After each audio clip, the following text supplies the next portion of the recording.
John, an inveterate nerd, receives an advertisement on his computer, asking whether the young man is bored with real life and would like to feel truly alive.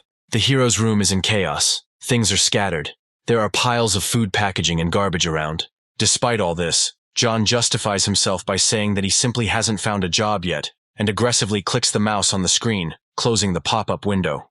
Suddenly, the young man becomes frightened. A grimace of horror appears on his face, causing the lollipop to fall out of his mouth. In front of him, on the computer monitor, a portal opens, drawing him deeper, and the atmosphere around him changes dramatically.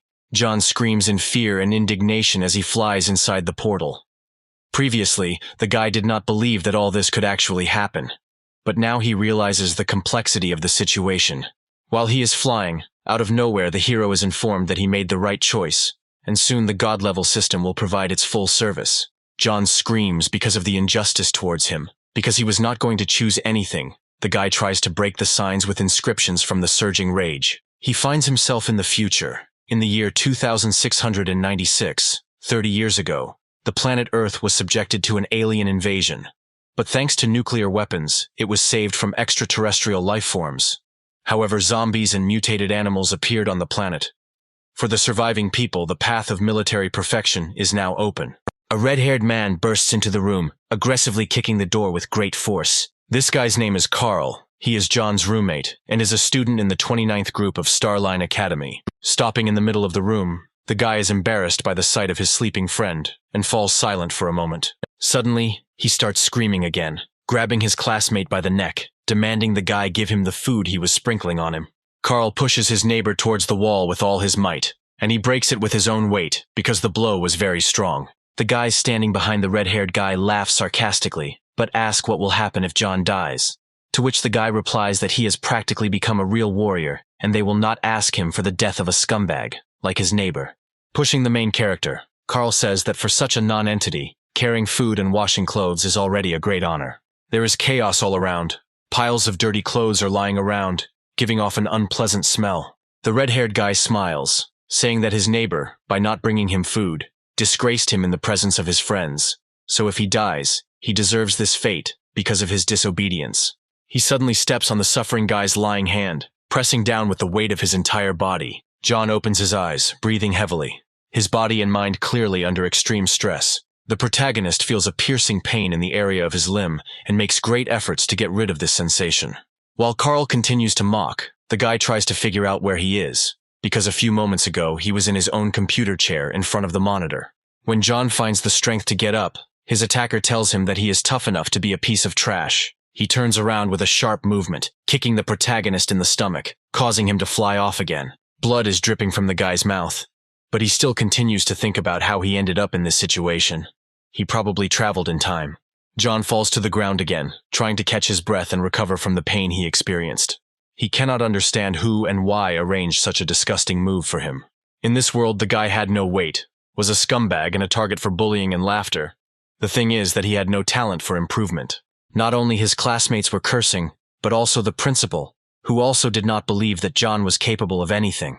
Many people wished death on the main character, because he does not deserve to exist, since he does not have the talents necessary for this world. It's no wonder that the guy who owned this body didn't want to live in it. Now John will have to clean up everything that happens.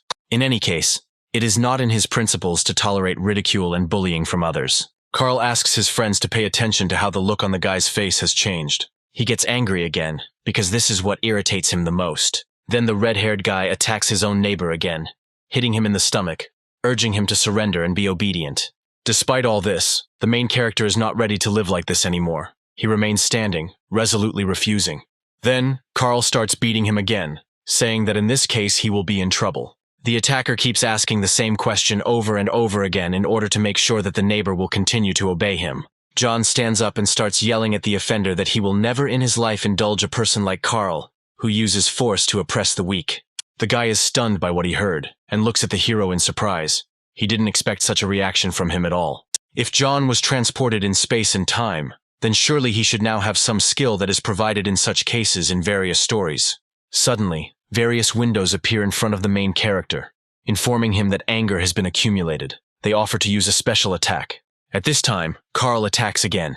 It is necessary to act immediately. it is worth making a decision. Then, John takes a swing and decides to activate the accumulated power strike suggested by the system. The boys clash their fists, repelling each other's attacks, gusts of wind appearing around them from the speed and force emanating from them.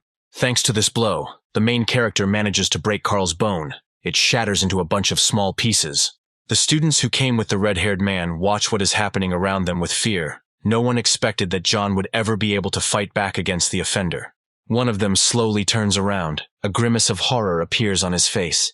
He does not believe what he saw with his own eyes. The guys run up to Carl, worried and very concerned for their neighbor, asking him not to die. Remaining conscious, the red-haired man squeezes out a request to be taken to the hospital. Suddenly, the boys look up at John, who had just managed to punch their friend, breaking his arm.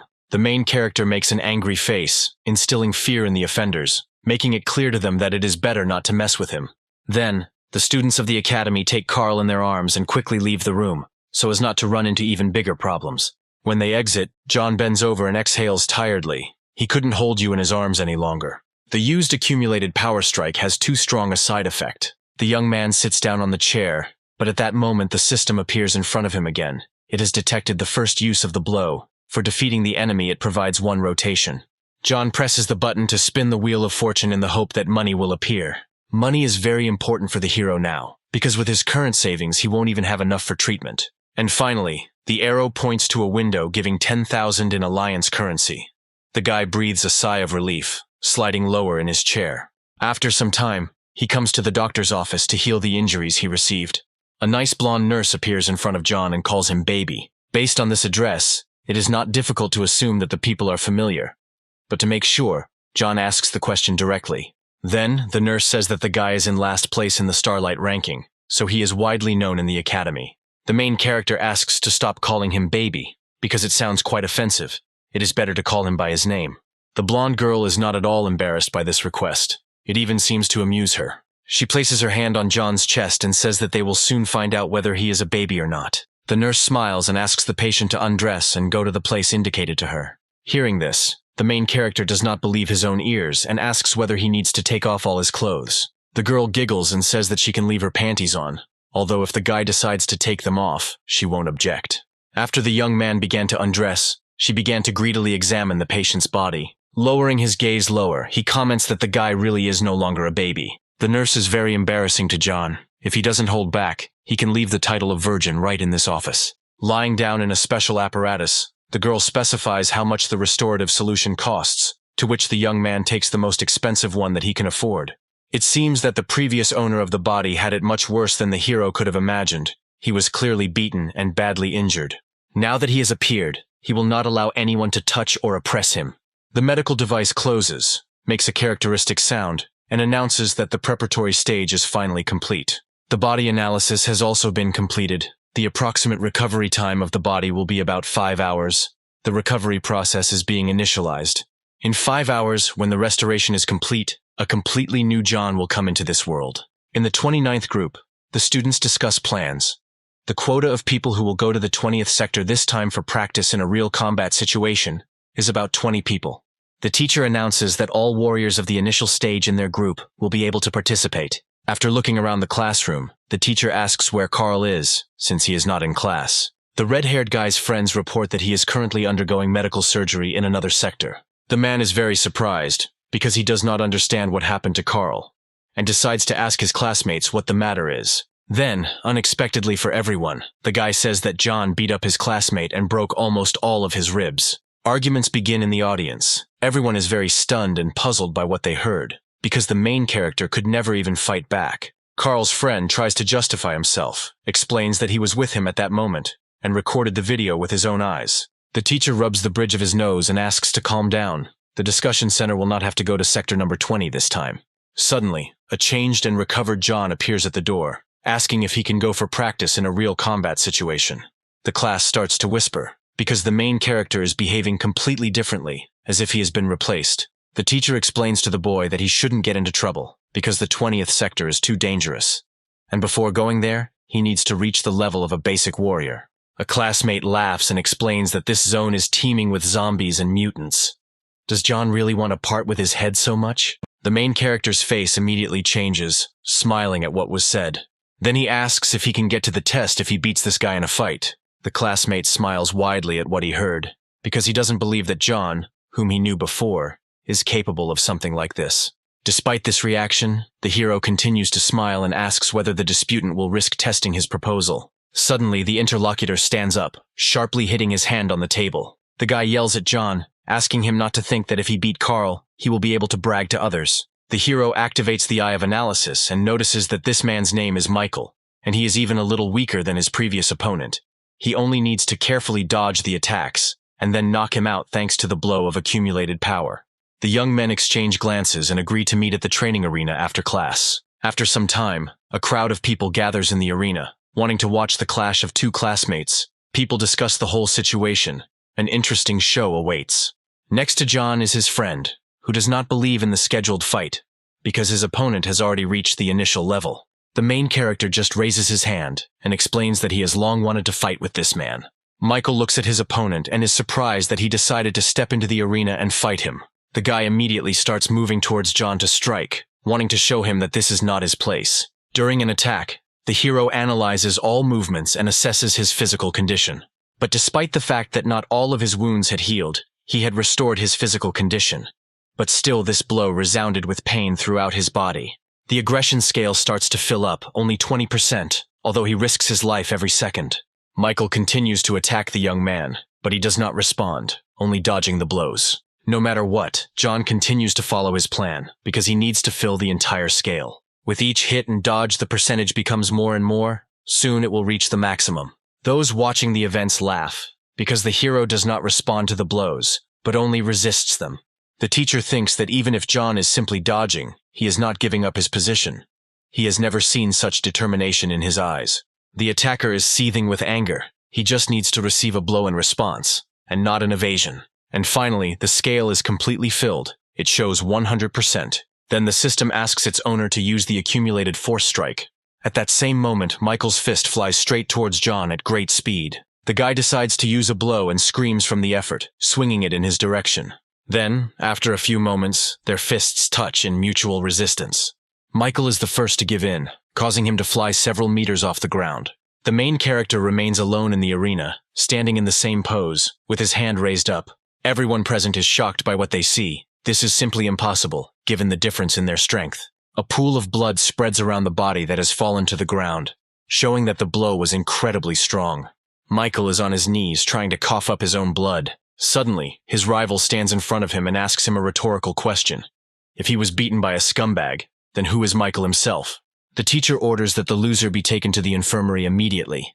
He cannot miss practical training in the sector. Looking at the main character, the teacher claps his hands because he made him look at him in a new way. John raises his head and asks if he now has permission to go to practice. Sector 20 is an extremely dangerous place located in the northern part of the city.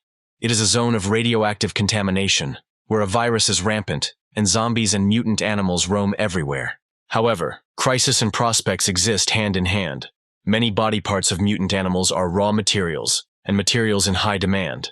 Moreover, the gems contained in the brains of beasts are priceless crystalline rocks that can provide assistance in improving the special abilities of warriors. Arriving at the practical zone, the teacher begins to explain everything that is happening. Everyone has long-term training experience behind them. Combining it with the weapons and equipment that the academy will provide to the students, it should not be difficult to cope with ordinary zombies and mutated beasts. However, this practice is different from all the others in that this time, they will have to meet their enemies face to face. And the victory that will need to be achieved first of all is a victory over one's own fear. Having finished speaking, the teacher raises his hands and shouts that only real combat practice can reveal true abilities. Only it can temper character. The guy asks his friend if John is too afraid. But for him, all the zombies are invaluable experience for leveling up. The teacher reminds that 4 groups should be formed, into which they are divided independently. It is worth remembering that in no case should you go deep into this sector. The strength of these enemies is now too much for the students. Finishing his speech, the man demands that everyone present leave, then everyone runs off in their own directions. And finally, some time passes, when each of the participants in the practice finds themselves in their own place. The mutating pigeon watches the moving people from the side. John and his friends slowly move in the direction they had chosen on their own earlier. One of their group does not stop insulting the main character, asks him to keep his eyes open and not to delay the others. Then, his friend stands up for the guy and makes a joke about how the guys will call their mom for help and cry. Despite all the dialogue, John throws down his hands and asks to be quieter, because he caught some movement ahead. Two guys from their group tense up, immediately fall silent and become more serious. A fog appears in front of the students, obscuring their vision. It is unknown what awaits them ahead. John places his hand on his weapon and announces that danger is approaching them. It's hard to see through the clouds of smoke, but a human silhouette can be seen. Suddenly, a bloody zombie jumps out at the guys. He has only the first rank, low mobility, and is a carrier of the virus. The creature moves towards the guys at high speed, wanting to reach its goal as quickly as possible. The protagonist realizes that even the first-rank zombies have higher combat capability than him, and his current stat is very low. Three guys are watching everything that is happening from the sidelines. They are ready for a fight. Despite all his shortcomings, John is ready to fight, because he needs valuable experience. Then he runs up and starts to attack the enemy to fight him.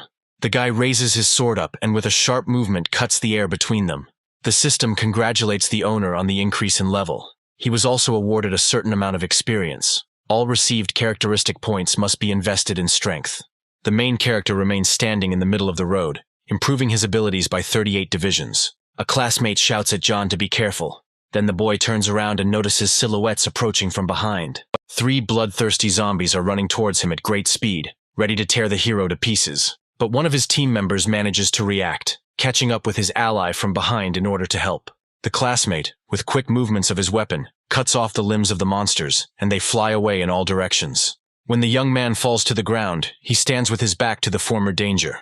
A close friend praises him, calling him by name, namely Roger. The guy dealt with the enemies very easily, without blinking an eye, compared to John's abilities, so he boasts, trying to belittle him. The main character sadly watches the remains of the limbs of once living zombies.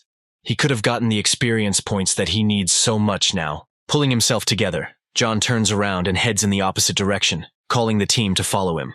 The boys walk past a thicket of trees, with bones scattered all around from the battlefield. Classmates walk one after another, looking around. At any second you need to be ready for an attack. Suddenly, the sound of the monster's feet can be heard from afar. The main character asks everyone to stop, because danger has appeared before them again. The monster bares its teeth, prepares to attack, thirsts for fresh blood. One of the team asks to give him this battle, because he assumes that this time there is also a small first-rank zombie on the way. A large monster emerges from the fog, its fangs tainted with poison, and its veins heavily tinted with acid, showing the virus in its blood. This zombie has high speed, sharp teeth, and the ability to summon similar monsters. Because it is the leader, you should not approach it. The monster's veins bulge more and more, ready to attack, seething with rage. The guy takes a fighting pose, happy that he will soon be able to feel the fight. The mutant moves towards the target at great speed, wanting to deal with him as quickly as possible. Suddenly, the hero realizes that something is wrong with the speed of this zombie. It is too high. But he doesn't have time to react, because a monster flies into him and pushes the guy back with its body. The monster opens its mouth, wanting to inject poison under the skin of its victim.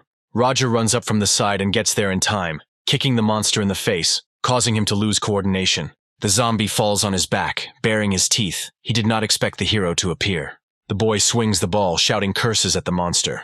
From the side, John shouts that this zombie is the leader and must be killed with one blow, otherwise he will call for reinforcements. But the guy doesn't listen to him, because the main character is lower in rank than him, so he shouldn't teach. He deliberately cuts off the monster's arm rather than trying to kill it. But it turns out that the zombie is very agile and fast, so the guy was unable to finish him off. The mutant opens its mouth and screams loudly. Its call can be heard for many kilometers. He raises his remaining hand, screaming loudly enough that a blast wave forms around him, throwing the guy back. Suddenly, a zombie's hand rises from the ground, and now we have to deal with it. But this is not the main problem, because the number of monsters ready to attack is growing in the area. They all pay attention to people, because that is their main goal. The hero is very scared by what he sees. It seems that they themselves cannot cope with such a number of monsters.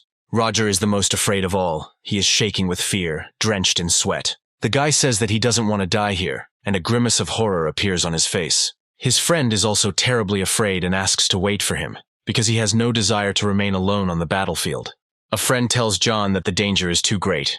They should also leave immediately. The main character clenches his fist tightly, thinking about what he really wants. Sharply lowering his weapon, he analyzes, realizing that if he can cope with them, he will significantly increase his level. Despite his doubts, The boy takes off and runs towards the crowd of mutants. In one fell swoop, he deals with a bunch of dangerous monsters. The protagonist's friend is not at all aware of what is happening and does not recognize John, whom he has known all his life. He had never had such determination to fight to the death, but suddenly he acquired this quality.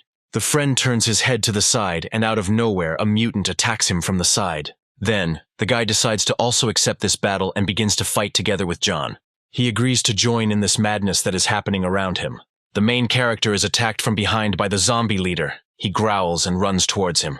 Due to the high speed, John does not have time to react, which is why he ends up on his shoulder blades under the weight of the mutant. The friend pays attention to this and becomes very afraid for the state of his ally.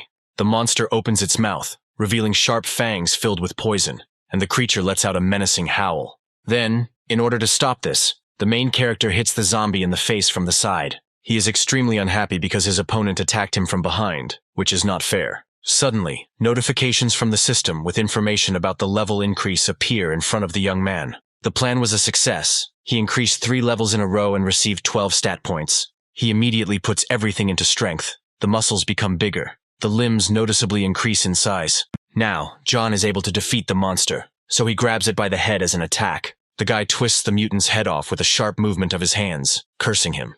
Once the battle is over, the opponents fall to the ground. The head of the zombie leader is twisted in the opposite direction. Bewilderment is visible on his face, because John, with his previous amount of strength, could not defeat him. In order to get the defeated enemy away from himself, the main character pushes his foot into the mutant's body. Then, with a sharp movement, he pushes the body to the side. Even though he dealt with it, the danger is not over. You need to remain vigilant, so the guy fights for his weapon. The guy gets to his feet and cuts off the head of the zombie leader. Only in this way will he be awarded the experience points necessary for development. The system congratulates its owner on leveling up to the 6th level. The genetic lock system is unlocked. The main character stands in the middle of the battlefield, looking at the assistant's screen. He doesn't understand what's going on with the system, because out of the 6 stat points he just received, 3 need to be invested in speed and 3 in endurance. Previously, the guy saw information about genetic locks in the literature on improvement. Among the human genome, there is a fairly large part of genes that a person cannot use. It is for this reason that humanity is unable to fully realize its potential. According to legends, if a person manages to unlock the genetic locks in his body, he will be able to reach the peak of his potential and become a being akin to a god. John can't wait to see how powerful he will become after opening the first lock. The protagonist asks the system to open the first lock, unlocking his power. He commands her, his face showing confidence and a sense of superiority. The guy jabs the screen with a sharp movement, resolutely preparing to open the first lock. A huge sign appears in front of him, informing him that his current level is below 15. The discovery is impossible at the moment. John is amazed at what he sees, because he did not expect this at all. Since there is no way to do without fulfilling this condition, the hero will soon be able to reach level 15 if he continues to kill monsters. A classmate comes up from behind and asks the guy if he is really the one his friend knows, since the current version has become stronger. He explains that John dealt with the mutant leader alone, which raises doubts. The main character is embarrassed, trying to justify himself by saying that the danger he encountered was not that great. He continues on his way, calling his ally to follow him. The boys find themselves in front of a sign that prohibits further passage for warriors of the initial stage. John wonders if it's worth going deeper into the forest, since he didn't encounter a single zombie along the way that would allow him to gain experience. Suddenly, the protagonist is pulled out of his thoughts by his friend, who pats him on the shoulder and calls him by name. His hand tightens and points to the side with his finger, and his friend slowly informs him that there is a snake in that direction. The main character shook with fear from what he saw. Beads of sweat appeared on his face. A huge third-rank python appears in front of them. Its abilities and overall combat capability are unknown. It seems to be an evolved beast, so the eye of analysis does not work on it. While the boys are frozen in place, the snake crawls closer to them.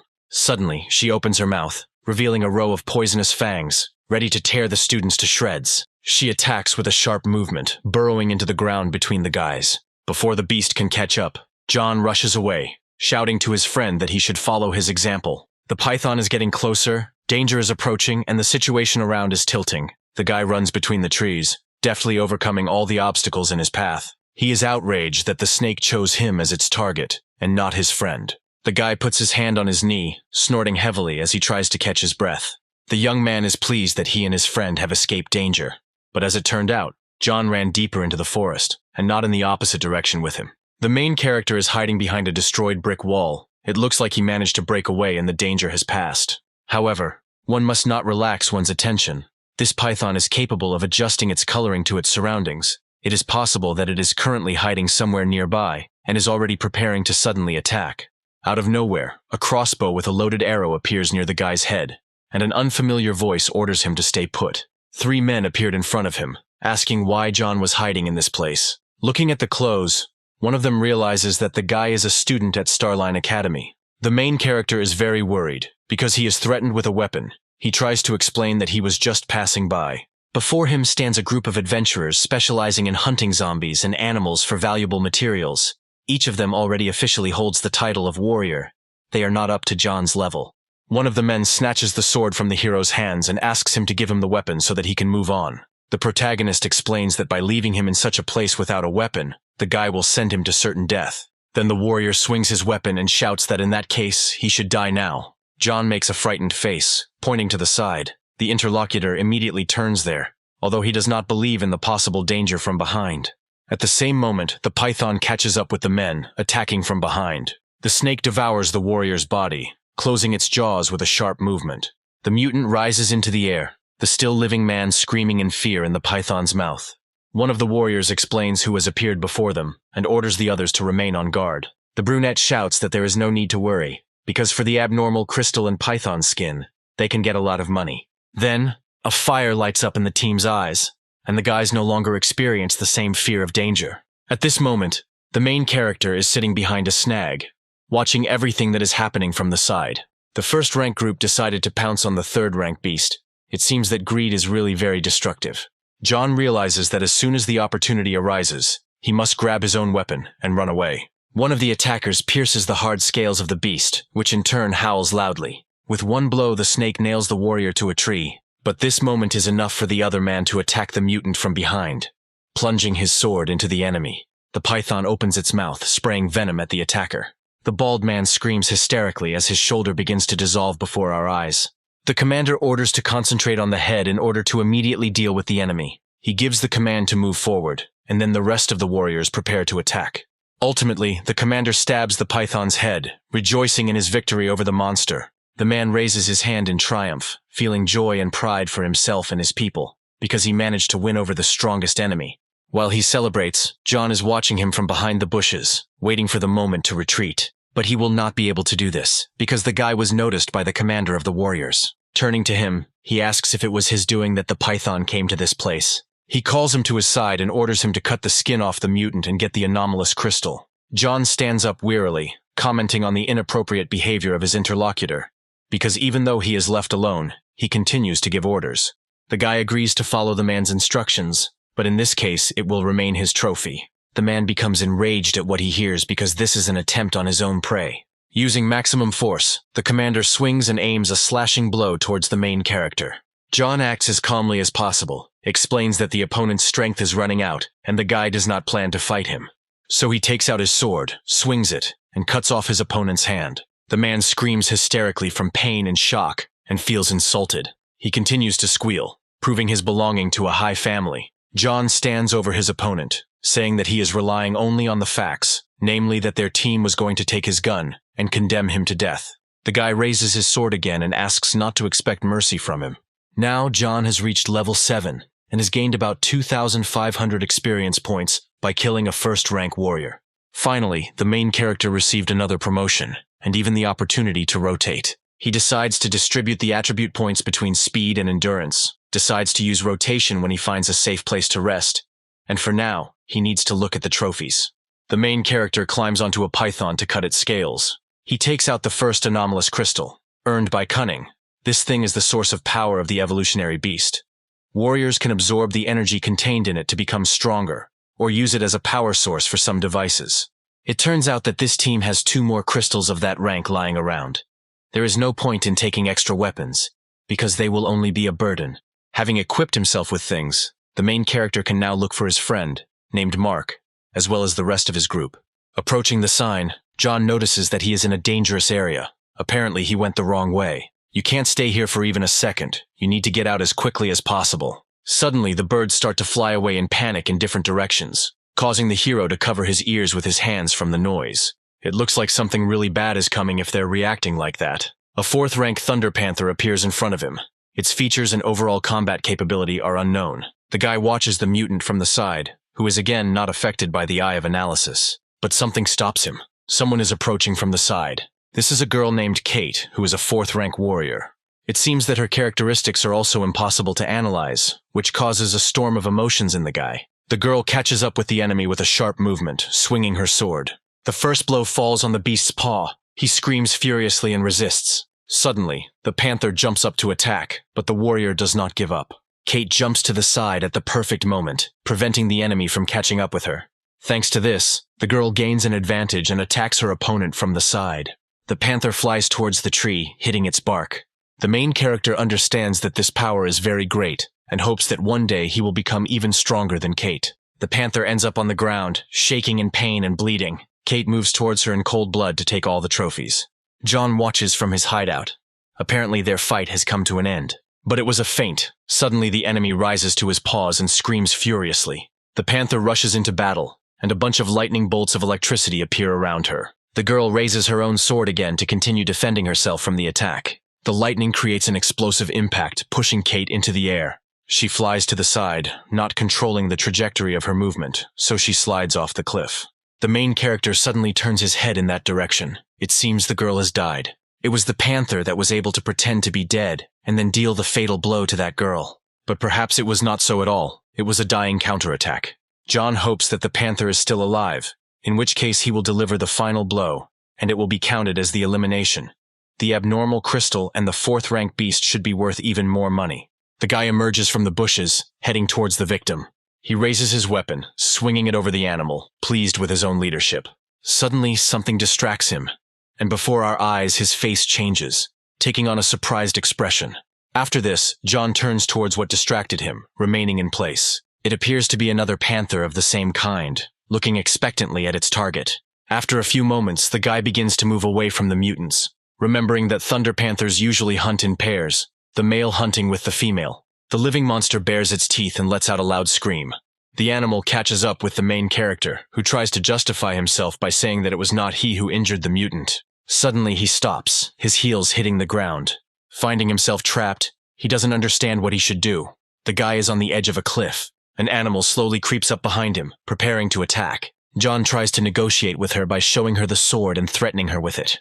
But, unfortunately, the animal doesn't care, so the panther jumps towards him, baring its teeth. The main character jumps off a cliff. It is better for him to be smashed to pieces than to become a mutant's lunch. He fell into the water. John continues to scream. He was so scared during the flight. It turns out that there was a depression in this place, and the trees on the cliff softened his fall. It's a good thing that thanks to the reservoir there, he stayed alive. The guy turns his head to the side and notices someone off to the side. It seems that this is the same girl who fought with the Thunder Panther.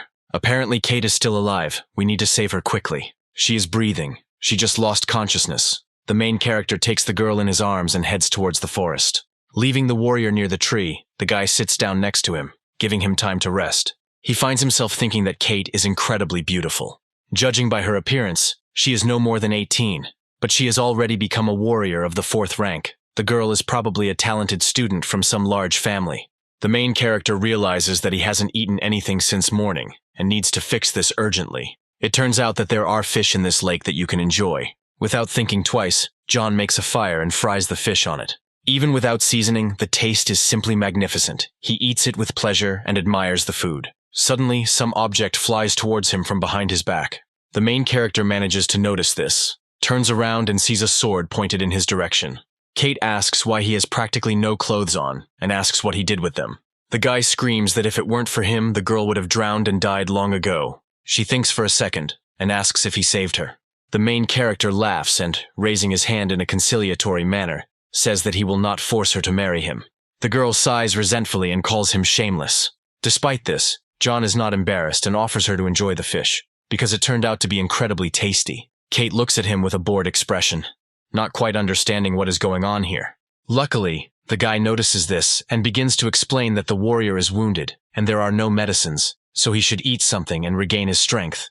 The girl takes a skewer with cooked fish in her hand. At the same moment, John decides to introduce himself. Kate also states her name and asks what her savior wants. She doesn't like to remain in debt. She asks what he wants, and she will give it to him. Between words, he says that Kate can kill, which frightens the hero greatly and hopes that it is a joke. John decides to ask her to become as cool as him, but the girl explains that he has too weak inclinations. Then the guy takes offense at what he heard and falls to the floor in tears. It's getting dark outside. A bright moon appears in the sky.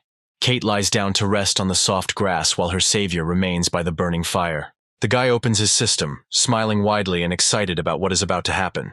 It seems like it's time to use the spin he recently received for killing a warrior. He raises his hand high into the air, delighted at the start of the spin. John folds his hands in prayer, hoping that a weapon will fall to him.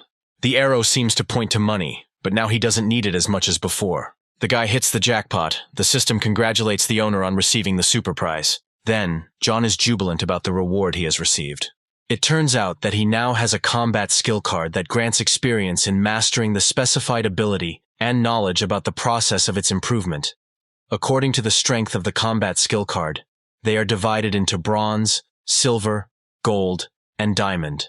It seems like the system is mocking its own owner, because this is a bronze card, and for the spear technique, which is the most difficult to master. But it turns out that this is a skill card with a development property. Such cards are even more valuable than those with a diamond category, since they are able to change as the strength of their owners grows. Having obtained the skill card, his next logical step would be to obtain a suitable spear. However, while the guy was jumping for joy, Kate woke up and got up to see what he was doing. She peeks out from behind his back and asks what he is laughing at like an idiot. Then the main character hides the card he received, not wanting to answer questions. The girl turns to the side and asks if her fellow traveler heard anything. John thinks and listens. Apparently people are approaching them. After hearing this, Kate sits down on a tree root, grabs her weapon. It must be a group of adventurers. The guy remembers what happened the last time he met them. Then, the hero jumps to his feet and shouts that they should get out as quickly as possible. But unfortunately, the girl cannot walk normally due to the injuries she received. In order to help her, John comes up from the front and sits down, but the girl resists. The protagonist explains that if she is not ready to overcome herself, then he can just leave her here. But no one knows what those adventurers have in mind. No one knows what they can do to Kate. The girl climbs onto John's back and asks him not to say anything more. Meanwhile, people gathered around the fire. They had already learned that someone had been here and clearly had not managed to go far. The man in the shadows laughs maliciously, rejoicing at the presence of other warriors, and asks to kill everyone they meet on the way. John steps heavily on the ground, breathing slowly, because he has a heavy load on his back. He complains that the girl is too heavy, but she explains that it's all because of the sword. Suddenly, the guy stops in the middle of the road, sensing danger ahead. He activates the analysis skill, directing his gaze forward to read the information. They encountered a second-rank winged red snake, which is active mainly at night. She seems to be an evolutionary beast. She's rank 2, although her combat ability isn't that high. The girl offers to use her sword and takes it out from behind her back. The main character notices the outstretched weapon and grabs it with his hand. Suddenly, taking it in his hands, he almost drops it, greatly surprised by what he sees. It turns out that the weapon is very heavy, just as Kate said before. The girl had previously swung such a heavy ball with one hand. Here is the difference in strength. The guy asks what materials the sword is made of. Well, she is in no hurry to answer the question asked, asking to let the lady go to the ground and quickly defeat the enemy. The main character squats down, lowering the girl, and then turns to the enemy. The winged red snake is highly mobile and dangerous at night. His fellow traveler tells him about this. Kate asks him not to rush into trouble, but to listen to what the girl tells him. The mutated animal opens its mouth and sticks out its double tongue. The hero catches himself thinking that the beast is so fast that he can't even keep up with her. The guy is waving a weapon and making chopping blows. But unfortunately, this does not affect anything. The enemy remains safe and sound. The guy decides to do a spinning thrust from above, hoping to hit. And yet, the guy pierces his enemy's head right through. John laughs loudly and is proud of himself because it turned out so easy. Kate sighs and notes that the guy can't even handle one second-rank red snake. Apparently, he really does have a terrifying lack of inclinations. The guy shows his defeated enemy obscene signs, continues to mock him, and rejoice in his own victory. Suddenly, the snake's head breaks away from its body, attacking the protagonist. The guy quickly shakes his hand and does not understand what happened, because everything was very calm just now. With a sharp movement, he throws his head back onto the ground, continuing to curse at the dead animal. The main character steps on the head he just left. It turns out that the guy made an oversight, completely forgot about the system reminders. In the future, it will be necessary to check this first, to be absolutely sure of the enemy's death. Afterwards, John squats down near the beast's head. He is indignant, because the girl clearly knew that red snakes are capable of separating their heads from their bodies. The guy examines his own hand, which shows swelling and bite marks. The eye of analysis tells us that this snake is poisonous. This could not be overlooked. The whole body starts to itch and turn red and you feel thirsty. The girl completely forgot that the poison is capable of arousing the sexual desire of the poisoned person. Something needs to be done. And then the main character turns towards the innocent lady, smiling crookedly. He runs towards her, quickly closing the distance between them. Then, Kate falls to the ground and asks not to come near her. John is shaking. He himself does not understand what is happening to him and what the guy is poisoned with. He squeezes his eyes tightly and realizes that he cannot control himself.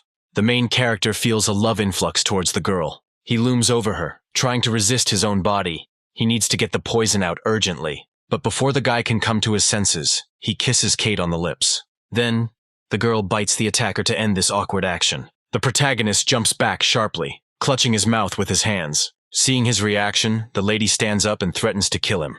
The guy starts shaking again. He apologizes, because he didn't mean to do it on purpose. Raising his hand, the warrior points to a body of water where he can sober up. And immediately the main character heads in that direction, continuing to send apologies. Without thinking, John jumps into the water, causing a lot of splashes to appear around. The water is so cool and refreshing, it makes him feel so much better. He remembers a recent kiss. The hero managed to do it with an icy beauty. Kate sits expectantly on the ground, not understanding why John hasn't returned yet. The girl is surrounded by her own weapons and the main character's belongings, waiting for her fellow traveler to return. But from the bushes, a man is watching her, quietly giggling. He is happy that they managed to find this beauty. The girl slowly rises to her feet, holding her stomach. Her injuries have not yet healed. She tries to threaten the man standing in front of her, saying that she will kill him. The blonde man laughs, asking if she has the strength for that now. They saw how the Thunder Panther's dying blow threw her off the cliff. Judging by the fact that at her age she could so easily deal with a Thunder Panther, the girl was clearly from a rich and important family. The guy voices his desire to have fun with such ladies, when she only clicks her tongue. Kate begins to move sharply towards her opponent, deciding to attack first. But someone trips her, causing the girl to fall. The blonde asks to do without senseless resistance, promises to be gentle, after which he raises 2 fingers up, asking the girl to hold on. Kate asks if he would dare touch her, knowing that she is from a great family. This excites the man even more, and he is sure that no one can appear among the ruins. He says that after his deed he will break all the girl's limbs and give them to the Thunder Panther. Suddenly John appears in front of the people and stops behind the man. The guy slowly moves towards the danger, catching up with the offenders. The blonde turns in his direction with displeasure, squinting, examining the guy's appearance. The protagonist raises his hand up, pointing to the names of the people present, their specialization and combat power. The guys get confused and start to worry, because no one could have found out this information about them. The blonde thinks that this is impossible. Even if the guy doesn't have any devices to measure combat abilities, he couldn't find out more detailed information. John narrows his eyes and says that those present have only 5 seconds to disappear. Otherwise, no one will leave here. The men turn around abruptly and walk away from the crime scene. The girl rises to her feet, grabs him, and asks where the information about people was found. But the main character is not going to spread his secrets. He needs to leave before people come to their senses. Apparently, the adventurers were really tricked. Because if John were a high-level master, he wouldn't have left in such a hurry. The fist flies into the nearest tree, relieving the stress of its owner. The blonde man is indignant that the guy was able to teach him a lesson. The girl is injured, and in any case, they will have to cross the border of the forbidden area. They plan to capture them. They just need to establish surveillance on the border. She clarifies why they are moving deeper into the forbidden area. Because the strength of the local beasts is much greater. The guy believes that the most logical step for him now would be to leave the forbidden area as quickly as possible. So it would be better to wait here for a few days until Kate recovers from her wounds. The girl didn't even think that such mediocre strength could have a rather lively mind. It's still dark outside, and fireflies are chirping around, lighting the way. In the morning, when the sun has risen high above the horizon, the girl continues to sleep, resting her head on the shoulder of her fellow traveler. Waking up, John is very worried because he didn't understand when he managed to hug her. When the lady opens her eyes, she immediately announces the approaching evolutionary beast. There was no one nearby, But there was no mistake, because Kate could smell him. The guy sends her another joke, and the girl orders her to leave the shelter. Kate moves confidently, informing that we need to prepare for battle. True, she needs about 2 more days to recover, so John will have to accept this fight. To improve, the guy will have to fight strong enemies. But the lady asks him not to worry, because she needs her companion alive. The main character thinks deeply about the words spoken.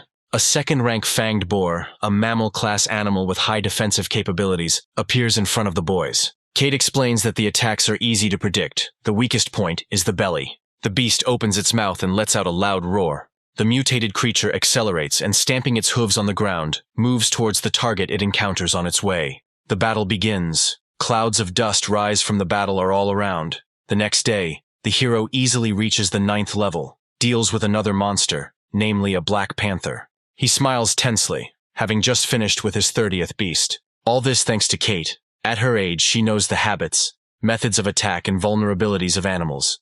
So the guy managed to cope even with 3rd-rank animals. Holding the jewel in his hands, John asks if the lady needs the anomalous crystal. She says that she won't take away what her fellow traveler earned.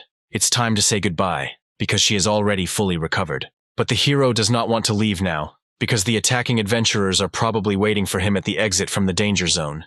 This can't just be John's problem, because they want to catch him because of the girl. She's not going to listen to him. She's planning to go in search of the Thunder Panther. The girl is not ready to lose and is going to take revenge. Then, Kate turns and threatens to kill the hero if he does not surpass her in strength the next time they meet. The guy is indignant and doesn't understand how one can pay for kindness like this. At the last moment, he decides to clarify where his fellow traveler is from, and she replies that she came from the sacred region. 2 days later, John reaches the sign indicating the border of the forbidden area. Surely by this time, those adventurers should have left. Suddenly, a weapon flies past. An unknown person strikes. Fortunately, the main character manages to crouch down without losing his head. He turns around with a sharp movement and tries to find out who is next to him. One of the adventurers skillfully lands on the ground, happy that they finally managed to wait for their target. The guy looks questioningly at his opponent, wondering where the girl disappeared to. He begins his attack, wanting to show what happens to those who take this company for fools. Looking at the situation, the protagonist assesses the danger and decides that he should deal with the enemy before his friends arrive. The adventurer assumes a fighting stance, preparing to attack with a running start. Then, he activates a skill called White Snake Sting, and an image of the animal appears around him. It attacks John with great force, pushing back his resistance ever more strongly. At some point, the hero releases the resistance, and an explosion is heard around. Sparks fly in different directions. He finds himself near a rock that is cracked behind his back. The anger level is now about 90%. I wish John had a spear right now. The adventurer mocks the enemy because the guy didn't even master the combat skill, but was able to deceive their company. He begins his attack again, planning to use another attack that would pierce his heart. Despite the difference in strength, the protagonist resists, not wanting to lose this battle. The guy is breathing heavily, but with the accumulation of anger, he decides to use the blow of the accumulated force in order to defeat the enemy. He slides along the ground from the tension, activating his skill. But instead of punching, the hero decides to attack with his foot, right into his enemy's crotch. Not considering this something serious, the adventurer exposes his own hand to the blow. But he did not appreciate the strength of the attacker, so his bone breaks, piercing the entire limb with pain. Not only that, John inflicts even more injuries on him, which the enemy was trying to protect himself from. The adventurer squeals in pain, grimacing in horror and disappointment. He falls to his knees in a defeated pose, lowering his head to the ground. Then John grabs the hilt of his sword and runs towards his enemy. The guy cold-bloodedly cuts the adventurer's throat. The system credits the earned points. Now he has discovered an ability called Rage Burst. It is an activated ability that allows the user to greatly increase their strength, speed, and endurance for 10 minutes. But after the effect of this ability ends, the owner will be in a state of extreme exhaustion for 5 minutes. Finally, the hero has a new ability. The guy decides to invest all his available points into speed. Suddenly, someone's voice sounds from the side. The guy stops walking, remaining in place. John is surrounded by adventurers on all sides, which could cause fear. But the guy is not one to be timid, so he only slowly looks around. The blonde man comes out of his hiding place, shows himself to his rival, and reports the murder of his man. The hero mockingly says that he had to defend himself, and at the same time analyzes his chances of winning, which now seem 0. After this, the lead adventurer orders his men to attack together to kill John. He feels the strongest discontent, because a crowd of lions is attacking a rabbit in his person. Men have no military valor at all. Now he has no choice but to use his newly acquired skill. The fire in the guy's eyes lights up, a huge explosion is heard, and clouds of dust rise into the air. The young man feels changes in his body and enjoys it. The blonde man doesn't understand why his opponent's aura has suddenly increased. The main character rushes across the battlefield like a bullet, using new abilities. A man doesn't even have time to blink, let alone keep track of what's happening. He orders his team to split up and find the enemy, as he must not leave there alive. The explosion of anger will last for about 5 minutes, after which the guy will fall into a state of complete exhaustion. When this happens, he will be completely at their mercy, which means it is necessary to conduct a fight with a lightning-fast outcome, thinking the hero hides in the bushes. Analyzing the situation around him, he notices that one of the opponents has a spear. Then, he jumps out of his own shelter and flies towards the enemy. He lands on the ground next to him, and the young man falls to the ground. John puts his sword behind his back and leaves his spear in his hand, preparing for the inevitable battle. Now he doesn't need anything else. He has received everything he needs. He is ready to fight the adventurers. He steps out into the clearing, noticing an enemy in front of him. The guy reports the enemy to the commander via radio, putting his fingers to his own ear. The blonde man, along with the others, heads towards him and orders John to be detained. But the adventurer starts the first attack, called the Turbulent Flow. The protagonist keeps up with him, spinning his recently found spear to answer him. The guy activates the Phoenix's majesty. The fire flares up, the flames dance around them. The bald warrior cannot at all understand what skill his opponent possesses. John, with a sharp movement, pierces his opponent in the back with his own spear. The remaining adventurers watch the battle from the sidelines, but the first-rank warrior has already been destroyed, and the experience has been earned. The man does not understand how it is possible to kill a person with one blow. He immediately jumps into the air, attacking the young man. He uses a silver skill called Blades of Madness. Other team members also use their combat abilities. For John, the greatness of the Phoenix turned out to be very energy-consuming. Even with the enhancement, there is an opportunity to use it only twice. The rage meter is only 60% full, and the enemies continue to advance, wielding deadly weapons. Luckily, thanks to this onslaught, the rage gauge fills up pretty quickly. The guy needs to focus on the second-rank warrior and destroy him as quickly as possible. One of the guys asks if he is really a warrior of the initial stage, but the commander guesses about the existence of a secret skill. However, such abilities have a limited duration. If they do not allow the guy to escape, then he will be theirs. The anger scale is full. The system offers to use a blow of accumulated power. The hero grabs his weapon and uses a powerful attack. The man holds his sword out in front of him, expecting the attack to be weak. But the dagger pierces the weapon, which then cracks. In a few moments, only fragments remain of it. The man is amazed because she seems so powerful, which he could not have imagined. The enemy has survived. Now he must accept the spear into his body. The protagonist swings his weapon, activating the Phoenix's majesty once again. The adventurer speculates that because of such strong energy, the skill is golden.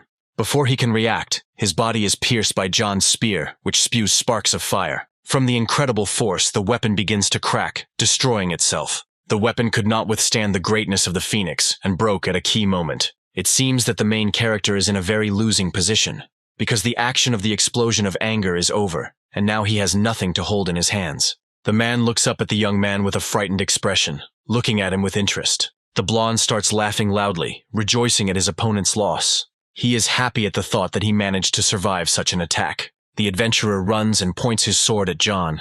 But suddenly a ray of light separates the guys, and the man is again indignant about what is happening. A girl appears from the forest and asks, "Since when did the second-rank warriors from the hunting parties have the audacity to attack the students?" The blonde looks at the stranger with interest, squinting his eyes. She does not want to introduce herself. She is clearly superior in strength to everyone present. It turns out that this is a doctor from the academy.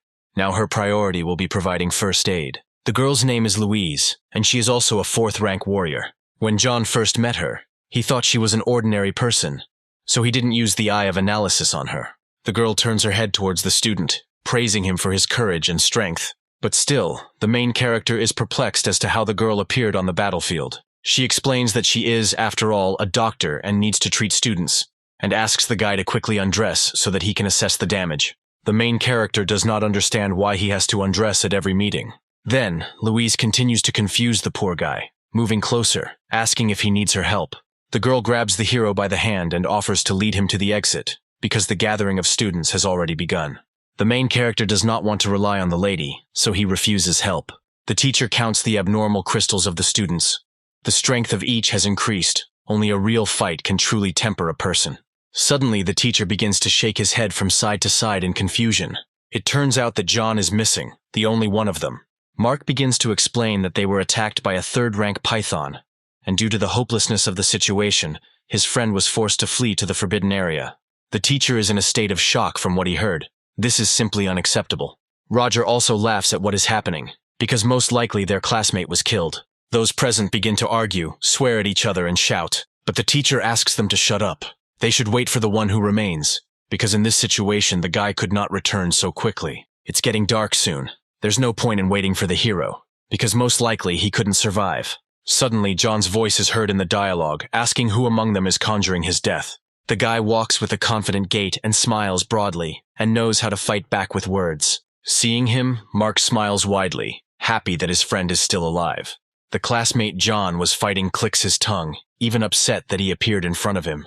Then the teacher approaches his student and checks if everything is okay. The guys on the side laugh, assuming that the heroes were hiding all this time and didn't kill anyone. John turns around, asking how many beasts they defeated. They start bragging about having killed 8 first-rank beasts. People around are delighted with what they hear, because for their level this is a very good result. Then the protagonist clarifies whether this is really a result worth being proud of. He takes out his backpack, turns it over, and shakes out a bunch of precious stones. The teacher squats down, counting the abnormal crystal. Suddenly he realizes and is very surprised by the third-rank stone he has mined, and there are about 3 of them. The classmates around him are shocked. They don't believe their own eyes and ask the hero about all this. Roger protests, saying that it is impossible to obtain such a stone. The boy accuses his classmate of lying and cheating. Then the teacher gets to his feet, asking him if he understood him correctly. He asks to clarify what the essence of the alleged accusation is. A unit of third-rank crystal costs at least 500,000. An ordinary student will not find enough money to commit fraud. Roger is stunned and unable to find words to counter what has been said. The teacher suggests going to the tavern and taking a rest. John and Mark are very happy because now they have the opportunity to sell the rewards they have earned. People in the crowd are content with the money they earn. 2,000 coins are enough for someone for a whole month. The main character ends up at the end of the line because there is a lot of goods for sale. Otherwise, the guy would anger the others. When his opportunity came, John laid out a multitude of multicolored stones on the table. The tavern owner looks at the loot with greed, not understanding where he could have gotten 3 whole stones. The guy asks what the price is for 1 piece, to which the man replies that he will give him 500,000. His classmates begin to count and analyze the collected jewels. John will receive about 2 million at one time. The man turns around and asks the guys to give him their card number so he can transfer the money. Suddenly, the protagonist is pushed to the side. The stranger tells him not to interfere underfoot. The guy looks up at him with an irritated expression and looks at him from under his brows. In front of him stand older students who mock his classmates. Mark is indignant about what he heard and believes that no one is worthy of the following words. John watches everything silently from the side, saying that the students in this group have already reached the initial stage, and about a dozen of them have already become warrior candidates. In front of him stands a guy named Pierre, ranked 108th in the academic power rankings. He places a bag of anomalous crystal on the merchant's table, and asks the tavern owner to exchange the loot for alliance currency. Pierre turns to the boys, bragging that he killed a rank 2 evolving beast. The guy mockingly asks if John is in their class. Apparently this group really is scum. Hearing this, the main character decides to stand up for himself. Without losing his own dignity, the guy will not allow himself to be thrown into mud. He asks to apologize to him, otherwise the loser will teach Pierre an important lesson. The blonde high school student is seething with rage and indignation at what he heard. The guy says that the other person should know his place, so he starts preparing for the upcoming fight. Noticing this, the protagonist also prepares to strike back, not intending to stand aside. Pierre likes the idea of a fight. He is ready to use all his strength to prove his strength. The guys clash their fists, creating air currents around them from the speed of their movement.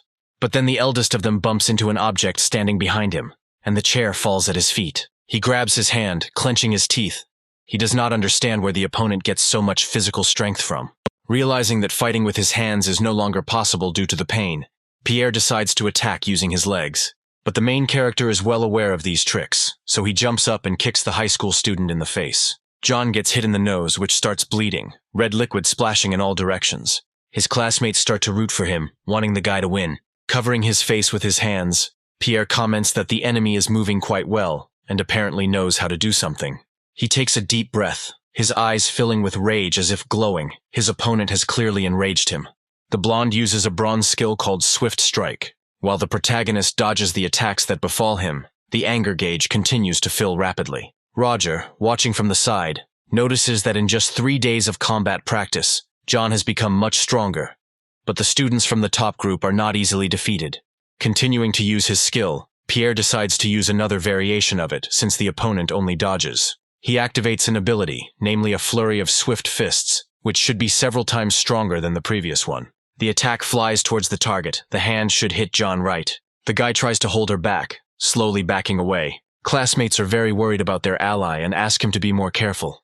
But one of the senior students believes that the main character clearly overestimated his strength. Suddenly something stops Pierre. He breathes heavily, and bewilderment is visible on his face. He stands in the middle, and John holds the guy by the sleeve. The system suggests using a blow of accumulated force, but the main character decides that this is not necessary, because he can defeat the enemy anyway. Besides, he wants to punish him as a warning to others and make everyone understand that it is not worth it to mess with him. The guy breaks the guy's limb with a skillful movement of his hands. The bones are pointing in different directions, and the hand looks simply terrible. Pierre's classmate calls him with fear and indignation.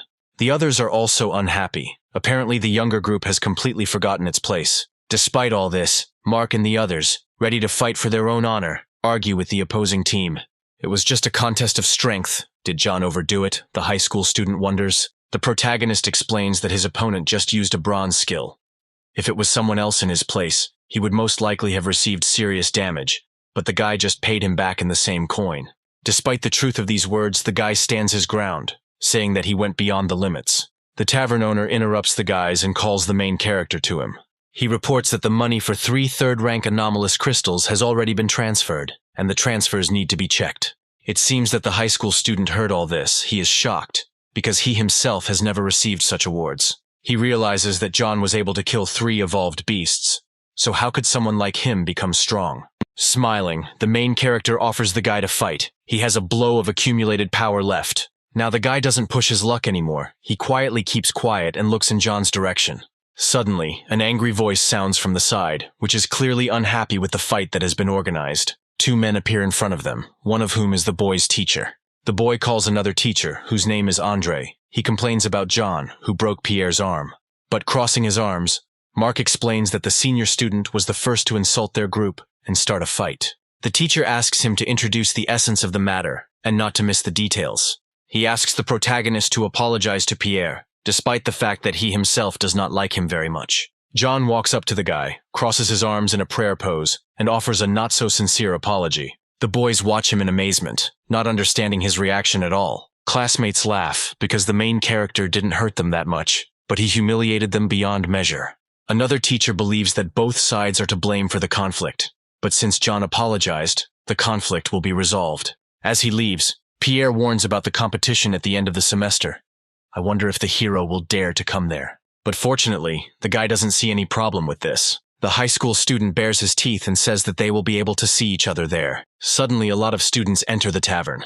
The guys pounce on John, praising him and being proud of his achievement in defeating Pierre. The teacher raises his hand and says that this institution has a device for measuring combat ability.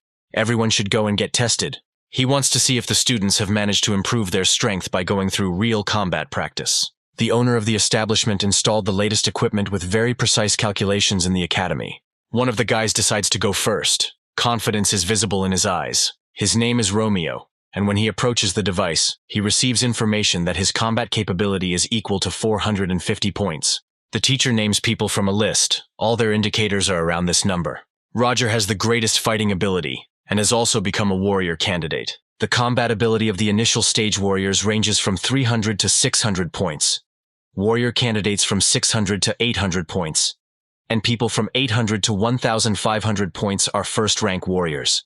Since Roger has reached the candidate level, he can start practicing the cultivation technique tomorrow. The guy is incredibly happy to hear this news, because he was so eager to achieve this title. The reason why officially recognized warriors are so strong is precisely because of the cultivation techniques. There are many types of energy in the world that a person can benefit from. All these types of energy are also known as origins. By using the cultivation technique, he draws into himself the energy of the origins in the air, as a result of which he achieves comprehensive strengthening of his body. Next, John comes to check. He breathes heavily from worry, but there is no doubt on his face. The guys laugh at him, even though he has become a little stronger. In their eyes, he will still remain a loser. Mark can't stand it and suggests that he try to fight Pierre if he's so cool. The test begins, the device turns on and starts working. It was already completely dark outside, only a couple of lights from the windows of buildings added light to the street. The teacher gathers Roger and John in his office because he wants to discuss the course of further development with them. They have both reached the stage of warrior candidates, and so now they need to think about choosing the most suitable weapon. Looking at his classmate, Roger is perplexed. Just recently, a guy approached the device to check his own combat capability. It turned out that John was one division ahead of the headman. Naturally, Mark is happy for his friend and jumps jubilantly. The teacher, in turn, is pleased that the group now has 2 warrior candidates. The guy doesn't believe that this is really happening to him, because a loser like John couldn't become stronger than him. The skin of the evolved beasts above the 3rd rank has already reached complete metamorphism. Neither bullets, nor even laser weapons are capable of penetrating it. But thanks to the efforts of humanity, they eventually managed to collect special metals from other celestial bodies. Only weapons made from these special metals are capable of causing damage. So only with the most suitable specimen can a warrior display his true strength. John raises his hand and says that he has long thought about and is choosing a spear. The teacher is surprised and explains that having learned to use this weapon, its power can reach colossal proportions. The spear is one of the most difficult weapons to master, so it is worth clarifying whether the hero is sure of his choice. But John has long since resolved this issue, so he is completely confident. The teacher gives the guy a map. It contains information about him. He should go to the library, because there he can get the basic technique of wielding a spear, as well as the technique of improvement. But he cannot help but clarify the reasons for the choice of such weapons. Then John asks who is in the top 10 strongest warriors in the world. The teacher lists the first 2 places. They use a sword as a weapon. The main character shouts enthusiastically. It seems that the top 10 of the world rankings is missing 1 warrior who uses a spear. The teacher thinks that there really isn't enough of them there. Without having time to wait for an answer, the guy runs out of the office, hurrying to the library. But the teacher remains perplexed, looking after him. This guy has serious ambitions. Finishing his thought, the teacher suggests that John will probably achieve something in the future. Approaching the building, the main character lists his plans so as not to forget anything. The only thing he's missing now is a spear he can learn to wield, and without official warrior status he can't purchase one through the Alliance Warrior website. A good chance now is the Academy's Hall of Military Valor. The male salesman greets the guy entering his store with a smile and asks if he has come for a weapon. Then the guy explains that he needs to buy a spear, which surprises his interlocutor. Luckily for him, he had just recently produced a new batch of long spears. The seller hands over one of them. It weighs 20 kilograms. Extraterrestrial meteorite iron was used to make it. The starting price was about 200,000, but now he is ready to sell it for only 50. John picks up the weapon, then says that it is not suitable due to its low weight. Then, the man offers another option, which weighs 15 kilograms more, and also has a fire attribute, can protect against thieves at home, and will be useful as a stone on a trip. But this weight is not suitable for the hero either. He gives another weapon, weighing about 45 kilograms, made according to technological canons. Cuts 3rd-rank beasts like butter, unfortunately, and this weight is too small. The man tensely closes his eyes, irritated by his customer's pickiness. He gets angry, assuming that the main character only wants to make fun of him. The seller says that he has a heavy weapon, but the guy is unlikely to be able to lift such a weight. He takes out a huge box, which is covered in cobwebs and dust. Due to the large weight of the weapon, no one decided to buy it, so it has been gathering dust here for a long time. Selected space ore was used for its production, and its weight is approximately 65 kilograms. It is not only heavy but also strong and sharp to create such a model. One could not rely on ordinary ore. This spear is called the Silver Spirit. Then the main character grabs the weapon in his hand and says that it suits him perfectly. The guy waves the new tool, testing its strength and ease of use. He looks at it proudly. It fits perfectly, John tells the seller. The man laughs and says that the starting price for this model is $1.5 million. But since it took so long to find a buyer, he is ready to give a 20% discount. So the price is $1,200,000. Upon hearing the price, the main character falls into a stupor because the price is too high for him. The seller smiles broadly. He is not ready to make any concessions. John is upset because half of his loot, which he got from selling the anomalous crystal, will go to just one spear. It's too expensive. After becoming a warrior candidate, the boy can finally begin using the cultivation technique. On the surface of the earth, all sorts of energy accumulations exist everywhere, which warriors call sources. But an ordinary person is not able to feel them. Only warriors are able to absorb their energy, thereby their body. He is interested in what changes his first practice has made on his body, but he doesn't feel anything yet. The main character decides to verify his own guesses with the help of the system. His strength and endurance have increased by 2 points. Previously, he could only use points to increase those characteristics. Suddenly, a notification appears in front of him about the possibility of participating in a lottery. In addition to certain system awards, it gives the opportunity to participate in a drawing every month. The guy recently spent over $1 million on buying a gun. He asks her not to give him another one. The wheel stops at a cell that offers him a gift for rapid growth. The hero opens the gift box and sees a mountain of things in front of him. Then, the system offers to activate right now. The voice asks the owner to put on the rapid growth protective gear to activate. The guy puts weights on his arms and body, not understanding at all what is about to happen. Having finished the action, he stands in the middle of the room, waiting for what is happening. The system reports that the preparation has been completed. The hero falls sharply to the ground. Remaining in this position, he realizes that the weights have become too much for him to lift. The total additional weight is about 130 kilograms. When the hero tries to raise his hand, he begins to get indignant, because he didn't think he would sign up for such an adventure. The guy doesn't understand what's happening. The system apparently wants to kill him with protective equipment. When he tries to take off the suit, the guy gets electrocuted, because the procedure is not finished yet. The system strongly recommends that he focus on adapting to the kit today, otherwise he will have to crawl to the academy tomorrow. Upon successful completion of the rapid growth program, there is a chance to receive 25 attribute points. Then, the hero decides to move lying down until he learns to walk normally in this set. He crawled all night and finally managed to start walking with difficulty. Decided to come to the sports ground. It seems he is already on his 20th lap. But taking into account all his efforts, he still lacks a lot of points to finish. Suddenly someone taps the guy on the shoulder and calls him by name. The hero is unable to stay on his feet and falls on his stomach due to the weight of the weights. He turns and yells at the man, unhappy that he is suddenly hit on the back. There is a girl named Mary standing in front of the guy. She asks John if everything is okay with him. She looks at him in surprise and asks if he is sick.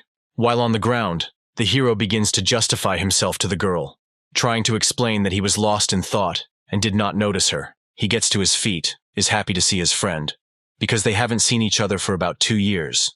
Mary has matured a lot and has already become a real girl. She explains that the high school entrance exams are just around the corner, so the teachers have started taking them on a tour of the school buildings to see which one they like best.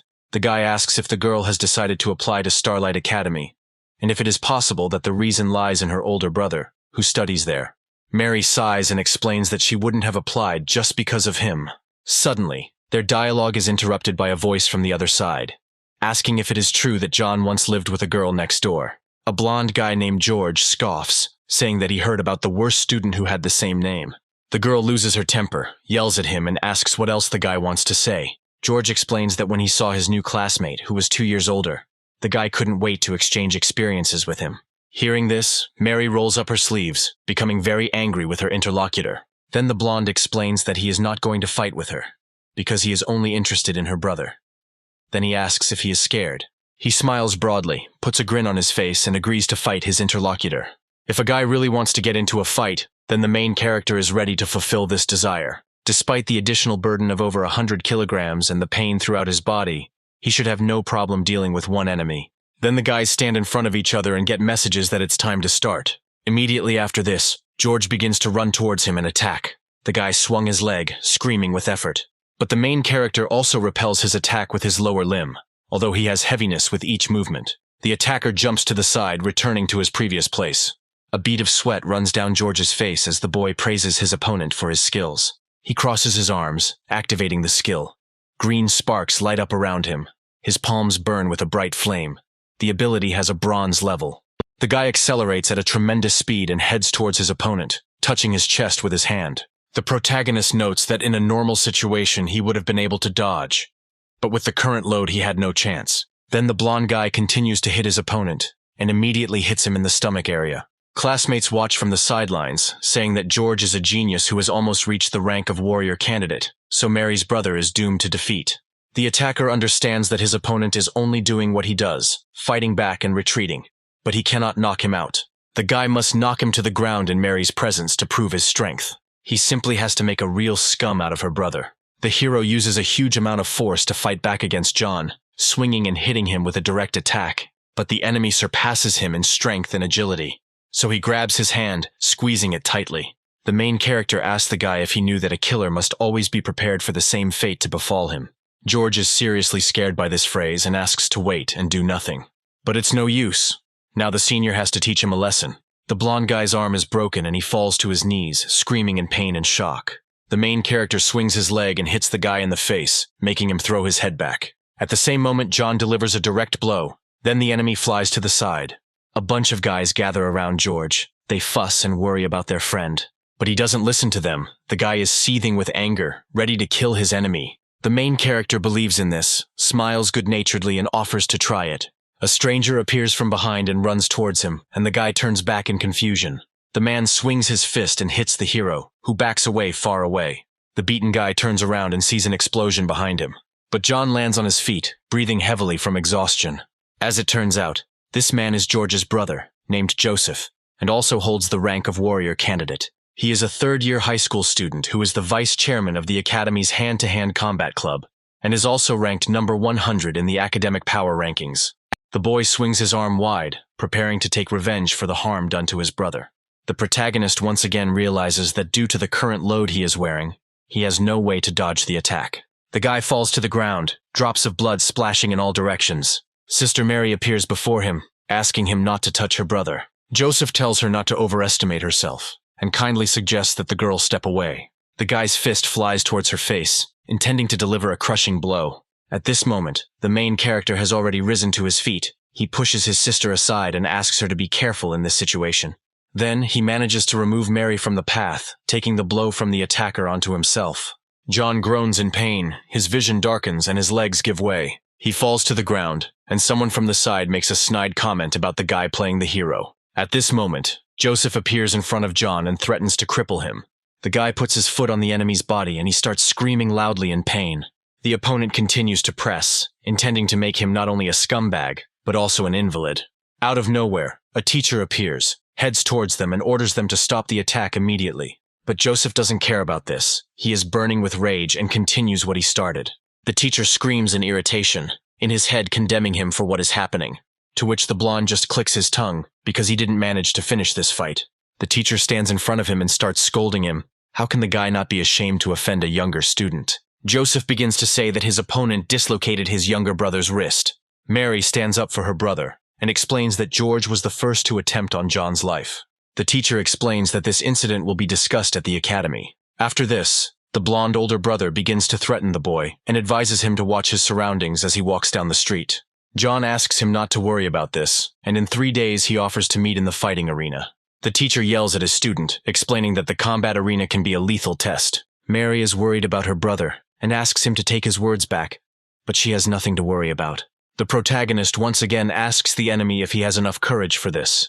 The blonde guy is already thinking about how to cripple the enemy in the presence of all the teachers and students of the academy. Many people at school are discussing what happened and placing bets on who will win this competition. The students spread rumors, giving different guesses as to the reasons for this skirmish. Arriving at the medical center, the nurse asks him to undress completely in order to conduct an examination.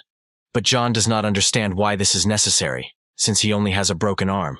He looks at the limb with delight because the healing effect occurs instantly. This is an extremely valuable healing mixture, capable of providing complex regeneration of bones and muscle tissue in the shortest possible time, which cannot be found on sale anywhere.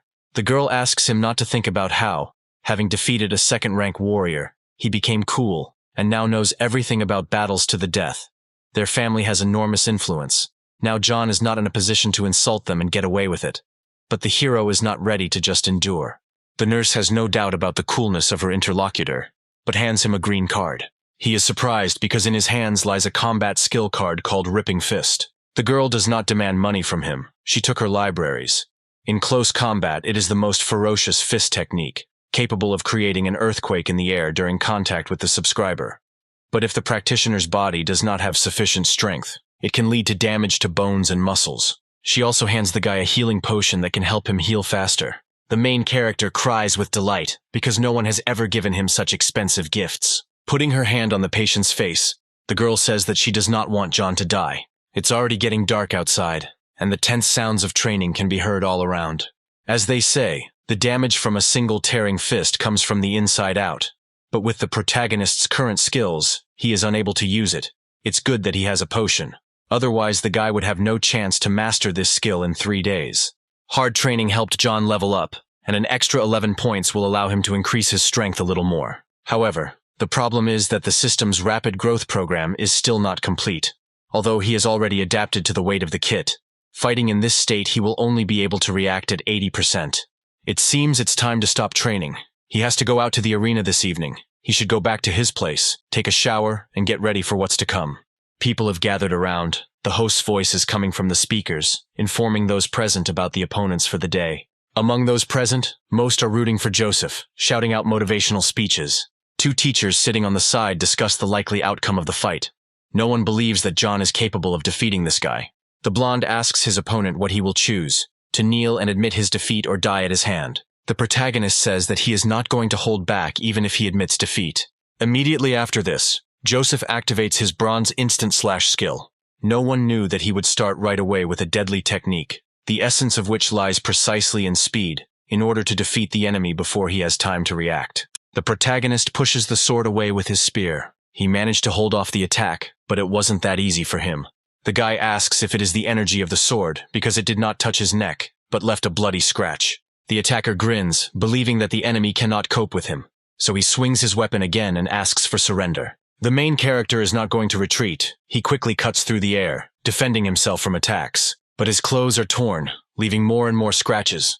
There is no escape from it. Despite the losing position, John's eyes shine with confidence and faith in his own strength. Mark watches from the sidelines, worried about his friend.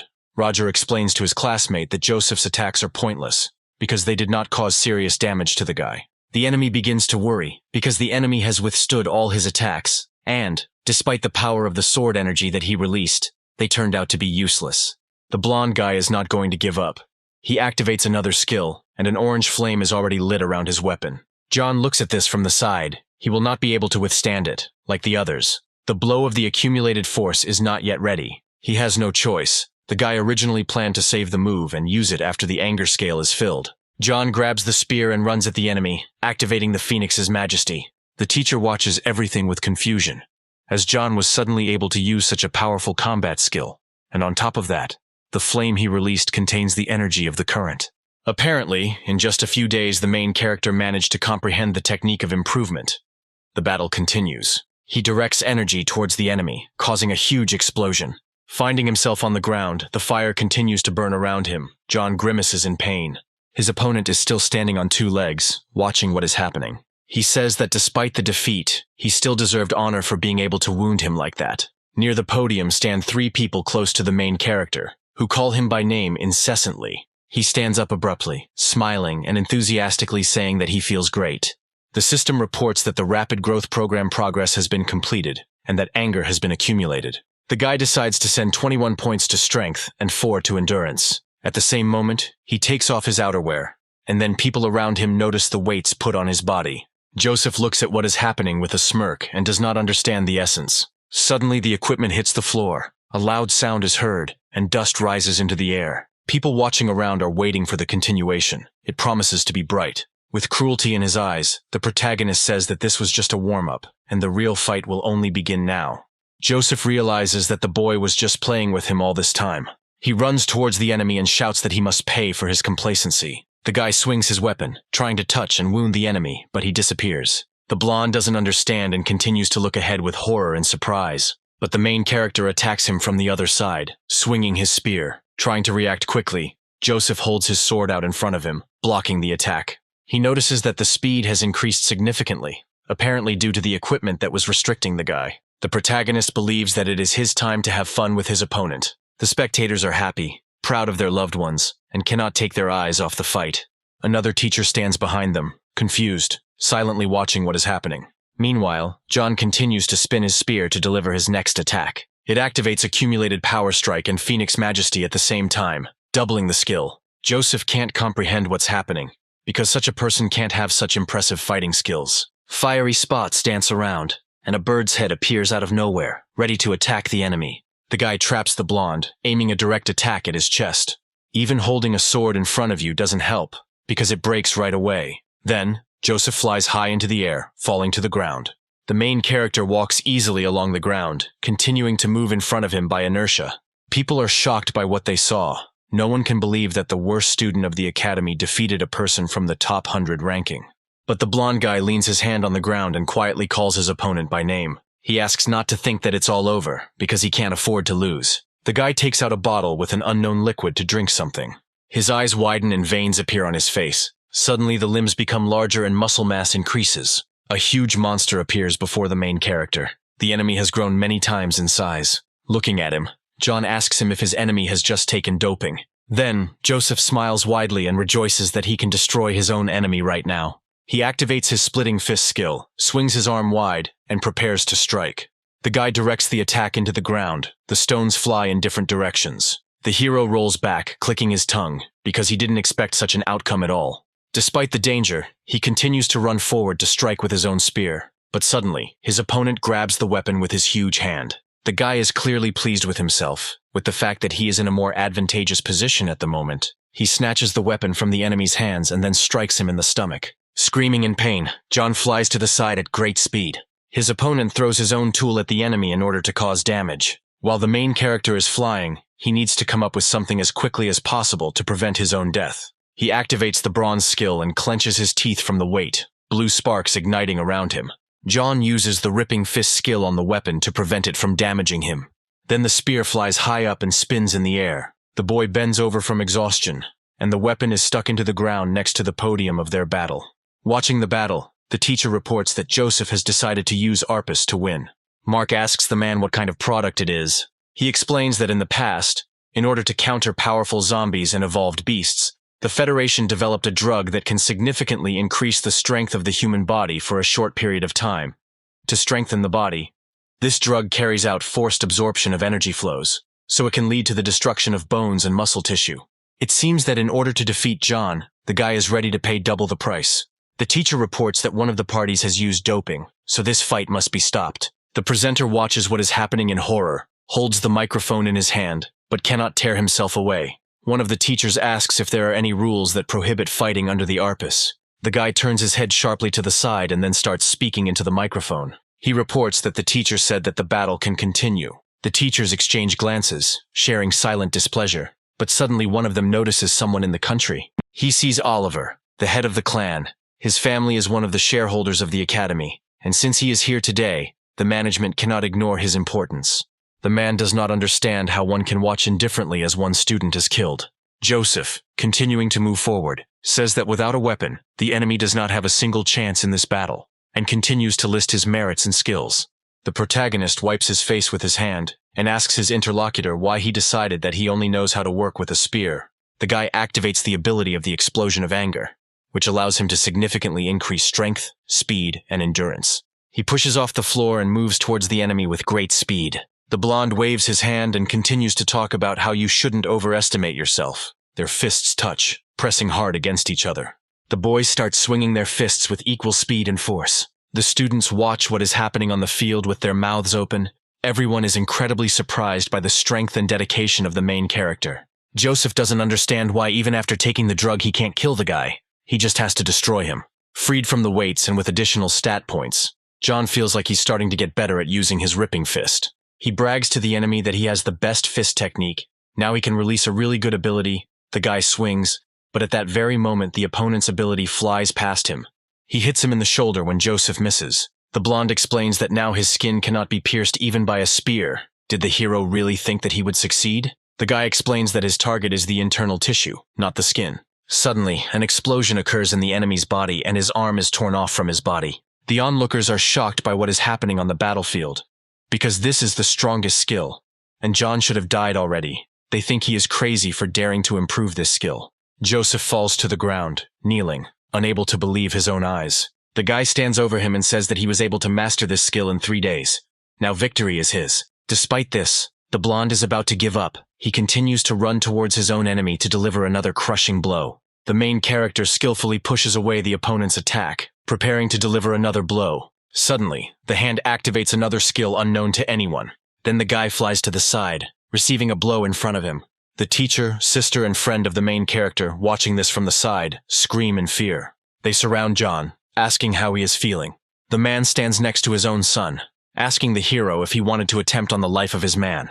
The hero laughs. Apparently, the people of this clan are not able to rely on themselves even in the battle arena. But the teacher explains that before the battle began, the parties made an agreement that the fight could continue until death.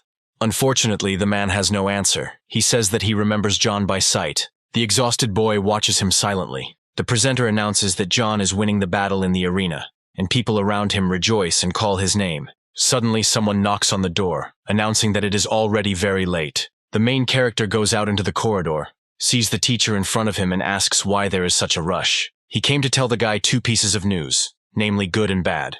John agrees and asks to start with the bad news. With bitterness on his face, the teacher announces that the academy has decided to punish the boy. He gets furious because he is not guilty of anything. But the thing is, Joseph's family is one of the shareholders of Starlight Academy, and this time he broke his arm and almost killed his other brother. For people in power, when another puts himself above others, it is a grave insult. Since the guy had taken doping in front of everyone in the arena, they decided to blow up the incident with the broken arm. Under the pretext of harassing a junior high student, they pressured the academy to impose a punishment. The main character squeezes his hand painfully out of indignation and anger. Then he finally makes up his mind and asks what punishment he was assigned. The teacher exhales and says that together with the army garrison of the city of Starlight, they will take part in the annual cleansing of the Fortress of Light. The Fortress of Light is a large military structure located north of the city. A serious nuclear accident in that area resulted in all the soldiers and civilians being mutated. Large groups of beasts still constantly appear there, and military groups are formed annually in the vicinity of the city to conduct a punitive expedition. The number of zombies and evolved beasts in that place should be much greater. This is a large wave of points and experience for the main character. The guy starts to smile and agrees to go to this place. The mortality rate of soldiers participating in the annual expeditions is about 70%, and the teacher promises that he will make every effort to mitigate the punishment. The main character raises his hand up and thanks him, but has already made his decision, and also clarifies that there is good news. The teacher looks at the young man with confusion, but suddenly remembers what they are talking about. He completely forgot about it, thinking about more important things. The man hands his student a silver skill card and congratulates him on entering the top 100 of the rankings. The main character looks at the gift with delight and thanks his teacher. The creator of this combat skill is a famous one in the past. He is a great spear master named Leon. It is said that he was able to deliver 100 spear thrusts in 1 second. After his death, he left behind a lot of skill cards. Few people were able to master this technique of one. The guy is excited to imagine how he will act with his new ability. He thanks his teacher again for this present, and he puts his hand on his shoulder. The teacher says that the guy is progressing by leaps and bounds. He has a promising talent. John should go to the Fortress of Light and be sure to return alive. The main character has no doubt that he will return safe and sound. Having gathered himself, he goes out into the street, since the last time his academic combat uniform has turned into a mess, so he had to spend money on a new set. And besides, it is unknown whether the army will provide him with a uniform. But the walk cannot be calm. Suddenly a blade appears near his neck. The guy deftly evades danger, not fully realizing what is happening. He jumps to the side, turns his head towards the approaching danger, and asks who the attackers are. The man walking towards him says that the guy has great reflexes. He would never have believed that he is not yet officially a warrior. But each of these people is a first-rank fighter. Apparently they decided to give him a new experience. The protagonist asks if there will be any problems since they are within the city limits. The bald man says that if they finish carefully, no one will know about their involvement in this matter. Then, the man activates the bronze skill and rushes towards the enemy, stretching out his hand with the sword in front of him. John deftly and skillfully dodges the attack, saying that in this case he is calm about the safety of these guys. The guy decides to use a tearing fist to respond to the attack. The bald man's arm becomes covered in bloodstains, indicating ruptures in internal tissue, and he screams loudly in pain. The protagonist continues to attack, saying that the killers will have one ending, namely death. But the attacker is no longer confident in his own strength. Confusion and horror appear on his face. Without listening to him, John immediately knocks out his opponent, ending the fight with one blow. The observers stand aside, discussing what happened. The system reports a victory over a first-rank warrior. Despite this, the boys decide to attack together in the hope that they can defeat the hero. After a couple of seconds, the enemies are defeated without even causing John to feel tired. The survivors look at their opponent with fear and are afraid to even approach. And yet, they decide to run away so that they don't suffer even more damage. The main character remains standing in place. Probably someone set the guys on him. Most likely it's all about Joseph's family, but they somehow underestimate him, since they sent people of such a level. It's getting dark outside, and in one of the city's mansions, dishes are smashing on the floor to the sounds of a man screaming. The woman scolds the soldiers for failing their mission, because they couldn't even wound the main character. The men explain that the guy is very strong and they did not expect him to be so strong. Speeches about what happened continue to be heard from the outside. The assassination attempt should not have happened within the city limits. The doors swing open and Oliver appears, ordering the men to leave. He stands in front of the woman, asking her if she really thought that no one would know about what happened. If Oliver hadn't sent people to clean up the mess in time, their family would have become the subject of a federal investigation. But the interlocutor cannot remain inactive when her sons have been treated in this way. The woman goes berserk, ordering John to go to a dangerous place where the chances of survival are almost zero. Oliver sighs, because his son knew what would happen if he took doping, and facing death will make him stronger. But he had already put pressure on the academy and forced them to send John on a mission to clear out the Fortress of Light as punishment. The man speaks warily, squinting his eyes slyly. The mortality rate is 70%. People gather in the square, near the ship, and mark their presence. The man, a third-rank warrior named Lewis, holds a tablet in his hands and asks the protagonist if he is John. The guy, made up of a lot of things, replies that it is him. The hero planned to test the instructor for general combat ability, but he is another fighter who is not affected by the eye of analysis. Everyone present must listen to Louis with utmost attention. He hopes that each of them will be able to survive this mission. The soldiers laugh at the main character, because they themselves look much more impressive and scary. The commander asks to stop chatting. This time their city is sending 4 brigades with a total of 40 warriors on the expedition. One of the men decides to clarify that there are fewer of them, since John doesn't look like he can do any harm. Lewis then orders the man to get out of line and do 100 push-ups as punishment for the prank. The soldiers immediately accept this instruction, preparing to carry out the order. The commander approaches the main character and starts a dialogue with him. He is in the same position as all the other fighters, asks him not to relax his vigilance and always keep his eyes open, because death will be waiting on all sides. While the others are doing push-ups, the main character also accepts these words, making a serious face. Louis goes to the ship, reporting that the entire team is in place. It is necessary to put the equipment in order and set off.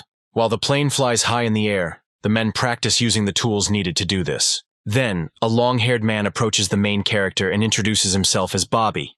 He once also studied at the same academy as the guy. John looks up with a bored expression and examines his new interlocutor.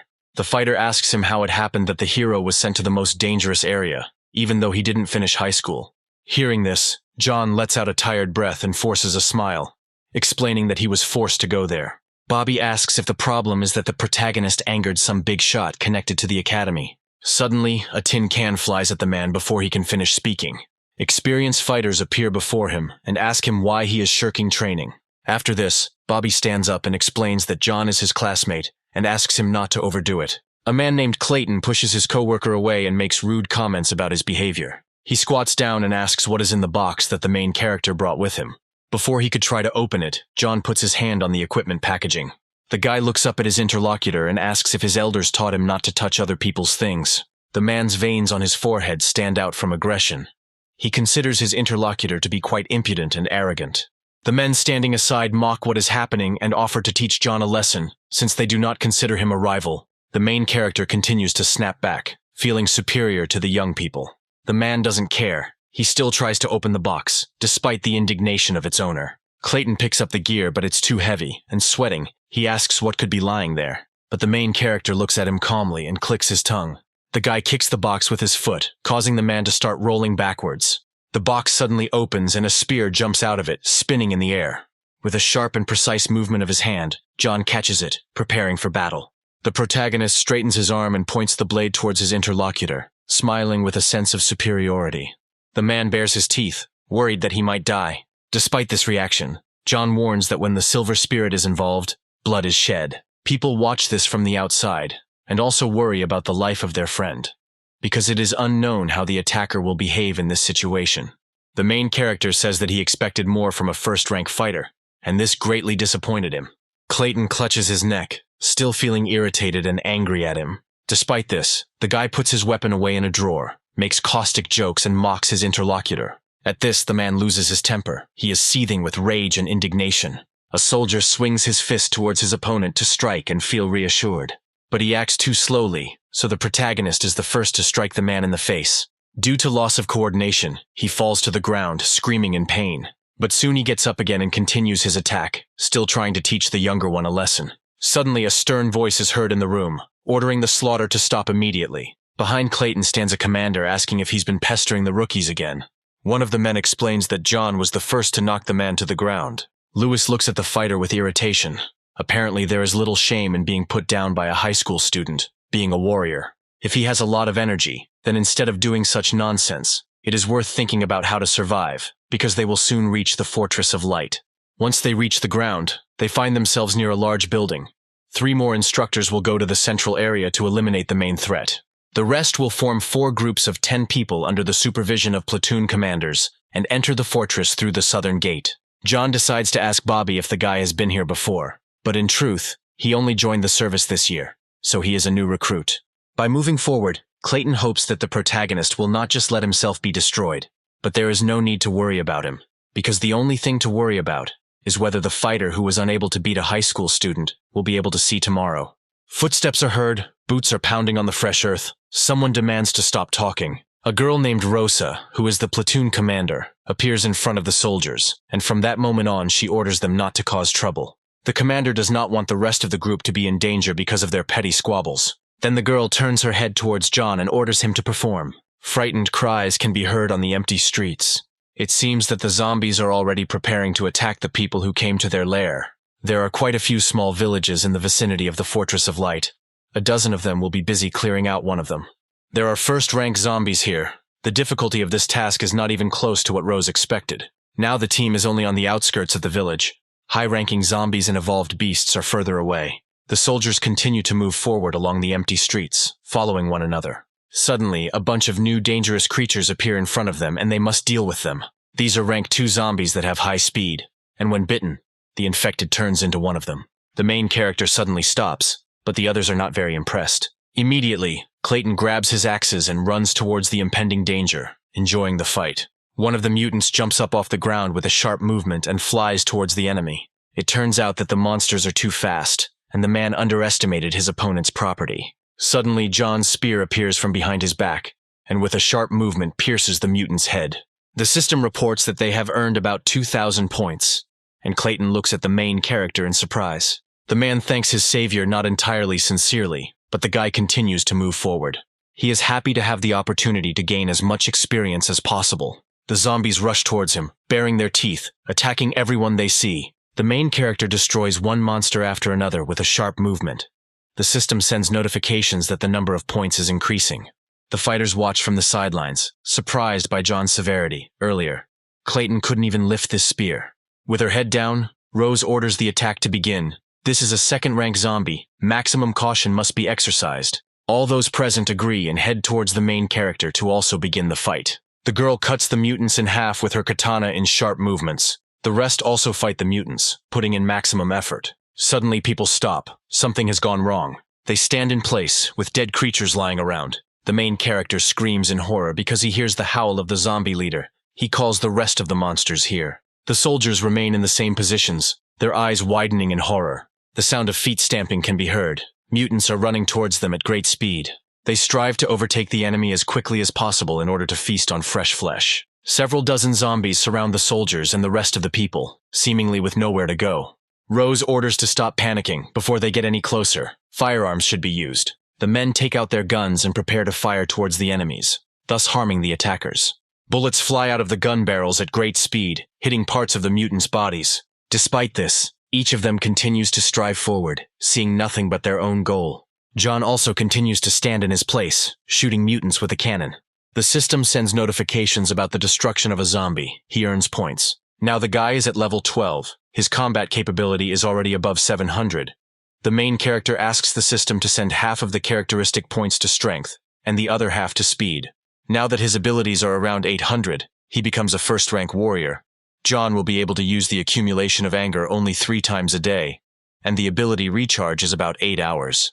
While he was thinking about all this, the battle continued with the same fury. Looking at the situation, Rose orders the rest of the fighters to prepare for close combat. She draws her weapon from its sheath and activates her combat skill. The girl sharply moves her hands and lowers the katana down. Her ability is called Heavenly Slash. The men are shouting loudly. They are motivated to come to the attack as quickly as possible. The main character went wild because now he had the opportunity to gain as much experience as possible. He swings his spear vigorously, creating vortices of air around himself. One of the soldiers shouts that the number of mutants behind them is growing. The commander notes that there really are too many zombies, and they can't let the creatures surround them.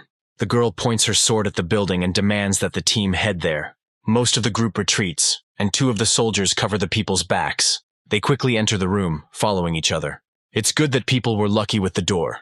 Now there is a chance to escape. Bobby asks the commander and John to hurry. Rose reports that the mutants have come too close. If they run now, they will most likely not be able to close the door in time, and suggests that her colleague go in first. The guy makes a sharp movement to push the girl towards the door, but she is indignant. The main character smiles and says that it is not his habit to make the girl bring up the rear of the column. The commander is shocked by what is happening. She looks at the guy indignantly and shouts at him. One of the soldiers grabs the lady by the arm to pull her inside the room. Rose is worried about the guy, screaming for him to let her go, because John is fighting alone. Then one of the men points out to the commander what is happening in front of them. The protagonist holds his weapon tightly, preparing to attack the creatures. He has already adapted to his fighting skills, so before he can activate it, fire starts coming out of his mouth. Then John uses the Phoenix's majesty. The blast wave pushes the zombies aside, burning their limbs. The creatures try to get rid of the fire, to save themselves, but their attempts are useless. A large explosion is seen somewhere. The main character remains in place and watches as wind currents move in the distance. The soldiers, watching everything that is happening from the side, open their mouths at how great the main character's strength is.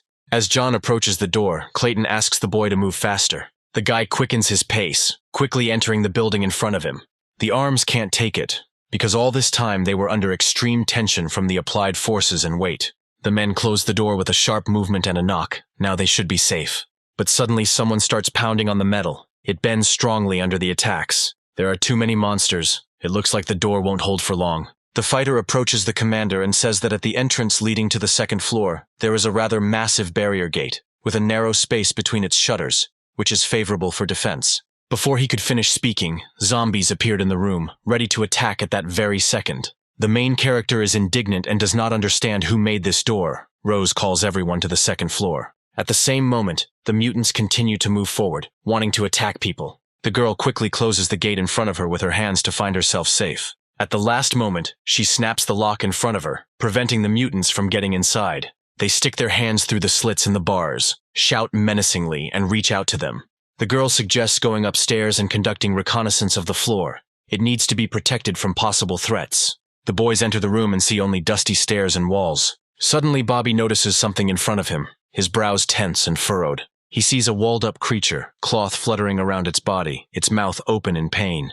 It turns out that there are a large number of such mummies around, with cobwebs growing around them, covering most of the walls.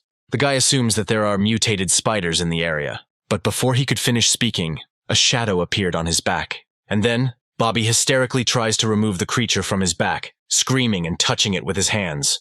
Luckily, Clayton is nearby, swings his own axe, and removes the danger from behind. A black spider of the 1st rank appears in front of them. It has minor toxicity and enormous growth. The main character examines it and tells those around him the characteristics of the beast. Rose also confirms their entry into the spider's nest. Suddenly, one of the soldiers points out the impending danger to the commander. Several dozen huge spiders are crawling across the ceiling, and people are panicking from what they see. Rose also quickly orders to move to the floor above to escape danger. The soldiers act quickly and rise higher at her command. When she gets there, she also sees a bunch of spiders that trap the kids. At the same moment, one of them launches a toxic web towards the enemies who have entered their territory. Then, the commander decides to break through with attacks, because there is no choice. She swings her katana briskly, cutting down the monsters one after another.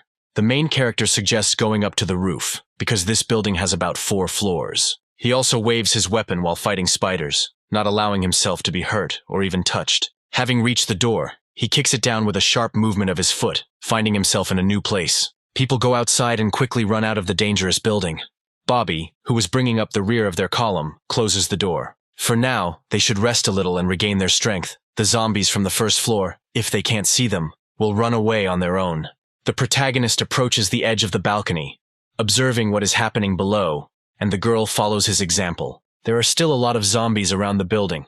They are walking around looking for a victim, but something is bothering the young people. Out of nowhere, a second-rank fanged dog appears, jumps above the monster, and plans to attack. Since these animals like to move in packs, they act together, dealing with other mutants. The dogs jump on the humanoids one after another, tearing them to pieces. Rose and John watch in horror as events unfold below, not expecting such an outcome at all. They didn't know that the fanged dogs and zombies were fighting each other. The mutants, opening their mouths, move slowly. They go towards their goal. Rose is happy. This battle was supposed to lure the zombies out of the first floor. Now the people have a chance. But it is not clear why zombies and evolved animals attack each other. The commander reports that they need to check their equipment, full combat readiness, and prepare to descend to the lower floor. The soldiers look at her in shock. Bobby asks how people will leave from there. She explains that the first step is to break through the encirclement, then regroup on the outskirts and continue the mission.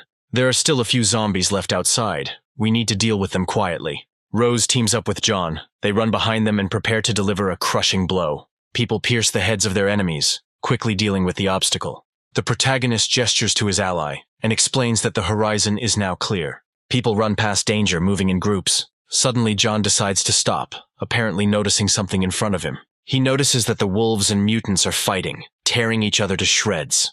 The dogs raise their eyes to the obstacle. Their muzzles look very angry. Then, the protagonist explains that they have now been discovered. One of the evolved beasts opens its mouth and rushes to attack.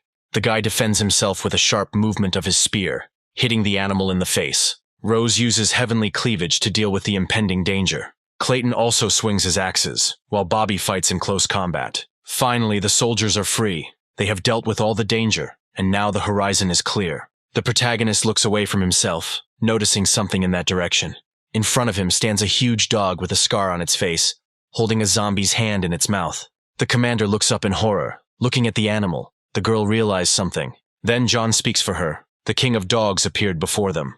The mutant quickly shakes his head and throws the zombie aside.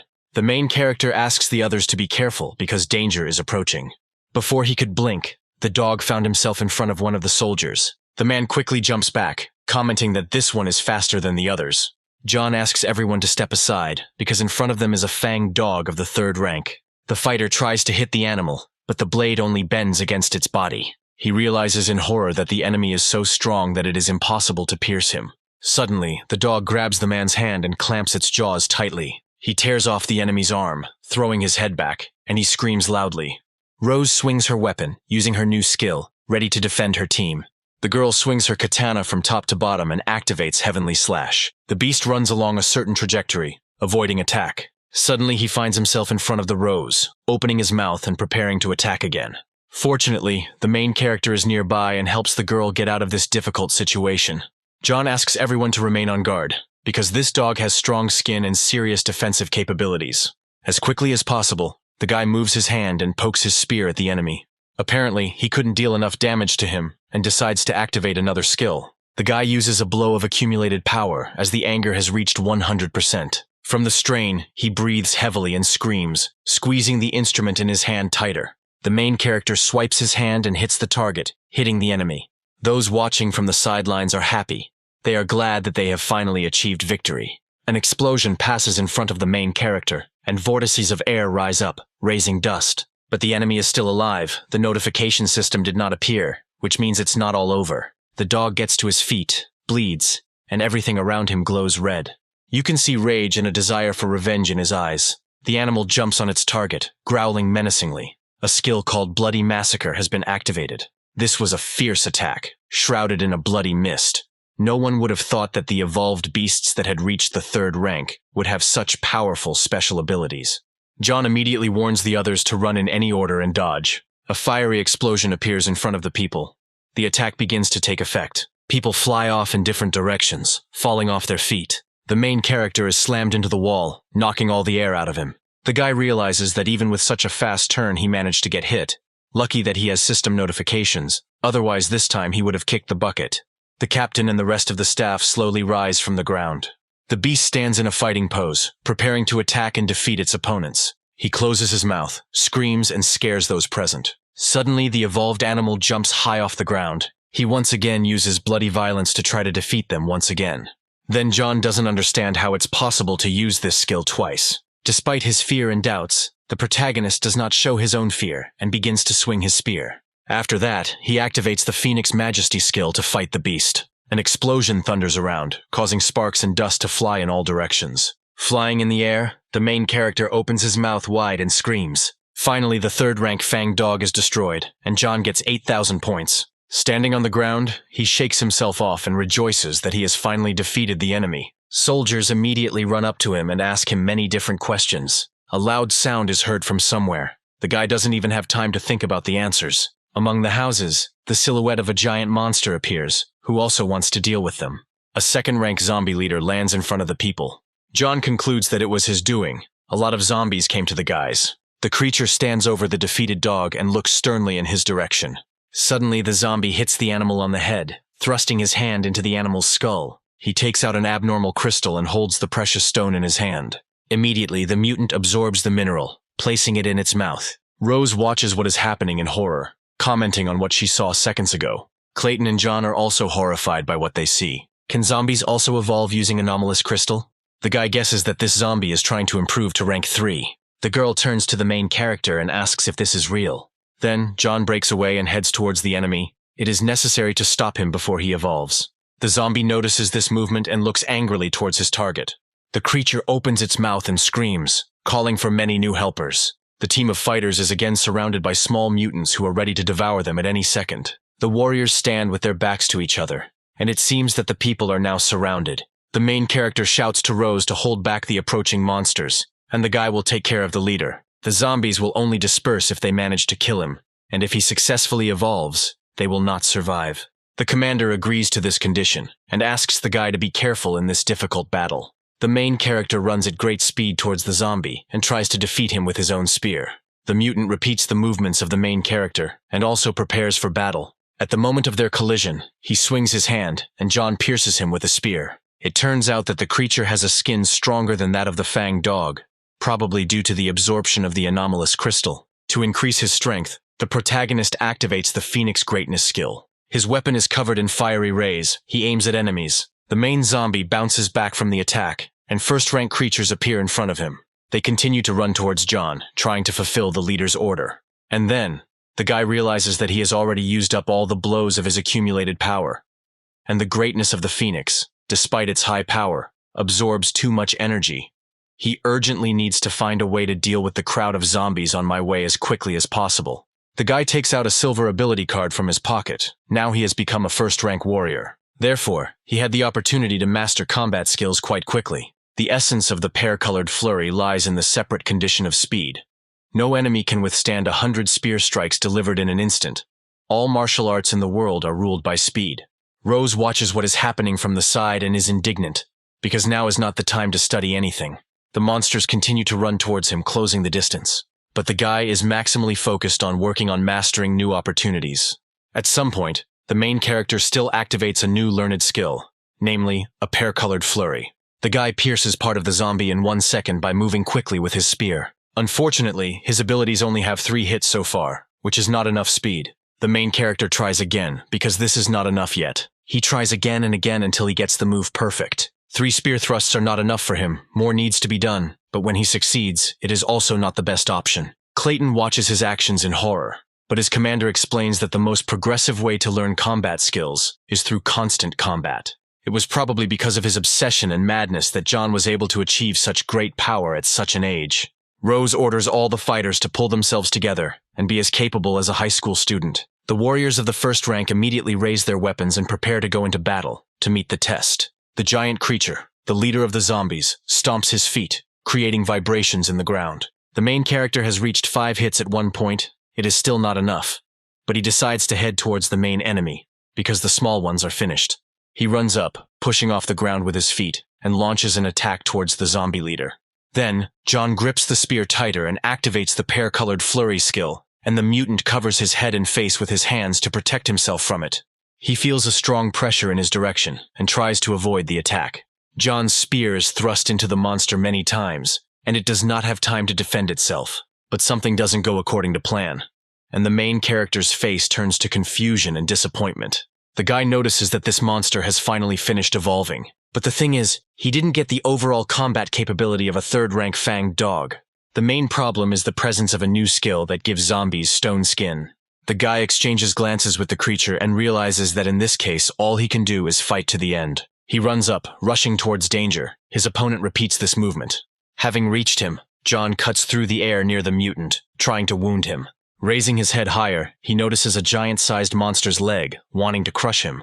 But the hero manages to jump away from her at the last moment, thereby saving his life. If John can't destroy it quickly, it will continue to call for reinforcements, and their situation will only get worse. It seems there is no other choice, so the protagonist uses the ability of the explosion of anger. Those watching from the side feel the guy's aura strengthen. If a zombie could withstand a pear-colored barrage, could it withstand an enhanced version of this ability? Then, John activates the skill, holding the weapon in front of him. He crushes the enemy with multiple spear thrusts, dealing increasing damage to the mutant. Everything seems to be working just as he expected. Entering a state of rage, the protagonist felt as if he had become one with the spear. The guy swings his weapon, deciding to make sure of his own feelings. He grips the spear even harder and uses his deepened knowledge to do so. The zombie watches what is happening from the side in confusion. Finally, the guy gets to crush the enemy. This attack turned out to be many times stronger than the previous one.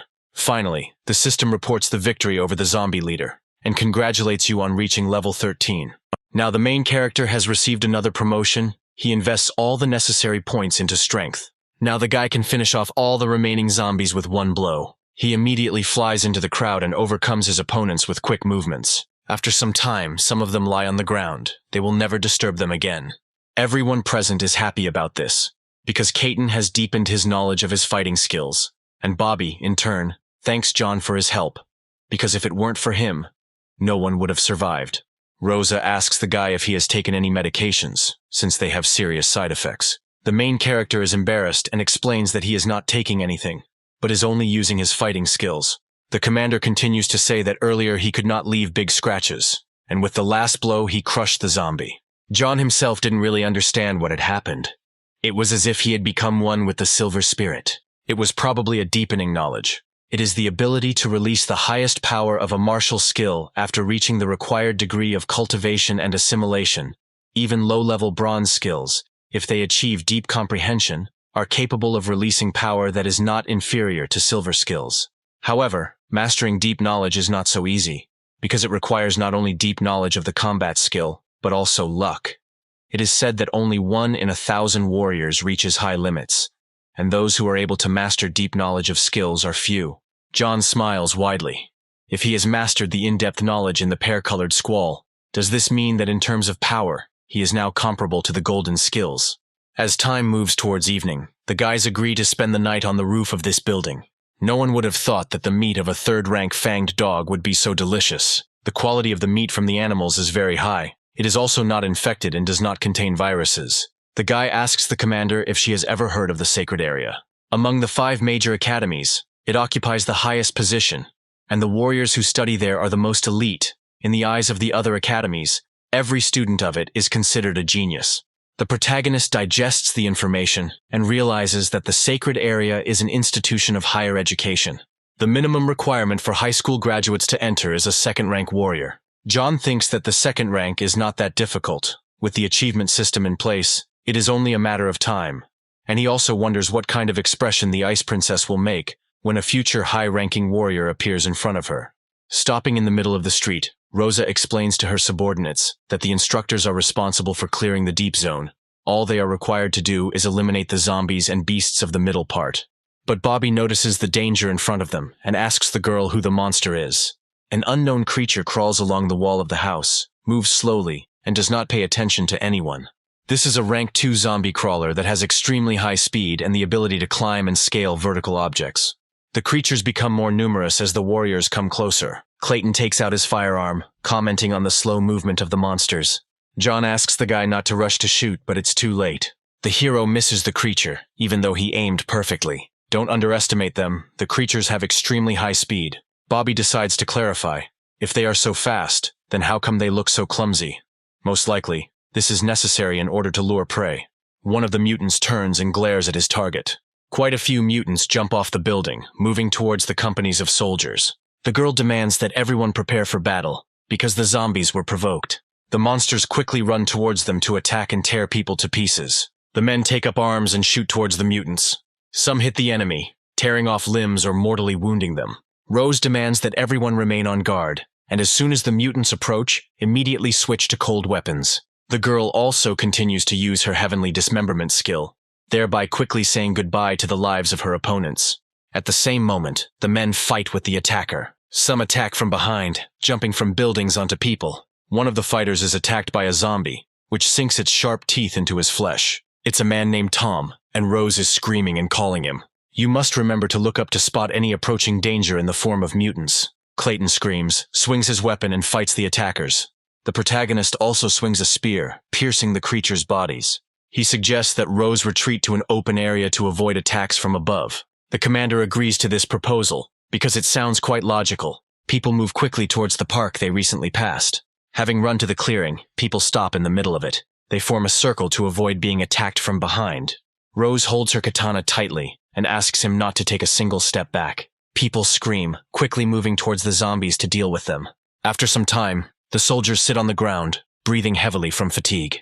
The main character puts a bottle in his mouth and empties it. John is dying of fatigue, but it was worth the effort for that amount of experience points. Suddenly, a blow flies past him, but the guy manages to crouch down, dodging it. As soon as he stands up, John raises his spear and responds to the attack with a sharp movement. In front of him stands a hooded man who is also trying to defend himself from the attack. The protagonist activates the Eye of Analysis skill and realizes that this is a third-rank warrior who specializes in stilettos, dodging techniques, and secret assassinations. He continues to hold the spear in front of him, asking the man who he is. Then he explains that the future dead person does not need to know the name. Rose is indignant and yells at the man because he decided to attack a Federation soldier. He explains that his target is John and doesn't plan to waste time on the others. The commander shouts, because the main character is also a soldier. If he kills him, he will become an enemy of the army. He makes a sharp movement of his hand and delivers a cutting blow. But the girl also activates Heavenly Slash to respond to the attack. Their forces collide, creating a violent explosion. From this force, the girl is thrown back. She loses her weapon. The men look at what is happening in horror and shout after Rose. The soldiers are about to attack the man because he dared to attack their commander. He activates a silver skill called Super Speed Rotation, and the men are pulled in the opposite direction. The main character slowly turns in their direction, looking ahead with boredom. The attacker looks at him, because the hero was afraid of death, decided to leave his comrades to their fate and run away. But he is sure that the hero will not be able to get far. Once safe, the men sit down on the ground and do not understand who the person who appeared is. Rose clears her throat and explains that it is unlikely that John will be able to confront this strong man alone. Clayton screams. It's obvious that the guy took the master away on purpose to get them out of danger. The girl grips her weapon tighter. Of course they won't stand idle. He dared to attack their man in the presence of the military personnel of the City of Starlight. The warriors will definitely let the man understand what happens for this. Having caught up with his target, the blonde guy stops in the middle of the road. John smiles widely and explains that he had no intention of running away. He was just looking for a deserted place so that no one would bother him while they dealt with him here. The attacker screams in rage, because he has never seen such impudence. The protagonist asks him if Joseph's family sent him to kill him. He is not going to explain, because he is sure that his opponent will die soon. But John is now planning to deal with him and then take revenge on this clan. He thrusts his spear forward in a sharp movement to strike. At the last second, the attacker ducks and thinks that this speed really impresses him. The man suddenly crouches down and goes around the enemy from behind. He thinks of the heart of the moment that shook with the determination of cold fury that his rival had now released. John notices this strange turn. It is probably a combat skill from a rare category of movement techniques. The men come into contact in a fight, trying to cause each other at least some damage. One of them cuts off part of the opponent's hair with a sharp knife. John squats down, avoiding sudden movements. The protagonist slips his foot on the asphalt and avoids another attack. And suddenly, he raises his spear up to deliver a crushing blow. But the opponent burps back and runs in the opposite direction. The blonde man says he didn't expect that from him. Unfortunately, all these efforts are not enough. He takes out his weapon again. The attacker flies high into the air, activating the silver skill. It's called Petal Fall. Such a large amount of blade radiance is only for a moment. This skill has quite a similarity with Pear Blossom Flurry. But here, some of these radiances are illusory. Not all of the radiances released are deadly attacks. The main character decides to show the attacker a real death move. Their skills interact and attack and act on each other. Due to the enormous forces, they create one huge explosion. After which, the man jumps in the opposite direction so as not to die. The attacker has long known what this trick is. He managed to learn a lot when he killed those crawling zombies. The outstanding third-rank warrior had worked so hard to defeat the first-rank warrior, and they continued to exchange malicious comments with each other. The guy decides to use a pear-colored flurry again, but his opponent repels each of the attacks with sharp movements. The man goes on the attack again, using a skill called two-winged thrusts. His hands glow with blue flames, rushing towards the protagonist to deal damage. The guy steps aside, but the enemy continues to advance at high speed. Then the main character groans from the strain and continues to move. The attacking man is happy that he won. But John is not going to give up. Suddenly, the blonde guy looks down and sees a blood stain on his clothes, not believing his eyes, because he dodged all the attacks. Then, the main character explains that he had noticed the guy on the roof a long time ago, and that during the fight, the zombies fired 4 blows, but that was not his limit. In fact, he can fire about 5 instant strikes, and the 5th one hit him. The man insults his opponent. Realizing his situation, it seems he is doomed. Finally, the third-rank warrior is destroyed. The system awards 120,000 experience points for this. Exhaling heavily, the protagonist wipes the dust off his clothes and giggles quietly, happy to have leveled up to 14. Now, he can distribute the points he received. The guy decides to invest 4 into strength, and the remaining 10 into endurance. Although he managed to regain his vitality after leveling up, the wounds from the stilettos were still bleeding. Then, John pulls a small dagger out of his shoulder. Pushing the weapon aside, he urgently needs to stop the bleeding that has opened up. A group of people appears in front of the guy. He cannot make out their silhouettes in the distance, but he hears his name sounding from their lips. Rose, leading the squad, runs ahead and asks the hero from a distance if everything is okay with him. Looking at them, John smiles faintly and thinks that these guys can really be relied upon, even though they were facing a third-rank warrior, and the fighters still came as quickly as possible. Unable to stay in place, the protagonist's legs give way and the guy falls, not even putting his hands in front of him.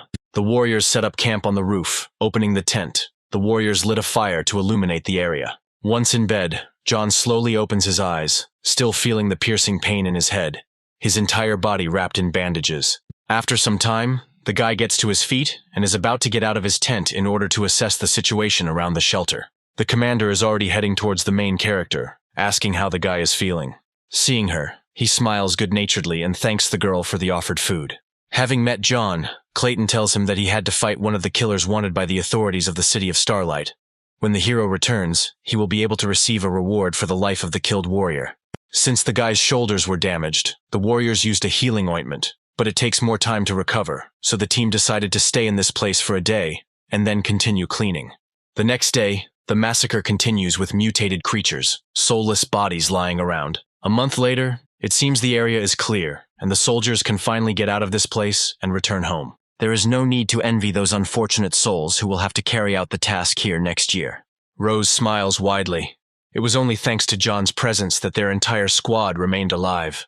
Rejoicing at the end of the battles, the men hug and thank the protagonist. Now they are all like brothers. Suddenly, a voice from the side distracts them from their conversation, and the soldiers raise their heads to look at the speaker. A team of 6 people heads towards them. They remember the annual army cleanup. One of those present smiles slyly and offers to share their catch with him since they have already finished. Taking a confident pose, Rose decides to ask where the group got so much courage from, since they decided to rob the Federation soldiers.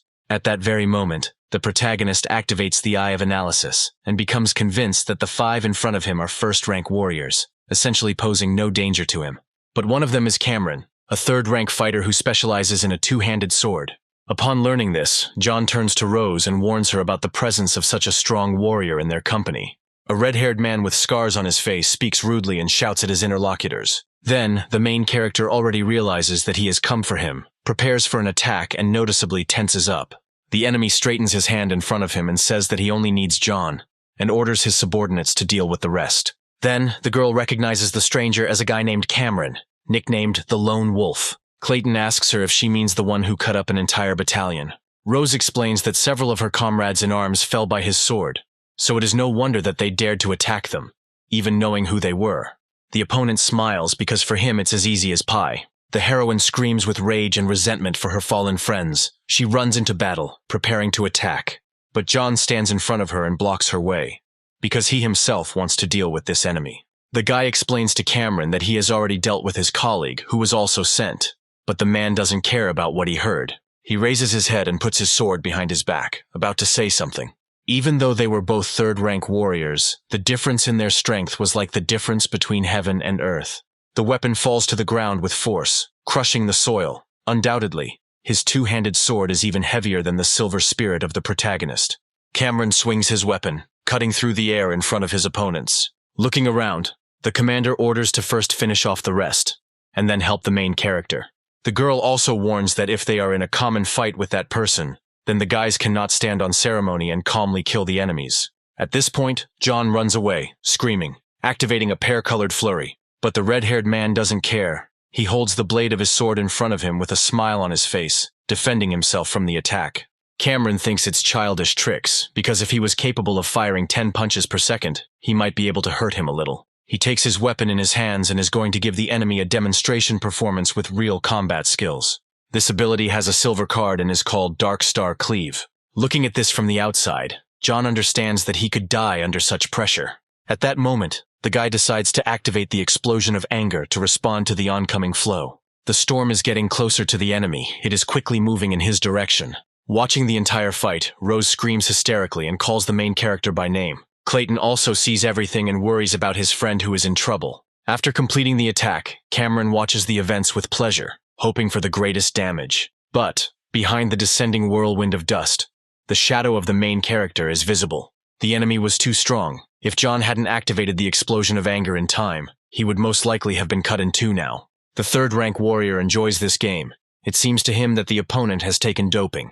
The battle continues, the men crossing their weapons, clashing blades. Even after activating the anger explosion, the protagonist still can't match him in strength. This guy must be at the peak of the third rank. He notices and comments that the resistance is truly impressive. The man offers to try to respond to the next attack that he is ready to make. Then, the guy begins to feel an increase in the aura, which already foreshadows an attack. Cameron decides to turn to a silver skill called Triple Slash. He smiles widely, baring his teeth, as he activates the first cut. The main character is shocked by what he hears and already senses the impending attack. Then the guy jumps back with a sharp movement, trying to avoid damage to his body. An explosion goes off, sending chunks of dirt and dust flying around. A cough is heard and a bloody stain begins to appear underfoot. The protagonist's limbs are shaking. The force of this attack was too great. Even the spear made of space ore was cracked. Cameron cuts through the air with sharp movements, preparing to begin another attack. He activates the second stage of his ability, rushing forward towards his opponent. Sighing, the protagonist realizes that he must now activate his trump card. Otherwise, he will die. Then the boy uses the pear-colored flurry again, rushing forward to defend himself. Continuing to move, Cameron laughs loudly and repeats that this move is absolutely useless against him.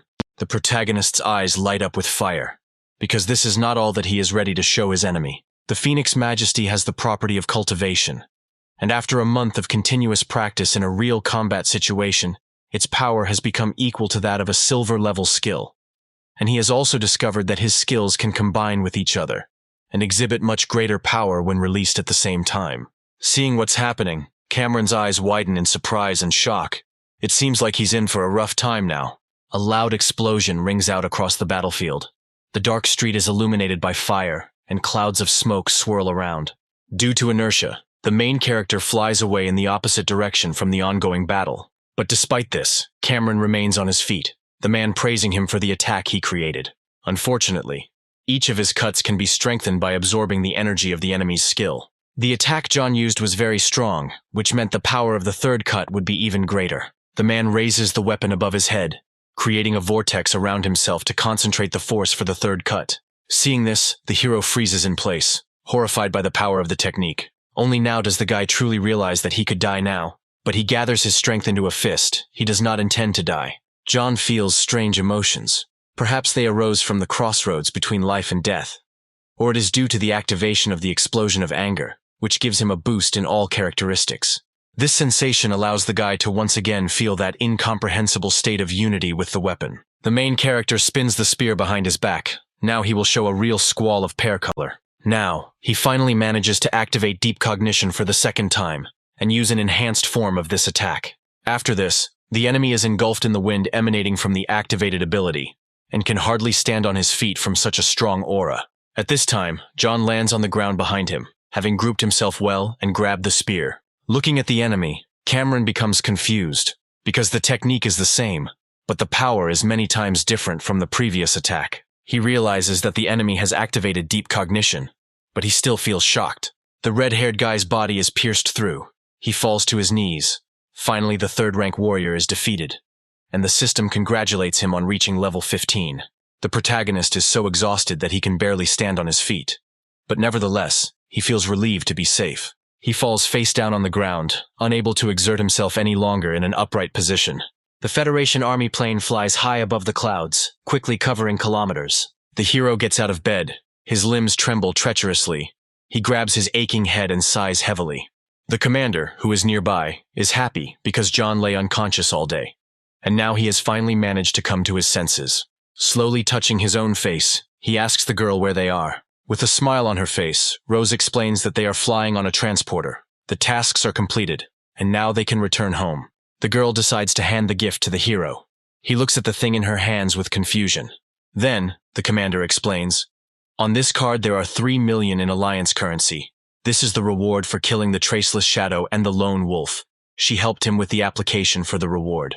Of course, the main character is happy with what he received, because now he can update his equipment.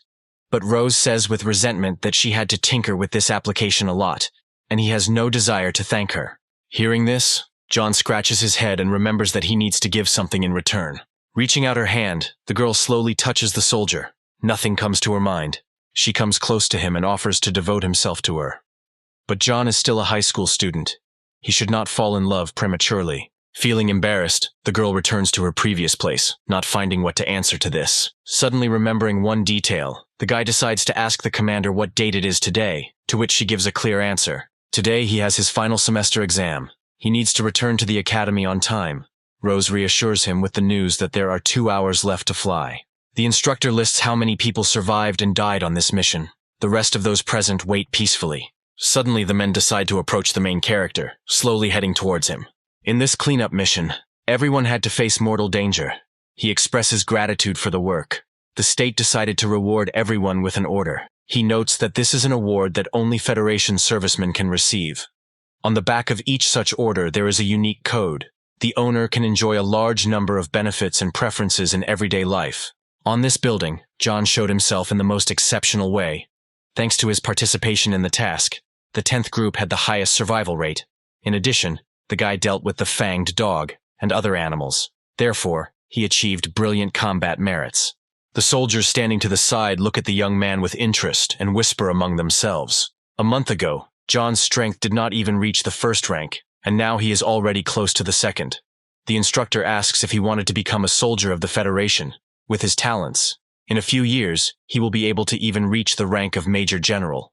But the main character refuses, because he is a high school student and plans to enter university. Remembering this, the man offers to find him when he graduates from university. Although John is only a schoolboy, he already has the strength to fight off third-rank warriors. The guy says goodbye to everyone present, hugging everyone. The commander also stands to the side and asks to hug his older sister. Suddenly, the main character stumbles and falls on the girl's chest, but she continues to hug him with a smile on her face, not having anything against what is happening. With a smile, the girl asks him not to forget to visit them whenever he has free time. No matter how high John climbs, he should never forget about his comrades with whom he went through fire and water. The final semester competition begins. The host will ask 20 students, names will be called, to come up to the arena. The teacher and Mark are already there. He is thinking that if the guy cannot show up at this event, he will be expelled from the academy. The friend is very worried about the main character. A whole month has passed since he left. The teacher calmly asks the young man to wait a little longer. One of the students is pushed out of the arena during the competition.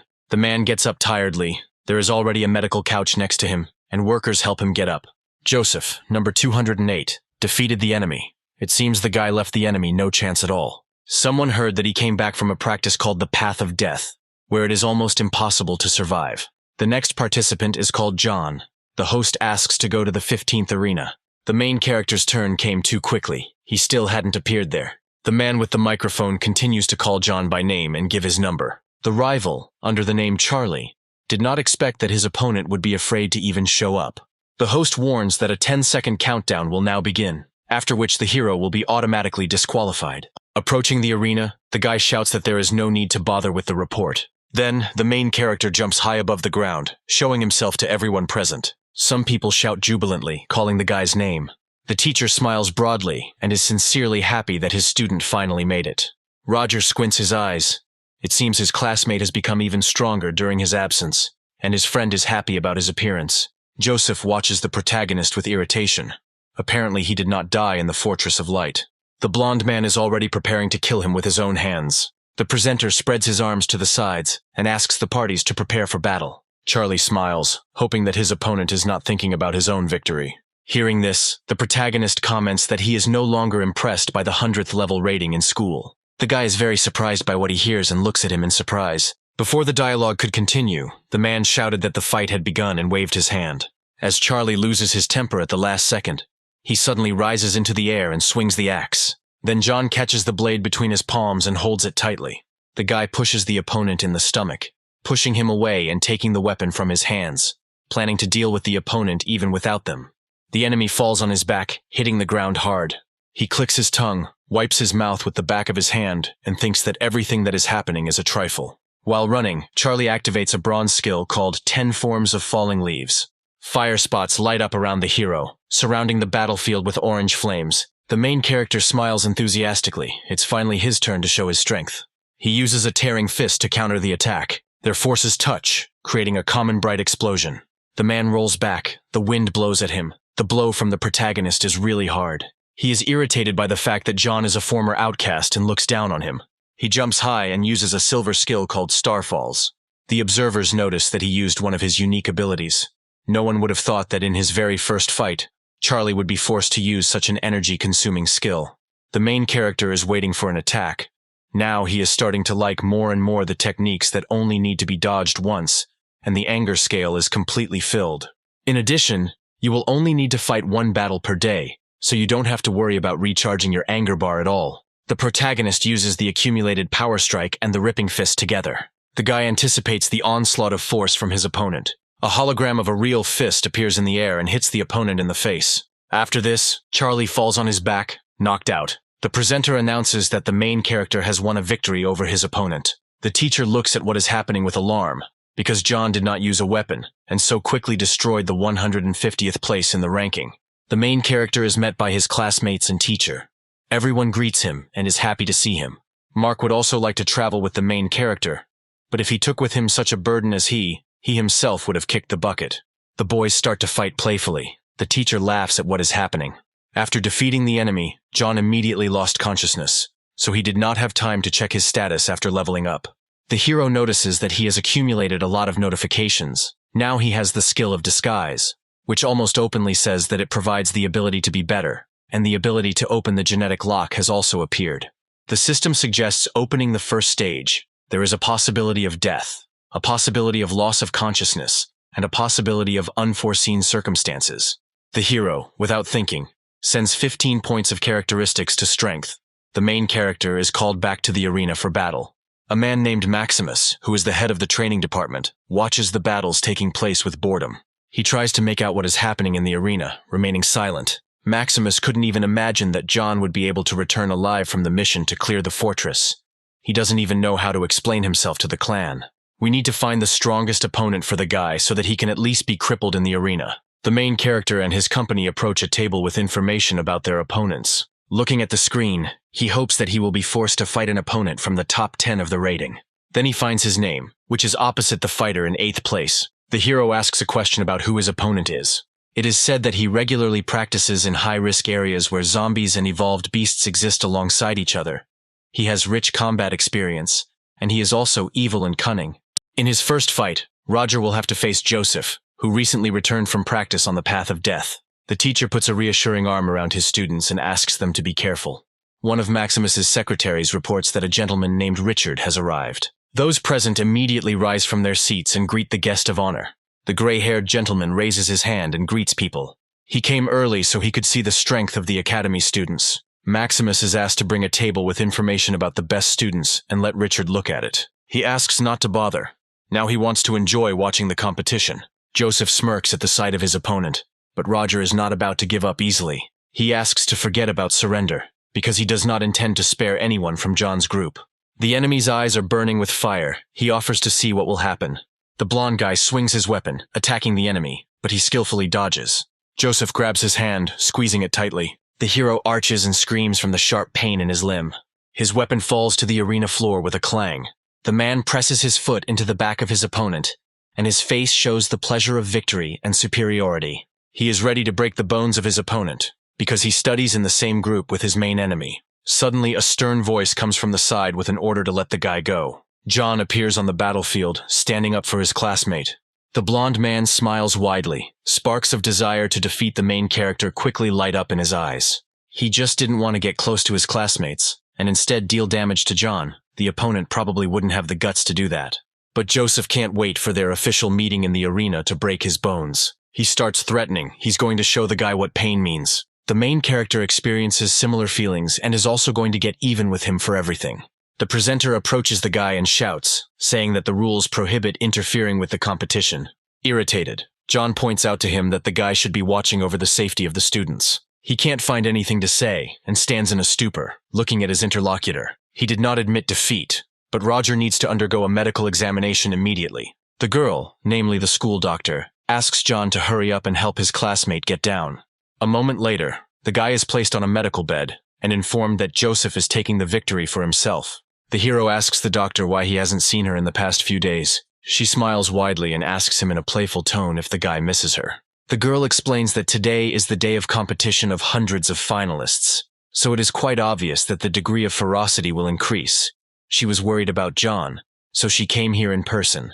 Then, Roger slowly raises his shaking hand and calls his classmate by name. Crying, he is not ready to accept the fact that he did not repel a single attack against him. The guy asks his savior to be more careful if he gets caught against him. Looking up, the protagonist confidently states that he is ready to sort things out and avenge him. The voice from the speakers informs that John needs to get ready and go to the arena to fight the number 8 ranked guy, a guy named Christopher. Exhaling, he turns to those present. Now it is his turn to join the fight. People shout motivational speeches after the departing hero, hoping to encourage him. As John approaches the arena, he notices his opponent waiting for him. Maximus rubs his chin, watching the events unfold with interest. But for Christopher, this fight does not cause any emotions. He feels confident. The guy turns towards the hero, asking him if he is his rival. At the age of 18, he had already become a second-rank warrior. And as a second-rank warrior, his overall combat ability was almost no different from that of a lone wolf. Christopher has talent, is known as Starlight's Tiger, and it's not for nothing that he ranks high. The host demands that the parties get ready and then announces that the fight has begun. Hearing this, the guy immediately jumps into the air. Activating the power, Christopher swings his own hammer and slams it into the arena, shattering it into a pile of pieces. The protagonist watches this with fear. This arena is made of a special rock, the hardness of which is comparable to steel. A bead of sweat runs down his face. How could his opponent break it with one blow? Leaving the weapon in the floor material, Christopher calls the enemy agile. He is fully prepared and willing to beat the enemy. The guy bites his lip and promises that the hero does not feel pain from this. Then the host comments on the whole situation. Because Christopher delivers a truly ferocious blow, I wonder if John will be able to answer him. One of the observers is sure that the main character is finished. His friends are confident that John will win, so they send caustic comments in response. The guy is confident that no one will defeat Christopher, and is even ready to eat a piece of the arena if the opposite happens. The nurse smiles slightly. She is ready to watch this live. Meanwhile, the battle continues, the opponents skillfully waving their weapons. Suddenly, Christopher swings again and hits the sledgehammer in front of him. Fortunately, the main character manages to jump away. He moves forward sharply, trying to respond to his attack. The guy also quickly dodges the attacks, sending angry comments his way. At this point, the protagonist realizes that the power of his opponent's hammer is so great that it seems he will have to use an explosion of anger. Continuing his thoughts, he decides that he will leave this ability for the last moment due to the long recharge. The men begin to move towards each other again. Then, John activates a pear-colored flurry and tastes his opponent with multiple spear thrusts. He notices this and stops in stupor and mute surprise. Then, Christopher tries to dodge the attack, using sharp movements to remove his limbs from the enemy's path. But still, one of the spears wounds him in the shoulder, piercing the flesh. By inertia, the guy slips back and squints in discomfort.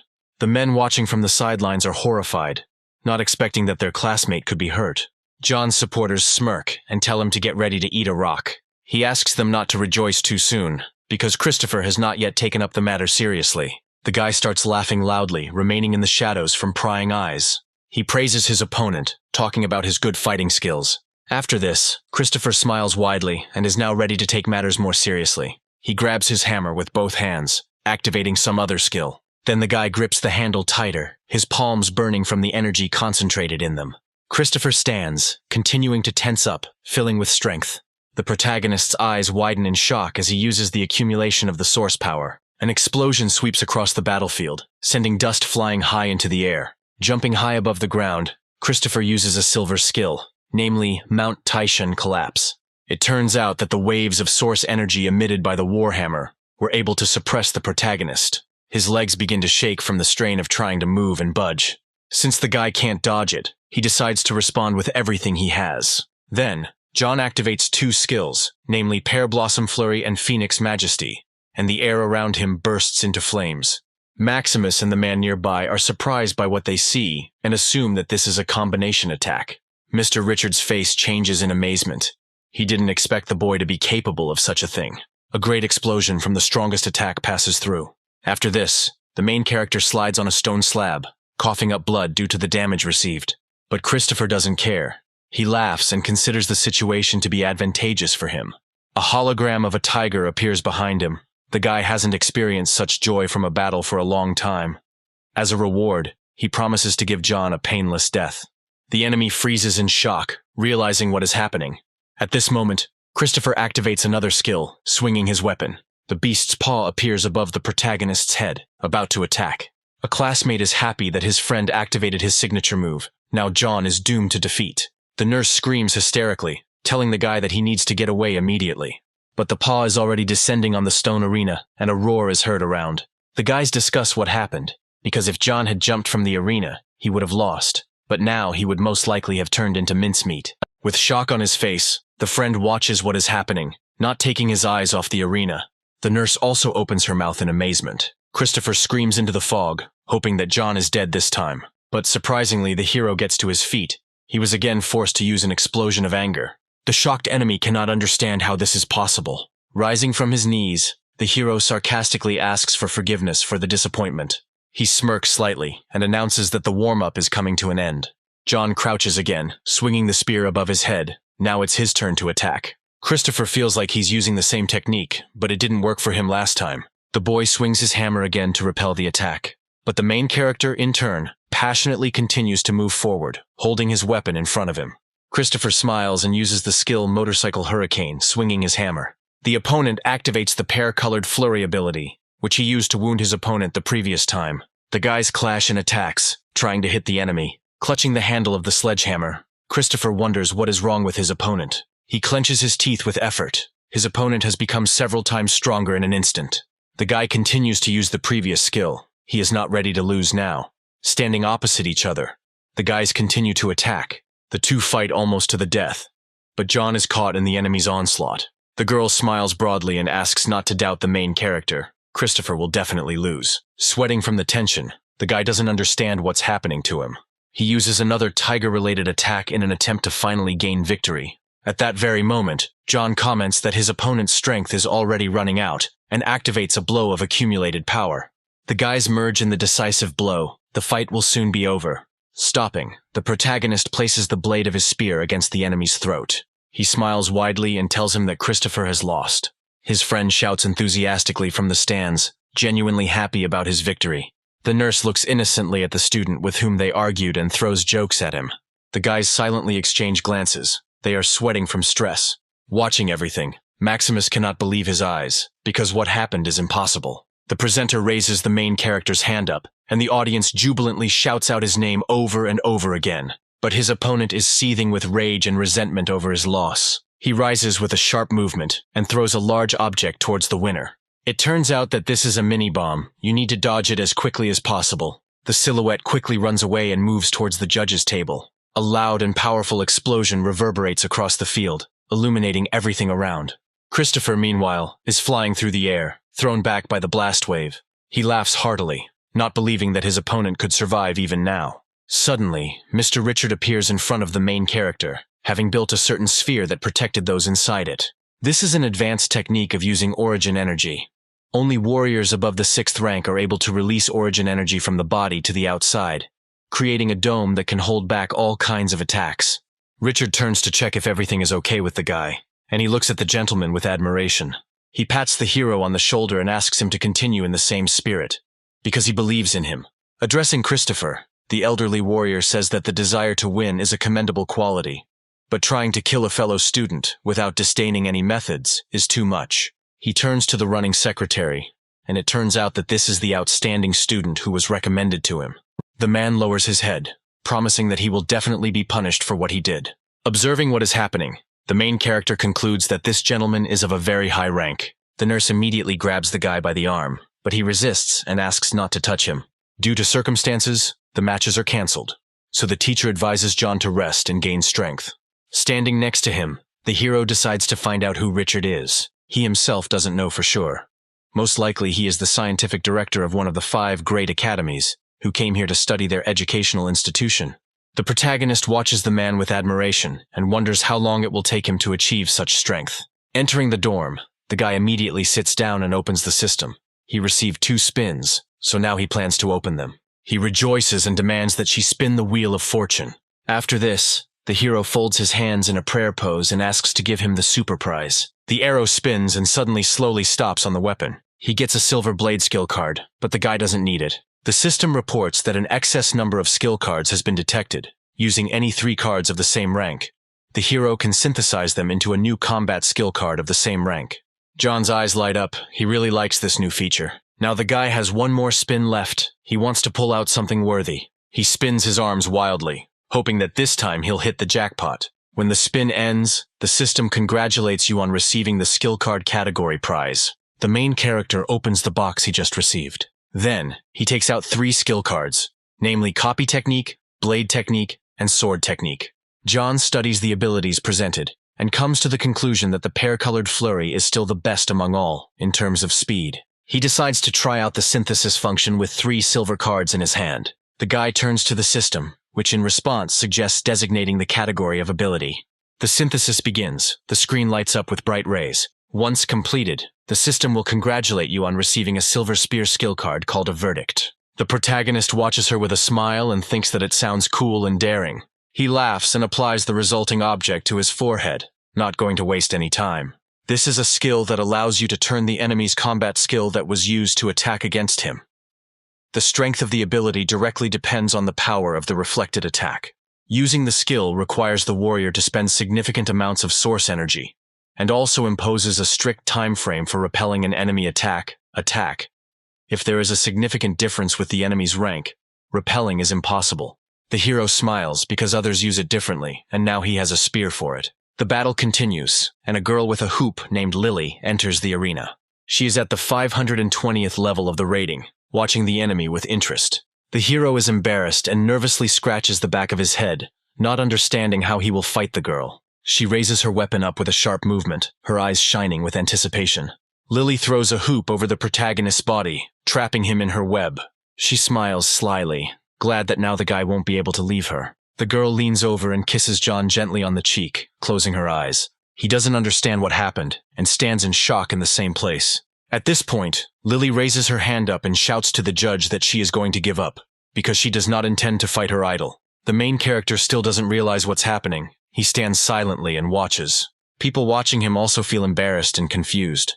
The presenter looks at the departing lady in confusion. Now John has definitely won. Mark rubs his chin resentfully, wondering why he is so unlucky. The nurse immediately loses her temper. How dare this little flirt seduce John in her presence? A friend makes fun of the main character, but he is unhappy with what happened, and is angry at him for this humor. Suddenly someone grabs his outer clothing and pulls him to the side. This is Louise, hugging the guy, kissing the main character on the lips. In shock, John covers his mouth with his hands in fear and becomes indignant. The girl smiles. What else could she do when the guy was kissed on the cheek right in front of her? So she decided to take his first kiss without further ado. The main character feels disappointed. Because this is not how he imagined this moment, the nurse soothingly strokes the guy's back. At the moment, there are 25 participants left in the competition. 12 people will go through the next round, and the draw begins. Maximus clasps his hands and thinks that he has once again prepared a worthy treat for the main character. The guy looks at the screen in horror. He was forced to participate in a 3-man battle. In the Academy rankings, a guy named Leo is ranked 10th, and Noise is ranked 12th. The two are on pretty good terms.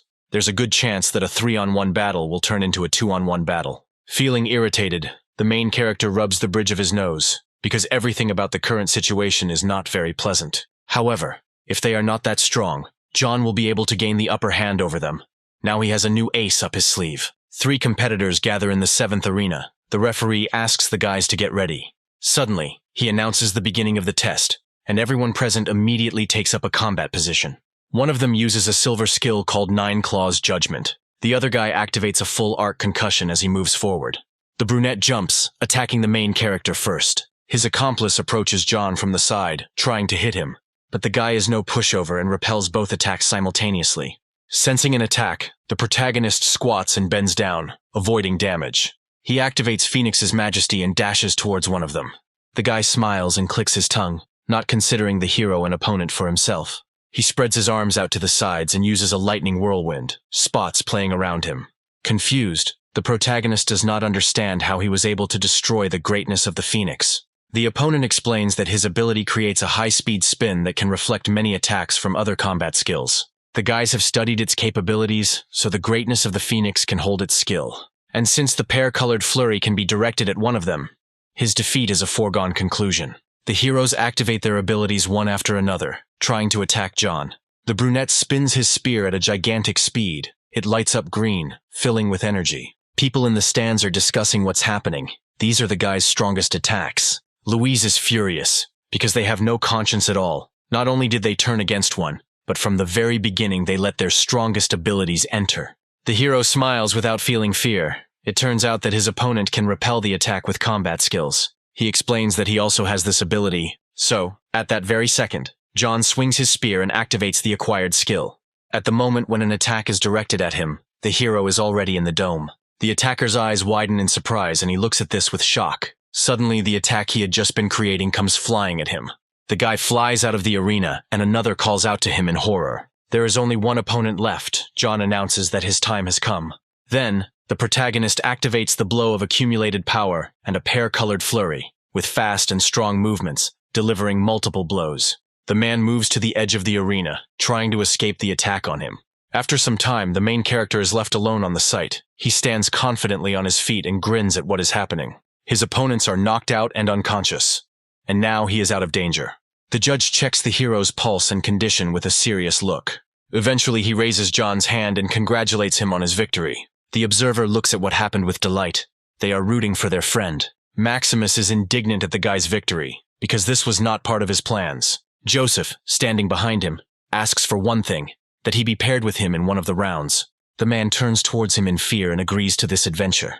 The guy already feels that he will take revenge on the hero for all the suffering he had to endure because of him. He is sure that he will pay him double. There are only 12 people left. The next stage will eliminate another 6. The first pair is announced, namely Joseph and John. The spectators stand up from their seats and discuss this. It is unknown who will win this time, because the strength of both has greatly increased. Only a month has passed, and during this time Joseph managed to rise to the 2nd rank. It seems that doping did not have a serious impact on his improvement. Nobody knows. He practiced for a whole month in such a place teeming with dangers. Mark shouts from the stands and asks his friend to crush the enemy this time. Turning around, the protagonist shows a gesture of agreement, smiling confidently. Suddenly, his younger brother appears next to him, who is completely confident in his relative's victory. The friend, in turn, supports his classmate and does not agree with his statement. The blonde loses his temper, clenching his teeth and fist aggressively. No one could understand the suffering his brother endured on the path to death in order to defeat John. Joseph never thought that a month later they would meet again in the same place. He was ready to kill his opponent. The main character activates the Eye of Analysis. The combat capability is several times greater than that of the first opponent. Although he is tense, he calmly explains that from the moment his father sent assassins after him, he will not know peace until he settles accounts with their clan. Not wanting to wait another second, both students rush forward, ready to fight. They cross their weapons, looking at each other with smiles and aggression. After a couple of seconds, both move to a safe distance. The guy clenches his teeth and tenses up. The power of his opponent's sword is very high. Joseph explains that the instrument cost 100 million to purchase, and was created from a special metal obtained from a blood-red star. For this victory, the guy paid a high price. His blood will become a sacrifice to the bloody demon. But the main character jumps back from the chopping blow at the right moment. He holds the spear in front of him and shouts loudly. Then the guy uses a pear-colored flurry, and his opponent runs from side to side, dodging the attack. Notices that Joseph had mastered the technique of movements. The teacher is shocked. In order to master combat motor skills, a warrior needs to reach the 3rd rank. How did the blonde manage to do this? The brother is completely confident in his relative's victory. He watches what is happening with a smile. Then Joseph uses a silver skill called Slashing Arc.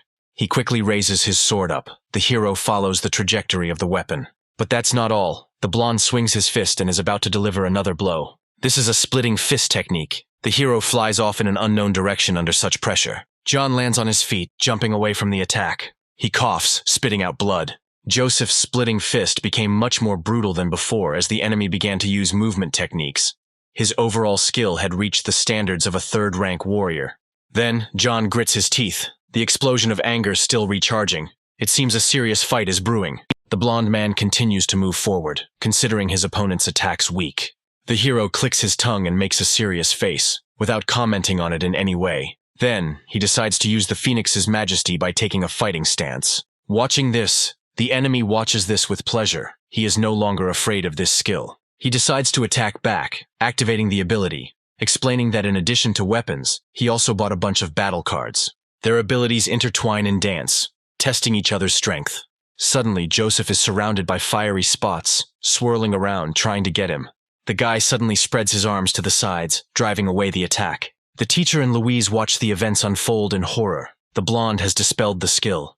Remaining in place, John notices that for the 2nd time that day, he encounters a combat skill that can dispel his attack.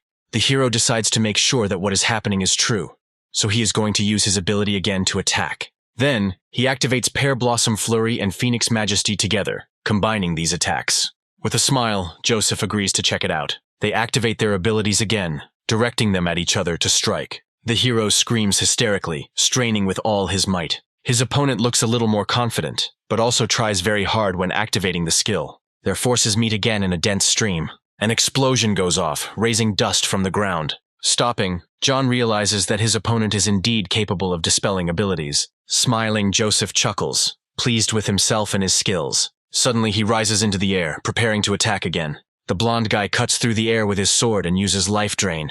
But in order to defend himself, the main character moves his spear in a circle and repels the attack. A shield appears in front of him, protecting John from attack. Suddenly, his spear breaks into several pieces, stripping in different directions. His defense was broken by the enemy. The hero falls to the ground. Those watching him suddenly rise from their chairs and widen their eyes in worry. The verdict didn't work. John remembers the words of the system. It said that with a significant superiority of the enemy in strength, this is the only case when he is unable to repel the attack. Apparently, Joseph really reached the 3rd rank. The guy quickly catches up with his opponent, stretching his hand with the sword in front of him. The weapon hits the protagonist in the shoulder, piercing the flesh. To protect himself, John activates the accumulated power strike and the ripping fist. He throws the enemy aside, hitting the student's abdomen. Once at a safe distance, the boys raise their heads towards each other. Joseph rubs his face and tells the hero that if he had died from his sword, he would not have had to suffer. He loses his temper and punches John in the jaw.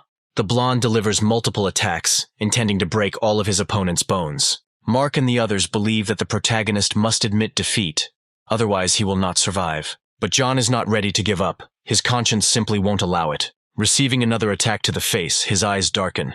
The observers are worried and call out to the main character. The referee immediately stops the fight when the fight reaches a dangerous point. The man shouts to Joseph to see if he can see that the boy has already lost consciousness. The blonde raises his hand. He doesn't like the idea of killing in front of so many people. Even though his opponent survived, he is little different from a cripple.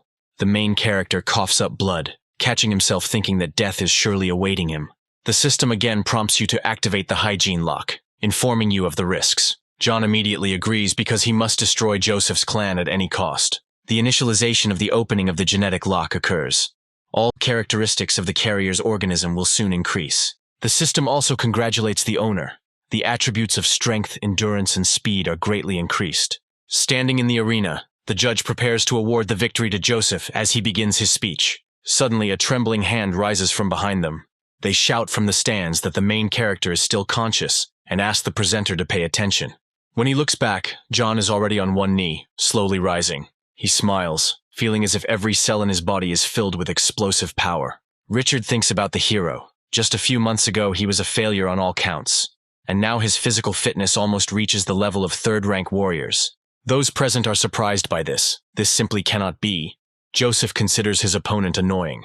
The guy rushes into battle again, using a tearing fist along the way. Then, responding to the attack, the blonde shouts that his skill is no match for the guy. They meet again in battle, touching hands. The clothes on Joseph's limbs begin to tear, and he does not understand where such power came from. His flesh is torn from the inside, ripping through his skin. But inside the blonde there are only metal wires. The hero looks at him in surprise. Did Joseph really make himself a semi-mechanical arm? Thanks to John's efforts, he became a half-human, half-mechanized monster. In order to increase his level of hardening, Joseph went to practice on the path of death. But those monsters damaged all his limbs, and in order to survive, the blonde had to transform like this.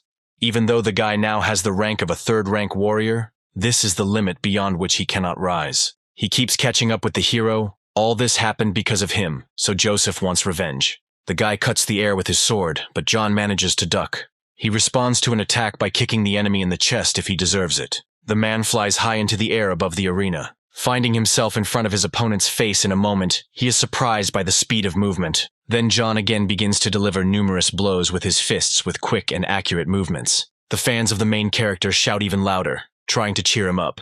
The blonde's brother asks the guy to stop and stop beating his relative, but he no longer hears, delivering a crushing blow to Joseph's jaw. He hits him over and over again, and then throws him backwards onto the surface of the arena. The situation repeats itself again. The judge asks the hero to stop, since the opponent has lost consciousness. Then John rises to his feet, moving away from his opponent. In the end, the host awards victory to the main character by taking him by the hand. Mark screams loudly, rejoicing at his friend's victory. The others are proud of the guy. Joseph's brother looks down and doesn't believe that the hero's strength can be so great. Maximus understands his situation, because John defeated the guy, but Richard is completely delighted with what he saw. The man will remain lying on the ground in the same position. It turns out that he has a syringe with an unknown filling in his hand. Rising to his feet, Joseph raises his hand, intending to stab the protagonist. He suddenly grabs him by the hand and asks him to stop, because the duel is over. The blonde holds a virus in his hands, a drop of which will turn any person into a zombie. The judge yells at Joseph that he is committing a crime and orders him to stop. The guy screams hysterically, smiling creepily, and wants his opponent to turn into a mutant. Then John grins, baring his teeth. The enemy asked for it. He grabs the blonde's hand and brings it to his body, forcibly moving the limb. The needle pierces the neck, entering the flesh and releasing a poisonous liquid inside. Transforming, Joseph asks to stop, but it is too late. The guy watches the enemy from above, since he is mutated. He grabs the remains of the broken weapon, swinging it, preparing to finish off his opponent. The remains of Joseph's body fly off to the side. The guy can no longer be saved. His brother screams hysterically and asks him to stop. A voice appears out of nowhere, ordering him to bring his son's life back. The guy suddenly turns his gaze in that direction, visibly tense. The clan leader activates the ability, attacking John and wishes for his death, but the main character manages to jump to the side, avoiding this. The attacker's eyes glow with aggression and anger. He wants to avenge his son's life. Richard bursts into tears, losing his temper at his father's insolence. He stands in front of John, defends him, and responds to the man's attack. The man pushes the liar aside, who remains in place, confused. After a few seconds, he realizes that there is a 6th-rank warrior in front of him. He begins to justify himself, explaining that John killed his son, so Oliver wants to take him to the police station. Richard, however, continues to defend the hero, saying that he was killed by a mutated zombie for safety reasons, and this is allowed. The father looks at the gentleman with irritation and disappointment. Raising his hand, the warrior orders that Joseph's body be taken away immediately, and the secretary immediately begins to carry out the order. In order to prevent the spread of the virus, The corpse of a person who has turned into a zombie is not allowed to be disposed of as one pleases. Oliver narrows his eyes and slyly watches the men's movements. The guy runs up to Joseph's father. After all the incident happened on the academy's territory, he asks to leave the arena and wait a little while the police finish checking. He will be able to take the body. John approaches Richard and bows respectfully, thanking him for everything. The man believes that every action was not accidental, and if the main character has problems, then the offender will have to go through him. The father continues to silently watch his interlocutors, looking at him angrily. Maximus and his colleague slowly exchange glances, understanding the tension of the situation without words. In the military unit's dormitory, they are discussing the recent battle in full swing. Bobby is not happy for his friend because the clan will probably not let this go so easily. Slamming the door against the wall, Rose enters the room, announcing that they are heading to the academy tomorrow to investigate a mutated zombie that has appeared. The soldiers immediately rise to their feet, accepting the order. Clayton is happy to have the opportunity to help the protagonist, and Bobby also smiles at the news. Of course, the commander also does not miss the opportunity, and the corners of his lips stretch upward, thinking about the guy. Suddenly there is a loud knock at the front door. Just after opening his eyes, the guy gets out of bed and indignantly opens the door. Maximus stands next to the unknown man, explaining to him that people have come to see John. The brunette opens the document and shows it to the hero as evidence, informing him that the guy is suspected of committing murder. The hero smiles and turns to Maximus, asking if it was his idea to send him to the Tower of Light. Hearing this, the man loses his temper and yells at John, because he is talking to him in an inappropriate tone. Then the guy comes closer, insulting Maximus, and adding that such a person cannot have the title of teacher. The policeman immediately raises his hand and orders the argument to end by handcuffing the hero. But the hero has the Order of the First Star, so now only the Federation army can detain him. The man immediately loses his temper, surprised by what he heard. Turning around, Maximus looks at those present with irritation. He raises his hand and accuses the hero of lying, because he is still a good high school student. Remaining in his place, John squints and advises him to consider the consequences. A military SUV pulls up to the entrance, dust rising from its wheels. The sound of boots can be heard, people's feet moving one after another. Rose appears at the door, shouting threateningly that the men have apparently lost their fear. She reports that they dared to attack a Federation soldier who had been awarded an order. Then, Maximus falls into a stupor and looks at the girl in shock, not understanding what is happening. The soldiers immediately take out their weapons, pointing them at them. Those present raise their hands and try to justify themselves by saying that they didn't know. John, smiling, goes to his room. The commander crosses his arms over his chest, about to contact their superiors to find out about the abuse of power. Approaching the main character, Rose smiles widely and puts her hands on his shoulders. Friends approach John from behind. They arrived realizing that the clan would decide to blacken him. A teacher comes out from around the corner who also supports him. The guy is not guilty of anything, but under pressure from the clan, the academy issues decrees like yesterday's incident. And then John loses his temper, loudly asking what the order is. The academy believes that he intentionally injected Joseph, knowing full well that the syringe contained the virus that would eventually cause his mutation. Although it was not intentional murder, it was classified as malicious infliction of bodily harm that indirectly resulted in death. As a result, the hero was decided to be expelled from the academy. Upon hearing this, he looks at the papers in fear and screams, not wanting to understand. Unfortunately, the teacher will not be able to help him, but will study whether a transfer to another educational institution is possible. The guy raises his hand, thanks for the effort. But for an expelled student, transferring to another institution is a virtually impossible task. Rose smiles and says that John has been sent an official invitation to join the army. The most beneficial solution in this situation would be to join the army and fight alongside your brothers. And then the hero raises his gaze to a suitable figure. Richard heads towards them, saying that there is another choice. The gentleman is called by name, but the man remains in the same place. He hands the guy a card. Now he will be able to enroll in their educational institution. Friends from the army whisper among themselves. Rose is clearly unhappy that her proposal has been put on the back burner. Suddenly, the girl turns to the soldiers and asks them not to tell anyone about their dialogue. The guys are distracted from their conversation by something on the side. They look in that direction with fear. The hero reads the letter with delight. It is a very influential university. Everyone present is surprised by what they hear, because the place is very prestigious. This university is known as a sacred area. Richard is a teacher responsible for accepting students for a special set. Every year during this period of time, he visits places in search of talented students. which provides an opportunity to enter the number of students. The man watched him for a long time. John looks down, afraid that he won't be accepted because of his expulsion. Therefore, this university has a mechanism for accepting students under special circumstances. John will not need to take the final exam. And given his talent, there is no need to study in the third year of high school either. He just needs to come to register on September 1st. The guy lights up with happiness and delight and is definitely getting ready to come. It is unknown where one can find and what can be lost. No one could even imagine that after being expelled, the hero would have such luck. He smiles, introduces his friend, hoping that they will be able to see each other soon. And suddenly, John decides to check if Richard could tell the exact location. He had previously tried to search the network, but there was no information. The man replies that when he reaches the end of the path of death, the boy will be met and taken to the university. People who heard this dialogue were shocked by what they heard. A little worried, John lowers his eyes, crumpling the piece of paper in his hands. The path of death is not a road, but a special area. A place massively populated by zombies and evolved high-ranking beasts. As the name suggests, this is one of the most dangerous areas on the planet, rumored to be home to the strongest beast that has reached rank 10. Also in that place are various secret laboratories, a relic of the war. Richard looks at the future student with trepidation and asks him if he is scared. The protagonist immediately throws aside all fear, answering that he is just excited. He has nothing to fear on the path of death. The more animals and zombies, the more experience points. The man asks his interlocutor what he plans to do next. The guy will first go to the city and get a warrior's license, then go to register. Turning around, the new teacher walks away in an unknown direction and wishes good luck. The hero is immediately surrounded by his friends and acquaintances, congratulating him on this invitation. The soldiers decide to celebrate this achievement by getting drunk.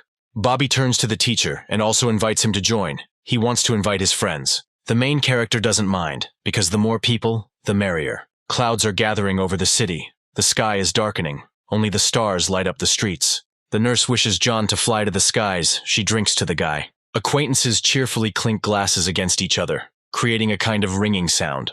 Louise says that as soon as the guy gets a job at university, she will come to him sooner. Mary would also like to follow in his footsteps, and will do everything in her power to skip a grade and enter university as soon as possible. The hero is truly a true role model. Mark jokes about the presence of girls around him, and there is also Rose, who is thinking about how to get along with the main character. The girl doesn't appreciate this joke and hits the guy on the head with her fist, threatening him. One of the girls puts her hand on the table and asks him when John is going to go into town. Rose and Louise surround the hero. She offers to give the guy a lift. He replies that he is going to go to the city himself, since he needs to cover the distance and gain experience. Having reached the outskirts of the city of Starlight, the main character follows through the forest. His previous weapon has been shattered into pieces. It can no longer be restored, just in case. He had to buy an ordinary long spear for now. Once John gets his warrior license, he can finally register on the Alliance website and buy a decent weapon. It turns out that he is not alone in this forest. Judging by the aura, these are people. Could someone really have decided to give him experience so quickly? A rustling sound passes behind the main character, and with a sharp movement, it flies past his head. At the last moment, he manages to duck, protecting himself from injury. John's hand lights up with blue flame every second, activating the skill. He strikes in front of him. It's a tearing fist. One of the attackers flies in an unknown direction. Two stand at a distance. They decide to attack, to avenge the young gentleman whom the boy hit. The attacker believes that the hero will not be able to escape from him. But he activates this ability again and hits the hero with the same type of attack. The guy falls to the ground, groaning in pain. His accomplice turns his head towards him in fear. He had a rather weak aura, but his strength was very terrifying. The hero gets to his feet. Apparently the attackers really have nothing better to do. It turns out that these are people from Joseph's clan, who still can't understand that he cannot be defeated. People run en masse towards the target, shouting. The hero uses the Phoenix's majesty. His spear and hands catch fire. Enemies are immediately sent flying under the pressure of the energy that was directed at them. It seems that the small attackers are finished, and now it is time for the big fish to show themselves. The man stands to the side, clutching a gun in his hand. Is it true that so many people were unable to deal with a high school student? This is Joseph's father. He is aggressively disposed and is preparing to attack. The men meet on the battlefield, stand opposite each other at a safe distance and wait for the attack. The enemy brings the blade to his face. Today he is ready to pay for the death of his son. The main character looks at him with a smile and promises to help him go to his relative so that he won't be so lonely. With a slashing blow, the man swings his sword towards John. To defend himself from the attack, the boy places the handle of his spear in front of the enemy's weapon. He uses a pear-colored flurry to strike the enemy with sharp movements. But the man manages to dodge each of the stabbing attacks. Behind him, dents appear in the wood from the force used to strike. It turns out that John is actually quite strong. He made 5 instant strikes, and each of them contains the power of the second-rank peak. He squints his eyes and watches what is happening with interest. For a man, these are childish tricks. While continuing to use his weapon, he activates a silver skill called Moonheart Execution. The protagonist notices the impressive power of the sword. There are still 3 minutes left before the recharge of the explosion of anger. He needs to hold out until that time. The father loses his temper when he sees that his opponent has dodged the attack. Then, he activates the ability 3 times, running towards him. John recharges the Phoenix's majesty. Everything around him burns with fire. The forces touch in the middle and act on each other.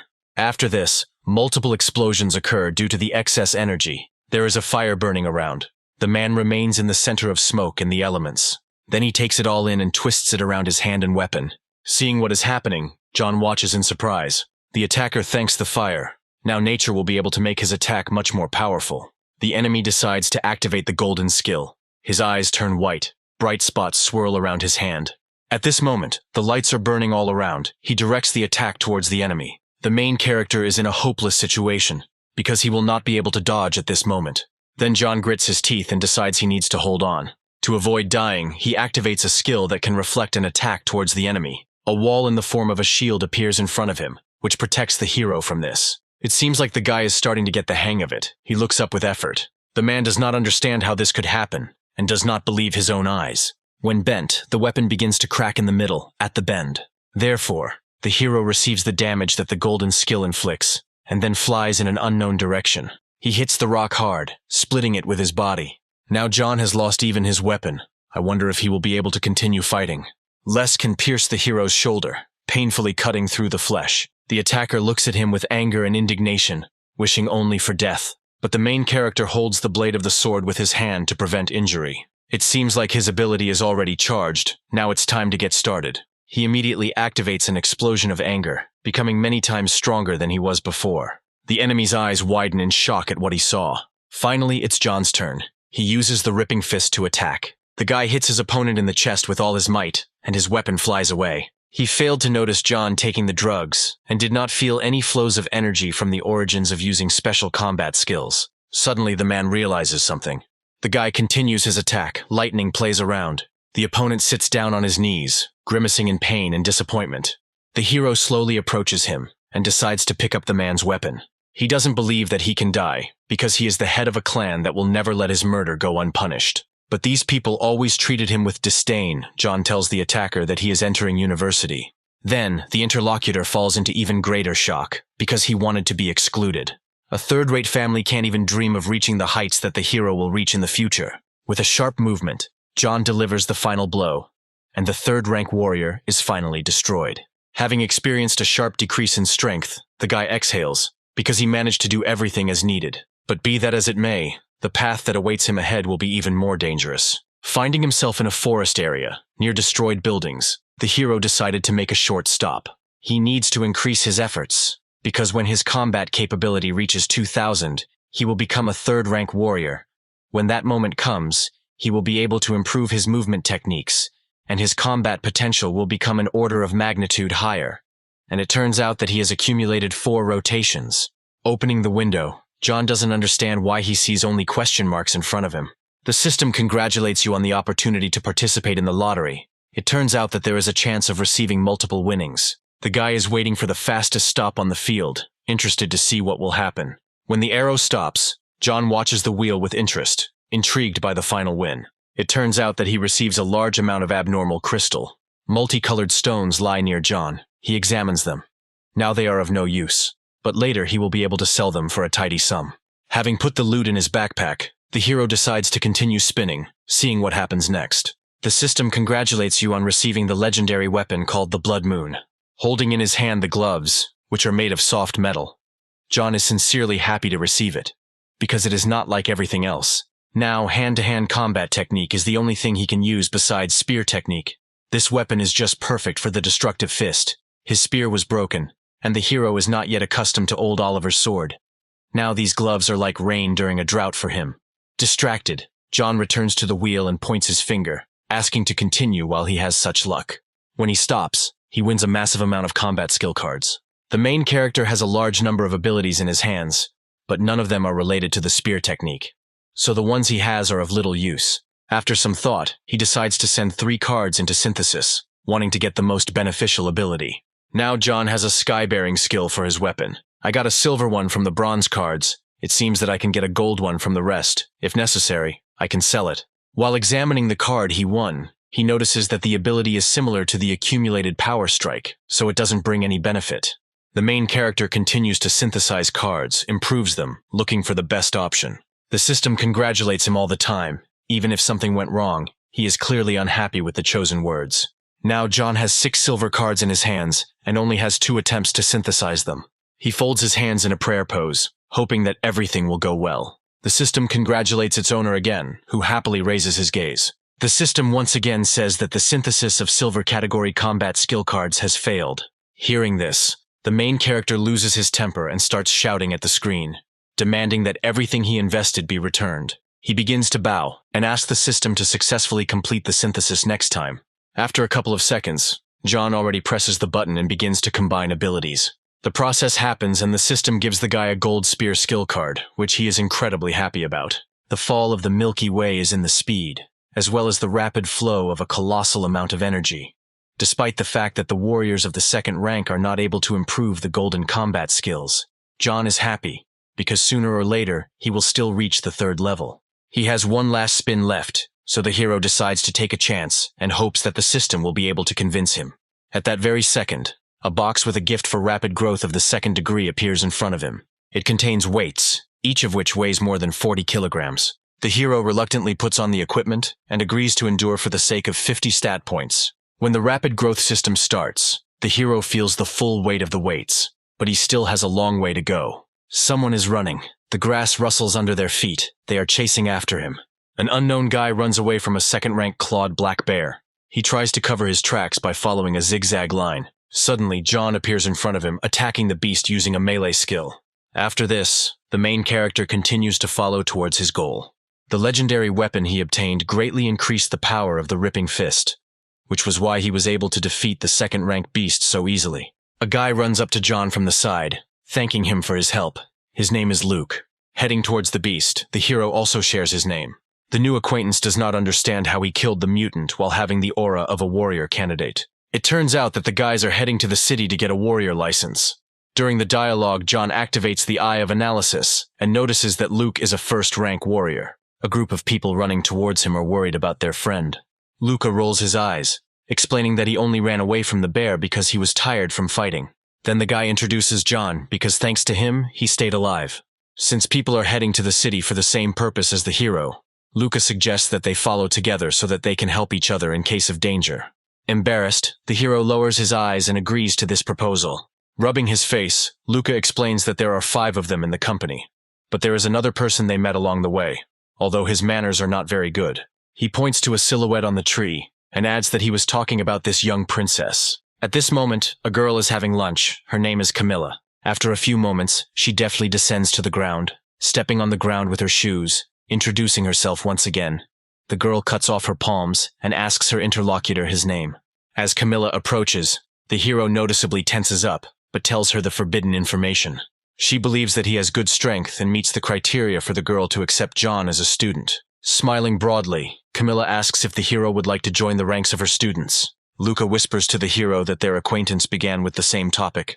John in turn clarifies how old the girl is. Turning around, he begins to leave, because he is not ready to become her student. He thinks about Camilla's eccentricity. The sun is high above the horizon. The bones of unknown people remain lying on the ground unused. Frightened, Luca looks at them, not understanding why there are so many remains. Taking one of the bones, John examines them and concludes that they are the work of 2nd-rank man-eating birds. These are predatory evolved birds that live in flocks and attack people. One of the team doubts what was said, not believing in the hero's knowledge, because it could probably be a large mutant. Then the girl looks at him and proves what he said by the fact that there are traces of birds' beaks on the bones. The guy gets angry when he hears insults directed at him. Camilla breathes out peacefully. As she approaches John, she smiles widely at him, once again telling him that he is the perfect student. A bird circles high in the sky above them, and people immediately raise their heads and pay attention to the enemy that has appeared. With quick wing beats, she catches up with the warriors and lets out a frightening cry. Reacting instantly, the guy sends the dagger towards her. The weapon hits its target, cutting off the creature's head. Clicking his tongue, he clearly expected more from a second-rank beast. Continuing to look up, the protagonist is sure that this is only the beginning. There are more and more mutants in sight. The birds scream and move quickly towards the target. Then, John already activates the skill in his fist and prepares to attack as soon as the monster gets closer. He uses a ripping fist, directing it towards the target. The hero punches the air, engulfing most of the creatures in a blast wave. Standing behind him, Camilla excitedly shouts that John now fits her criteria even more. Turning around, he asks to stop talking about it and offers to demonstrate his own strength. She asks if the girl kills all the birds. Will he agree to become her student? Pushing off the ground, she abruptly heads towards the birds. John tries to stop her, but it seems to be too late. Becoming more serious, Camilla charges forward, activating her skill. Watching her, the main character immediately feels a murderous aura. Wondering who the girl is, she cuts off the heads of the creatures with sharp movements, quickly rushing past them. Feathers and body parts are flying everywhere, and the squeals of animals can be heard all around. Falling to the ground, Camilla puts her swords behind her back, raising dust from the ground from the fall. Turning in his direction, the girl smiles broadly and asks John if he is ready to become her student in that case. Luca is surprised, because she destroyed the entire flock in an instant. The hero thinks about the girl's strength. Two guys are asking where they can buy such ordinary blades as hers. Turning around, Camilla explains that they cannot be found because her mother forged the weapons for her. John doesn't understand how the two can't realize that her tools aren't actually supernatural. The reason Camilla cut those birds down with such ease is because of her strength. One of those present does not understand where the abnormal crystal went in these birds. Having shown the guy the bag, the girl asks if this is what they are talking about. At this moment, the hero thinks even more deeply, because his companion, while killing birds, managed to collect jewelry, and in such a way that none of them noticed it. Turning to John, the girl calls him a student and offers to take the crystal for herself. She wouldn't mind giving it to her boyfriend as a gift, as it would be in honor of her official introduction to her student. There's clearly something wrong with this girl's head. We're talking about several dozen anomalous second-rank crystals that can be sold for a considerable amount, and she parted with them so easily. And she decides to absorb them herself. Camilla has no desire to give them to others anyway. Taking the gems in her hands, the girl tenses up and activates the skill. Everything around lights up in a purple color, after which she throws the bag aside and moves on. Turning in her direction, John continues to think. There were several dozen of them. Camilla chose them in almost an instant. In addition to enormous power, she has already achieved such a frightening progress in the technique of improvement, based on the absorption of normal crystal. The boys look at the jewelry with disappointment. For these minerals, they were ready to become students without hesitation. The defeated enemy is, after some time, roasted on the grill. Sitting next to the girl, the main character begins a dialogue, asking if she has never tried barbecue made from the meat of evolved animals. Turning to the boys, the guys wish them a bon appetit and ask them not to rush, because there is now enough meat for everyone.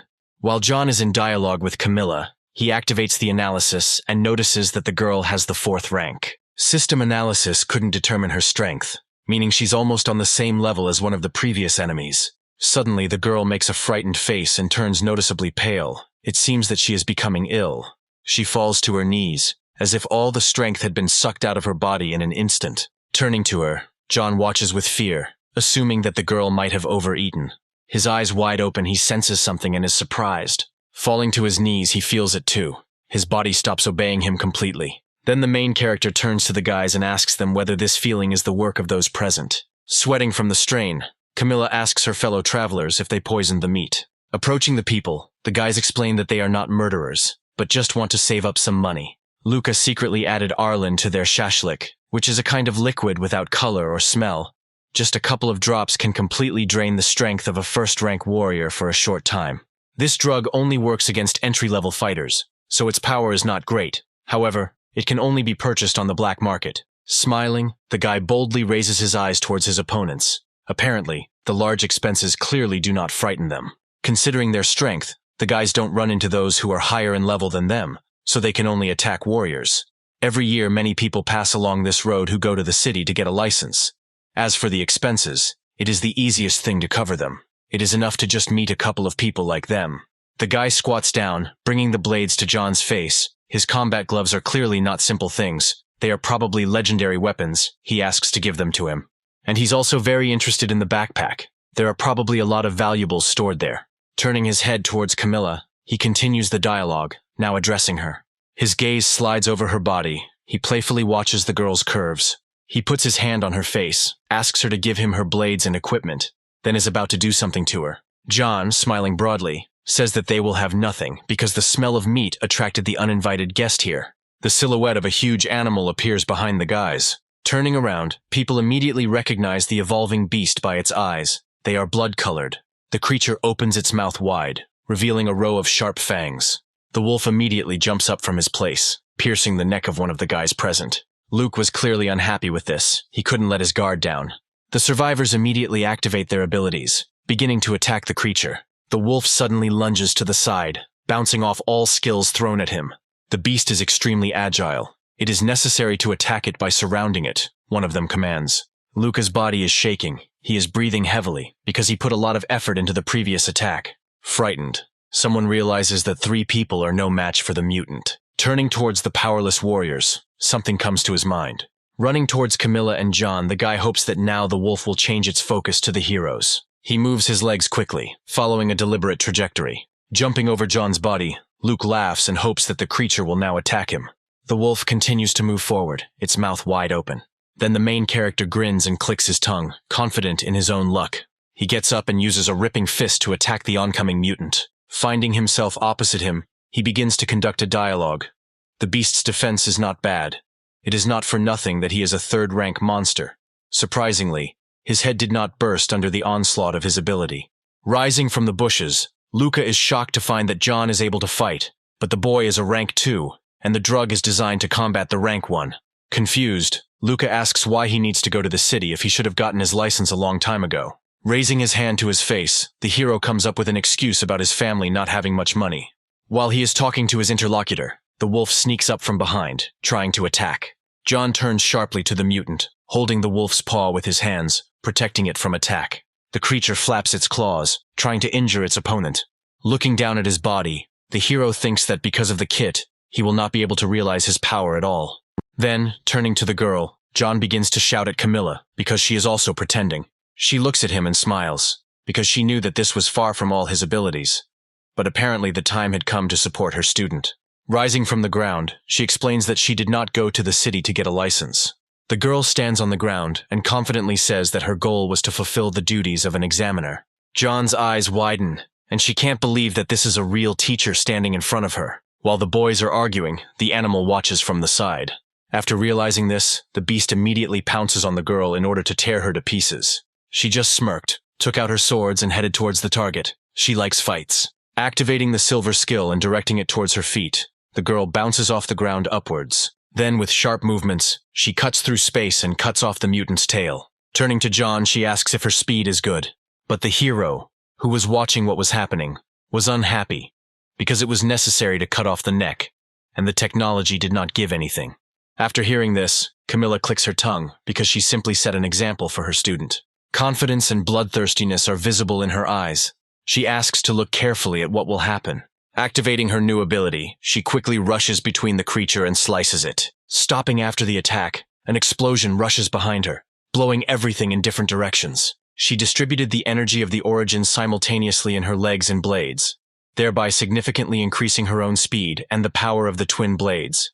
The energy of the origins can apparently be used in a similar way. With the attack finished, Camilla turns to the bandits. It's time to settle their issues. The guys and girl watching what was happening were dumbfounded by the realization of how strong their opponents were. People come up to her and kneel down, beg for mercy, and promise that no one else will dare to behave like that. Looking at them, the girl frowns and remains silent, waiting for further developments. A second later, her hand rises up, cutting the face of Luca, who was previously sitting in front of her. The survivors look at what is happening in horror, not daring to say a word. The warriors again ask for mercy, swearing that they will change. No one would want to die like this. Sighing, Camilla explains that John saved this guy, and he, despite this, deliberately tried to use him as bait for the mutant, tried to harm her student. She herself is not eager to kill other people, but this guy repaid the kindness with black ingratitude. Having spared the others, the girl asks them not to be seen by her, so the guys get up and leave the crime scene. Left alone, the hero sighs and pities the killed Luke, looking at him from his own height. Camilla believes that a murderer cannot be shown mercy, and being a warrior, John cannot show a lady's mercy. But the main character explains that he is sorry that he did not deal with him personally. But in reality, it is only a matter of experience points. Stretching, Camilla sighs. Their business needs to be resolved now that the couple is finally alone. The guy wipes his hands, smirks, and starts joking about the romantic things between them. The girl swings her arm, slaps him, and points out that there should be respect for the teacher. Rubbing the place of the blow, the protagonist explains again that he did not agree to become a student. Apparently, John has a skill that can suppress power, because Camilla feels that his abilities are not limited to what she sees now. Hearing this, he tries to deny it, changes the subject, but if the other person doesn't want to talk, he can hide this information. Having the opportunity to ask questions of his new acquaintance, John immediately bombards her with questions of interest, such as how old this girl is. She is a 4th-rank warrior, truly an examiner. But during the exam, the hero cannot expect any special attention from her. But age cannot be revealed, since it is every girl's secret. However, if he becomes her student, the lady will teach him everything she knows while they are on their way to the city. And when they arrive, he will certainly receive a warrior's license. The girl continues to achieve her goal, asking whether the interlocutor has a teacher, and whether he thinks that Camilla is stronger than him. Having received a negative answer, she offers to fight, and if she wins, the hero will become her student. She will suppress her strength to the level of a 1st-rank warrior that he currently displays, and will also not use weapons. Adjusting his gloves, the hero agrees. But in his thoughts, he is only going to teach the girl a lesson. Camilla raises her finger and beckons him towards her. Without thinking, John uses the first skill. The air around him starts to spin. The guy runs up and activates his ripping fist, channeling the power into his arm. The girl also swings, not at all afraid of her enemy. Then, the main character thinks for a moment that if Camilla decided to resist his tearing fist, then there is a chance of tearing his hand. The boys' fists collide with each other, acting on each other. Once they are as close as possible, the opponents freeze in their attack for a moment. The hero is shocked to feel the incredible power emanating from the girl. Camilla's abilities are too high, so she pushes her opponent high into the air. Watching him, she puts her palm to her forehead and watches the flight path of the defeated guy. After some time, the forces of gravity lower the main character back to the ground. Once on the ground, John will lose his face. His limbs will hurt and ache greatly from the blow he received. Approaching him, Camilla asks if she convinced him to become her student, but the guy does not know how she did it. She is ready to teach him, but first it is necessary to clearly and distinctly call her a teacher. Despite her age, she really has high skill, and the lady managed to smash the tearing fist. The girl is really superior in strength. Embarrassed, the main character turns to the side and still decides to call the girl his teacher. She asks to repeat what was said louder, because it was too quiet and Camilla could not hear what was said. Shaking with irritation, the guy asks not to overdo it. Then she laughs loudly, but in John's opinion she doesn't look like the master at all. Turning to him, the girl smiles widely and promises to stop teasing him. Now, she is ready to explain why his recent blow did not withstand the heroine's hand. The reason is that the method by which John uses the powers of the source is fundamentally flawed. Turning to him, she asks him to look carefully at what is happening. She extends her hand forward, uses her force to direct it towards the stone, and then throws it in front of her. A solid object crashes into a rocky structure with great force. Small cracks appear on the object, left by the thrown stone. Despite the fact that after the infusion by the power of the sources the hardness of the stone increased, it still remained as it is. After infusing power, its hardness can increase by a maximum of 50%, so after impact, the object crumbles into dust. But if you pour energy not only into the stone, but also cover it from the outside, the result may change. The girl takes the stone again and throws it in the same direction. Now the object destroys the boulder, scattering its parts to the sides. The stone is still affected by the power of the source. Covering it with a pink color, it glows, teeming with the energy invested. Now he realized that if one wanted to realize the power of the origins to the maximum, it did not need to be poured into the weapon. Improvement techniques allow warriors to draw energy from the cosmos and concentrate it in their bodies, part of which they use to strengthen their muscles, skeleton, internal organs, and even cells, and the other part they accumulate in their bodies. It is this part that is called the power of origins. The warrior pours the power of origins into his weapon, thereby comprehensively increasing its quality indicators. But even having become harder, The weapon is not able to free itself from the quality properties of the matter from which it was created, but when, using the power of origins, its surface is covered, everything changes. Namely, the higher the power of origins, the greater the power the weapon is able to release. The guy can't understand why then he doesn't notice any changes in the blade that she is now holding in her hands. All he sees is a pale layer of origin power on its surface. Apparently, John has never used the ability in front of his own eyes. The girl suggests trying to do it. Closing his eyes and getting into a comfortable position, the protagonist concentrates on activating the skill. He tries to perform this action by straining even more, and suddenly, his eyes light up with a blue fire. The activation was successful. Looking at the newly minted teacher, the boy suddenly realizes that by doing this, it is possible to more clearly see the power of the origins of other people. Looking with the naked eye, he can only see a faint glow emitted at the moment of the explosion of origin power. The origin power of warriors from the 1st to the 3rd ranks is blue, from the 4th to the 6th is purple, and from the 7th to the 9th is orange. Anything above the 9th glows gold, and when faced with an enemy, the hero will be able to determine his strength based on the color. This blade was indeed forged by Camille's mother, but the material it is made of is quite ordinary. Its market value is approximately 10 to 20,000 in Alliance currency. But if a girl covers it with the power of origins, then the sharpness will be comparable to a weapon whose market value is several tens of millions. However, if she freely applies the power of origins exclusively inside the weapon, it can wear out quite easily. John doesn't understand why warriors try to get high-quality weapons. In response, the girl smiles understandingly. To maintain balance, the weapon must be both coated with the power of the sources and poured inside. Each weapon has different quality indicators. Despite the outer coating of the power of the origins, each blow and the vibrations it creates can cause damage to the internal part of the weapon. Low-level weapons have low-quality indicators of the internal part.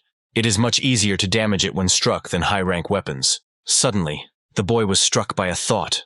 Before their fight, Camilla said that she would suppress her power to the level of a 1st-rank warrior, but the power of the origins that she poured into her fist and covered its surface was not at all at the level of a 1st-rank warrior. Rubbing the back of her head, the girl is embarrassed. It seems he is right.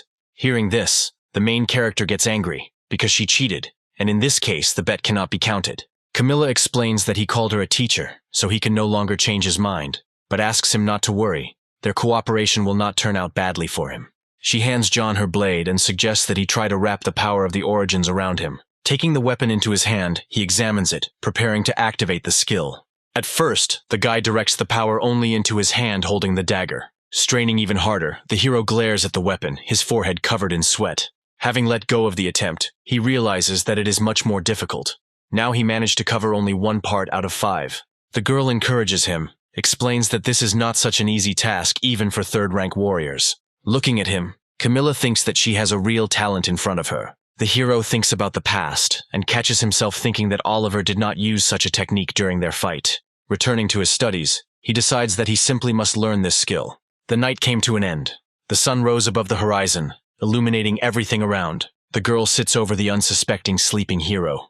Suddenly, he opens his amber eyes and notices what is happening. Finding herself caught, Camilla jumps back, frightened by this. The hero grabs himself with his hands and asks not to touch him, because he is not one of those with whom you can be without any ceremony. Hearing this, the girl loses her temper, screaming and explaining that she noticed that John's clothes had restored themselves, and then she decided to check, but suddenly noticed that the guy was wearing weights. Stopping, Camilla praises the hero, who at that moment rubs the aching areas of his head after the blow. After this, the girl gets up and suggests starting today's workout. With the help of weights, their activity will be simply perfect. The goal will be to reach the nearby mountain before dark. John sighs and says that he studied the map and the hill is hundreds of kilometers away. Walking forward, Camilla smiles and asks to accompany the young lady on such a difficult adventure. Then, the main character stretches his hand forward, reminding us that he has weights on him. Suddenly, he turns around at the approaching noise. Several dozen man-eating birds fly towards John, preparing to attack. He suddenly pulls the sword from behind his back, drawing the weapon. Stopping in front of the enemy, the main character swings and cuts off the bird's head. At the same moment, he will be able to get the anomalous crystal from the mutant's body. Continuing to run, Camilla shouts after the student to kill the danger by continuing to move forward. The birds attack the hero with great enthusiasm, screaming and opening their beaks. The girl gives him a task to deal with the attack as he runs. Stopping is prohibited. Suddenly turning around, John finds himself face to face with the impending danger. But, without stopping, he moves on and cuts off the creature's head. Camilla gave a test of accuracy, speed, and reaction speed. Now the student needs to determine the location of the crystal and remove it. The guy gets angry, because running away, killing them, and also taking out the jewelry seems impossible to him. He sees the impending danger before Camilla and warns her. Then, the lady pulls out the blades from behind her back and is going to prove that it can be done. As she continues on her way, she waves her arms and deals with all the birds. The anomalous crystal flies through the air until it is picked up. She explains that John only needs to achieve unity in speed, accuracy, and reaction speed. Turning to the student, Camilla opens her palm and shows the boy the precious stones. The hero tries to do as the girl asked and delivers an accurate blow. But in front of his face, the crystal shatters into small pieces. The guy doesn't give up, continuing to try again and again, but he can't make an accurate cut. Breathing heavily, he sits down on the ground, speaking of extreme fatigue. Throwing his head back, John asks for a rest, since they have already run quite a long distance. Turning to the teacher, he asks why the birds attacked only him. Smiling wryly, she admits that she rubbed John's clothes with something that attracts these birds. Hearing this information, the hero opens his eyes wide in surprise. The guy starts frantically examining his clothes and sniffing the fabric. Realizing the sincerity of her dreams, John confirms the presence of a strange smell. It seems the lady has gone too far. Standing up, Camilla explains that this was done for his development, and now they are moving towards the mountain without stopping to rest. The guy throws his head back, offended. It's obvious that only 2 minutes have passed. John looks up tiredly and smiles crookedly at the girl. She's not joking, holding her blade to his neck and pointing viciously, telling him that he should listen to her. Slowly getting up, the guy agrees. He leans heavily and holds onto his legs. Opening the system, John notices that after his morning run, the progress has increased to 6,000. At this rate, he will be able to complete the task before reaching the city. Noticing movement to the side, the hero discovers birds approaching again. Despite some doubts about Camilla's methods, he cannot deny their effectiveness. Holding the anomalous crystal he had obtained, he felt his speed and accuracy steadily increase. The sunset is gathering in the sky and animals are slowly crawling into their holes.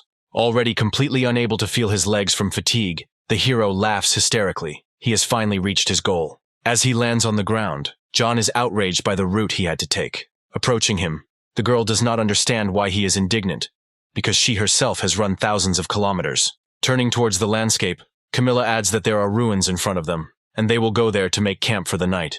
The hero yawns from exhaustion, continuing to breathe heavily as a dart is aimed at his head from behind. Fortunately, the girl manages to discover this and fights off the danger with her dagger. Then John turns around in fear, covering his mouth with his hand. Camilla encounters enemies who have been following them for 5 hours and only now decided to attack. The brunette was not at all surprised that she managed to notice their presence. Their plans were to deal with the main character when he was completely exhausted, and then take on her. The guy realizes that he didn't notice their aura the whole way. If it weren't for Camilla, he would have probably died.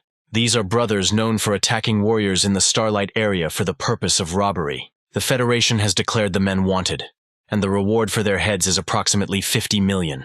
The brunette smiles confidently. Hearing about himself, he did not expect that the date was familiar with them. As they head into the attack, the hero discovers that the men are 4th rank. Gritting his teeth tighter, John realizes that the fight promises to be difficult, since he is of a lower rank. Coming closer, Camilla asks to watch carefully how she will use the power of the origins in this fight. The power of the girl's source energy is many times greater than the strength of the guys she met. A long-haired brunette with a smile on his face catches up with his opponent, preparing to attack. At that very moment, Camilla, without thinking, wounds the attacker with a sharp swing of her blades, after which she pushes the man aside with her foot. His brother also decides to approach the lady in order to try to teach a lesson and avenge his brother. He comes closer, his hands and weapons glowing with the power of the source. Giggling, Camilla intercepts it with her blade and asks if this is her opponent's maximum power. She thrusts her hand forward, plunging the blade into the enemy's flesh. Brother yells at an ally to activate a joint combat skill. After a few moments, the men straighten out and run next to each other. One of them boasts that the power of their combined skill can be equal to that of a 5th-rank warrior. The second one moves forward with great enthusiasm, trying to attack his opponents. The brunette bounces off the ground as the second brother tightens his grip on the handle of his weapon. They skillfully activate their ability by taking the required location. The blade splits in two. Hovering in the sky, an incredible power can be felt emanating from them. Then, the brunette, enjoying the fight, launches small arrows into the ring. As they pass through the circle, there are more and more of them. As a result, the boys are rained down with deadly attacks. John watches what is happening with fear. This is what a combined skill looks like, which requires 2 or more people. Despite the strange name, the power of the ability is considerable. Clicking her tongue, the girl looks up and smiles with satisfaction, because for her these are childish tricks. Crossing her blades, she uses a defensive skill. The guys are surrounded by a protective ball. Now, all attacks flying at them become useless, because the arrows fall all around, without having time to wound. Looking at what is happening, John is shocked. Is the girl really at the 6th rank? He had heard that some high-level warriors, after reaching a certain level of cultivation, were able to forcibly shrink their body in this way, achieving a rejuvenating effect. I wonder if it is likely that Camilla is not a young lady, but an adult woman. Having jumped to the ground, the guys do not understand where such a fighter came from, because only weak warriors should walk along this path. Smiling sweetly, Camilla decides that it is time for her to begin her attacks. Taking hold of the blades, the girl immediately activates the golden skill. Her hands glow yellow. As she finishes the phrase with the name of the ability, she smiles smugly. Against the backdrop of an orange sunset, bloodstains and human remains fly off. Seeing this, John is horrified. Apparently this is what the power of a 6th-rank warrior looks like. Her enemies were defeated in the blink of an eye. Coming closer, the hero notices that the fighters are still alive. I wonder if they will give him experience. John moves awkwardly towards his target and raises his sword. He thrusts the weapon into the enemy with a sharp movement. Turning to the student, Camilla watches him questioningly. The guy has such hobbies as well. Frozen in the same pose, he does not understand why nothing happened. Apparently the system does not work that way. Suddenly, he receives a notification that John has received over 3 million experience for both warriors, and has risen to level 16. The girl looks at the students with apprehension, and asks them not to tell her that after running he had brain fatigue.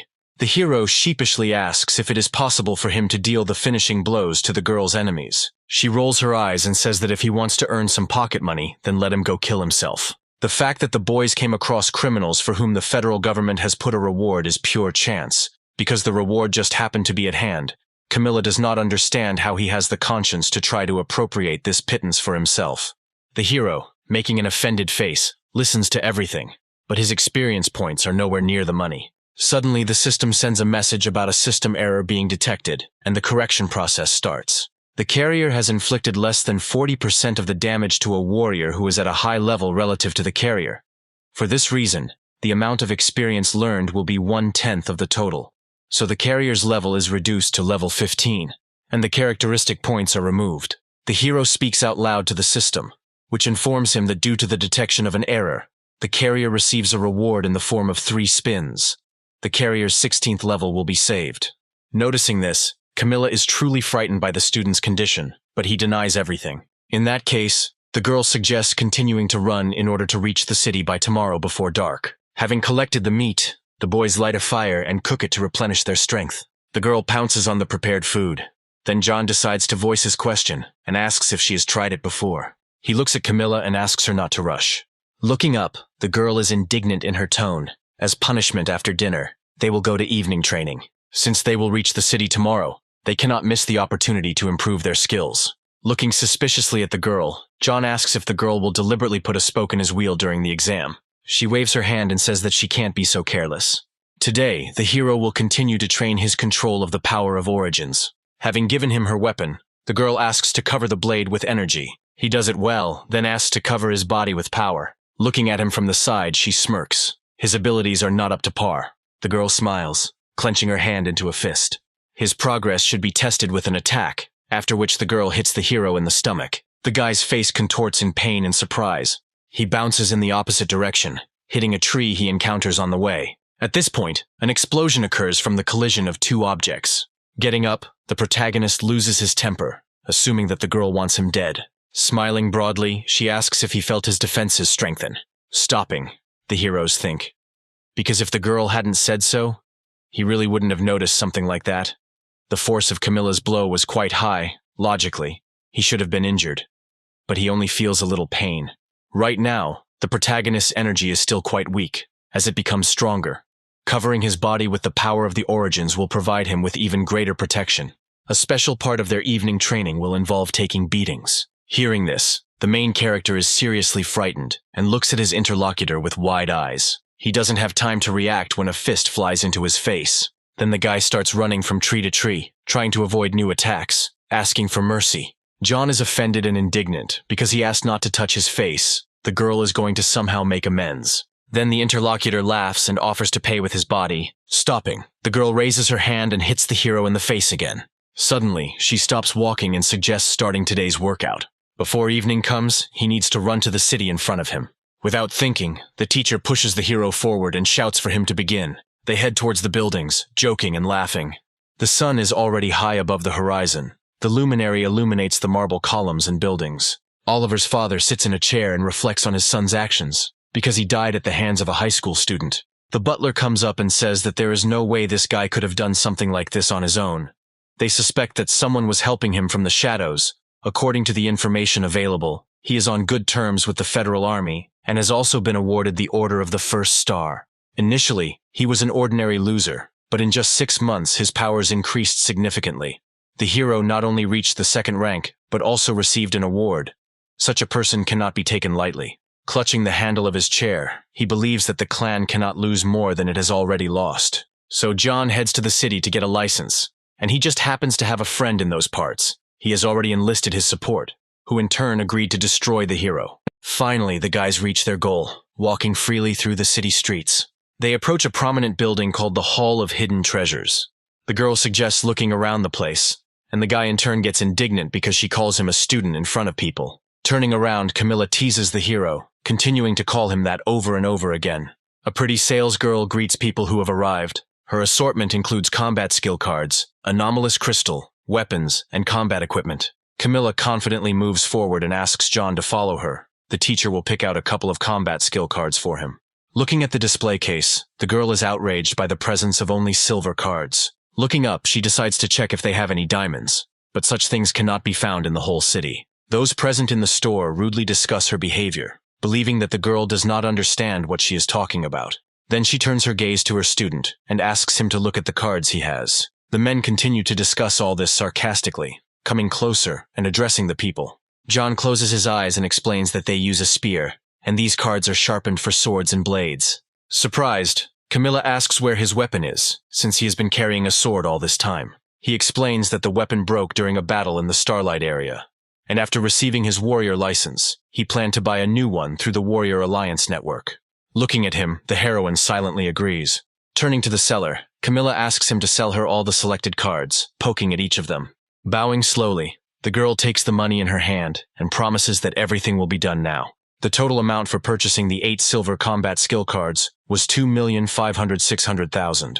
Holding out the cards, the girl asks not to lose them. This is a welcome gift from the teacher.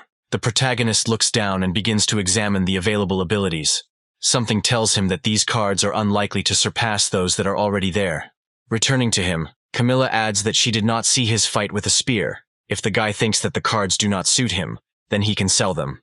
As for weapons, nothing in this shop caught her attention, but she asks not to worry. The teacher will prepare a big surprise for the hero. The men who were in the store with them are biting their elbows as they watch the people leave. It was getting dark outside, and without a second thought, Camilla went and rented 2 luxury rooms at a cost of $500,000 a night. I wonder how much time he could save in fighting endless adversity if he were in such a state. Returning to the topic, is the girl really an old woman? Sitting down on the platform, John takes out new cards. It is necessary to study 3 hand-to-hand combat abilities. There is no use from the spear skills, but later he uses them for synthesis. One by one, the protagonist takes out abilities, reading their purpose. He will probably be able to increase the power of his attack while using the Ripping Fist. Using one of the new abilities after hitting targets with a Ripping Fist or a moment before will allow you to create the effect of surprise and destroy the enemy's hand with one attack. Suddenly, the door behind him opens, but it's already quite late. As he approaches, John hopes that the teacher hasn't gotten it into his head to organize a new round of training. As he approaches the door, the guy hears the voice of the servant, who says that her friend has ordered a night snack for the guy. He closed his eyes with pleasure. What an attentive girl this was. After a whole evening of training, he was really a little hungry. Approaching the door, John smiles good-naturedly and thanks for the dinner he brought. Suddenly, a weapon appears from behind the curtains, foreshadowing danger. Fortunately, the main character manages to notice this in time, so he jumps away from the cutting object. Thanks to training with Camilla, the hero automatically activates the power of the origins, protecting his body. The old man, sitting inside the cart with food, is surprised by what he sees, because he did not offend the hero for having such abilities.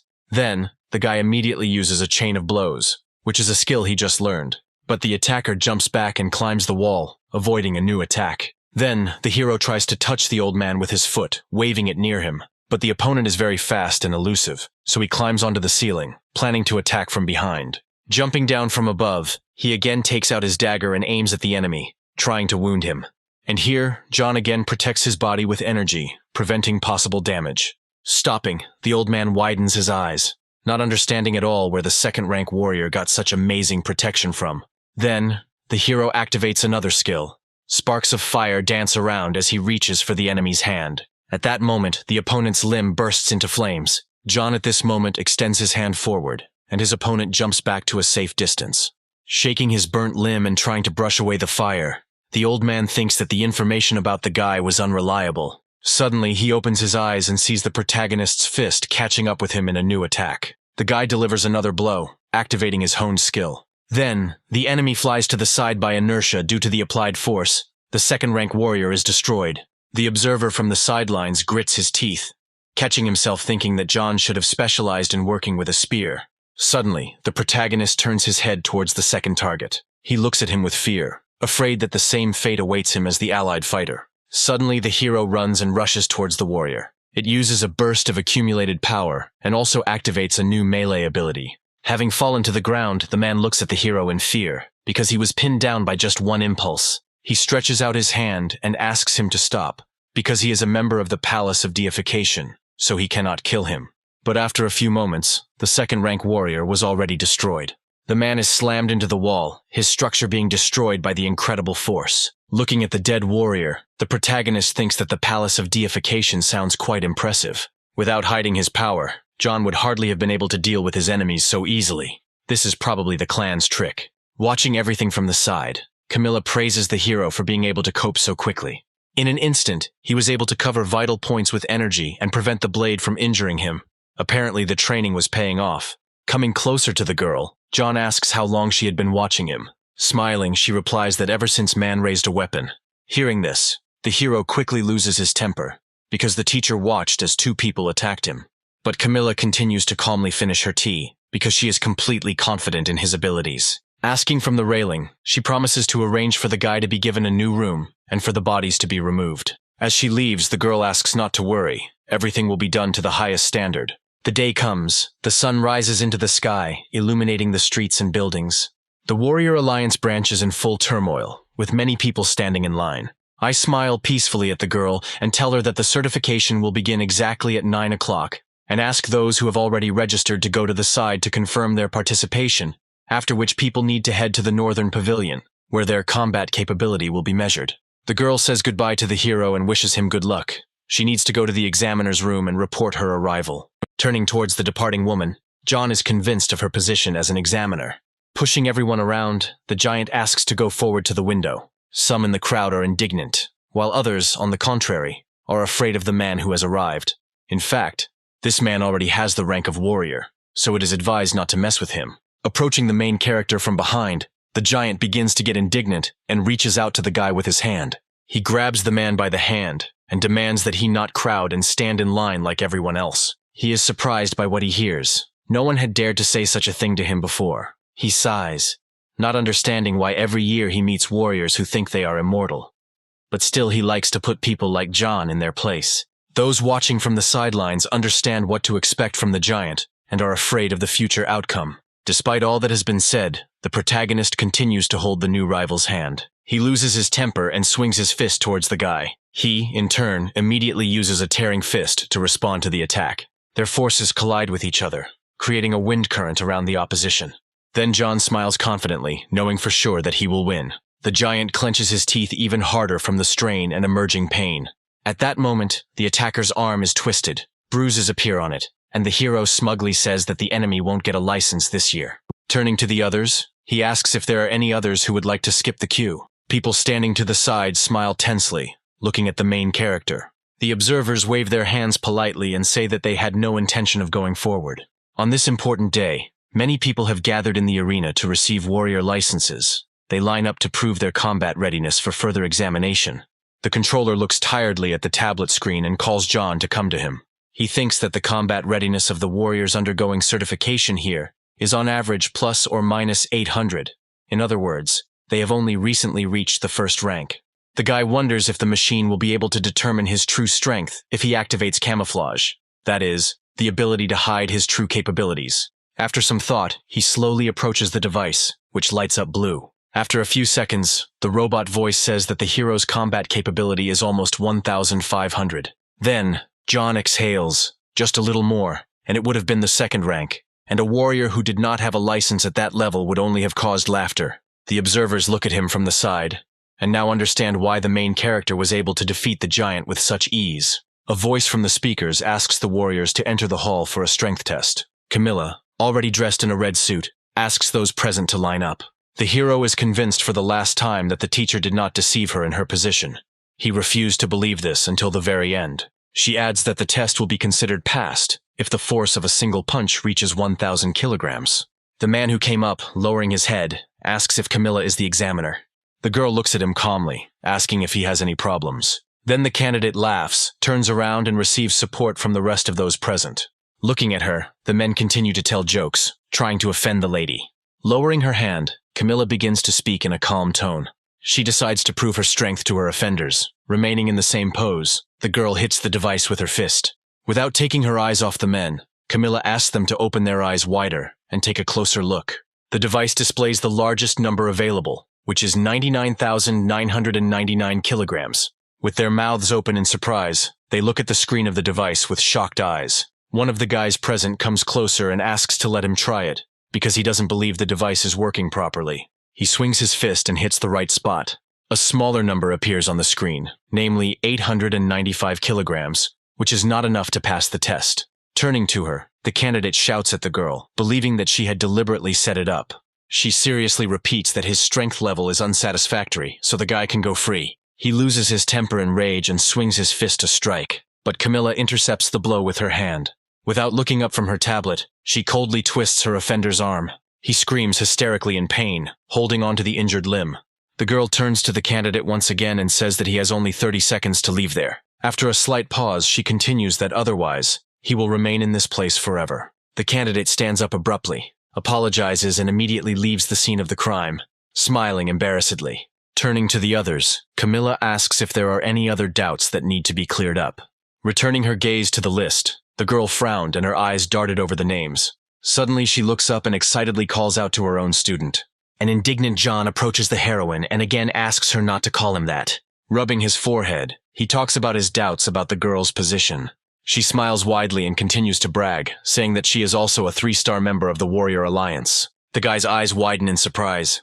The hierarchy of the Warrior Alliance members has 5 ranks, with 5-star members essentially being the leaders of the alliance. 4-star members are heads of various states or warriors who have made great contributions, while 3-star members of the alliance are at least outstanding warriors with great strength. Turning to him, Camilla asks if the hero thinks his teacher is cool. Approaching the device, the guy calmly strikes the required spot. 1,999 kilograms appears on the screen. Everyone around starts whispering about why the student and teacher are so young and strong at the same time. The girl is not happy with the efforts made, and says that John will have to run a 100-meter race next, which will test his explosive power, as well as a 50-kilometer marathon, which will test his endurance. After some time, when the main character passes all the necessary tests, he is congratulated on joining the Warrior Alliance. The administrator hands John a card. The identification number is on the back of it. The initial password is the last 6 numbers of the identification.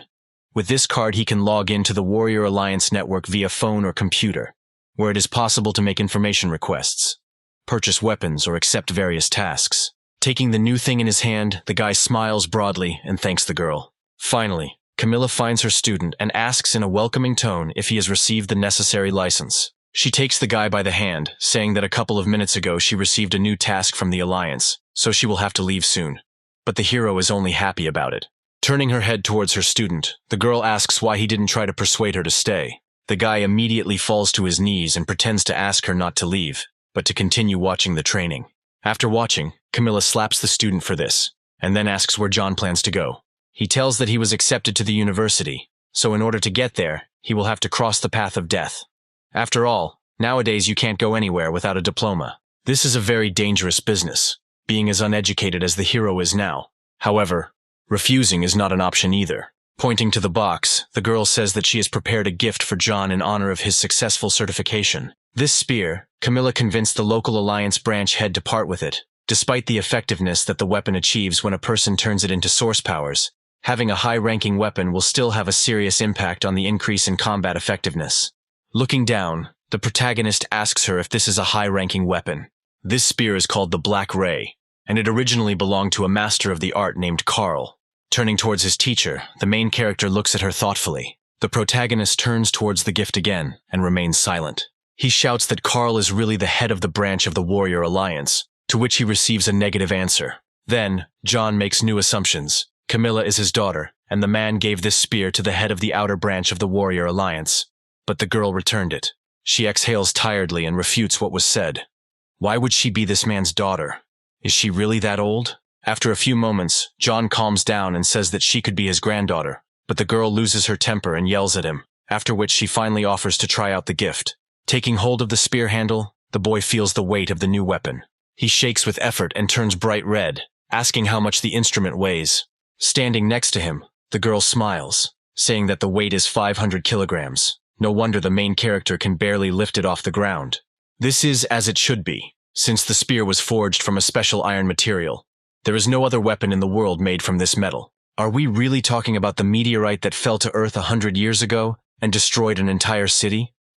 At least by that time the place was already filled with zombies and evolved animals, so there were no human casualties. In the crater it formed after its fall, a fairly large black stone remained. A group of people took it and, using all their skill, forged 12 units of unique weapons, although in terms of sharpness, it does not claim to be the best. However, in terms of durability, it ranks highest in the whole world.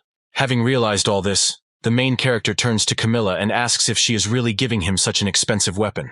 Taking out her gadget, she becomes distracted, assuming that this is where their paths will diverge. Someday they will see each other again. There will obviously be an opportunity. She asks John to visit the Heavenly City. There he will be able to find her. And then, he is shocked by what he hears, surprised by this statement. The Sky City is the largest in the world, which was raised into the air using the most advanced levitation techniques. Not just anyone is allowed in. For people who want to come, the minimum threshold is the 5th rank, or outstanding achievements in the field of science. Apparently the teacher really is a rich, middle-aged woman, and he is wondering if he should consider the prospect of coming under her wing. Well, it would still be better to set out on the path to death with dignity, but in the clear sky one can see clouds slowly floating across it. But this calm is destroyed by a scream from the house. The man is unhappy that 2 second-rank warriors couldn't handle 1 first-rank warrior. The servant sits on his knees and apologizes. The strength he has demonstrated is hardly limited to such abilities. Out of aggression, the gentleman breaks the plate, throwing it to the side. Initially, he just wanted to do the clan a favor since he was on friendly terms with them. But now that this kid had killed his people, he shouldn't get out of the city alive. At the station, it is announced that the flight has already departed. Passengers who missed it should go to the main hall to change or return their ticket. Approaching the checkout, the hero opens his eyes wide, surprised by this information. He decides to check if trains go there 3 times a day. The girl continues to explain that since the route is an extremely dangerous place, few people travel along this route. Due to its unprofitability, the daily number has been reduced from 3 to 1.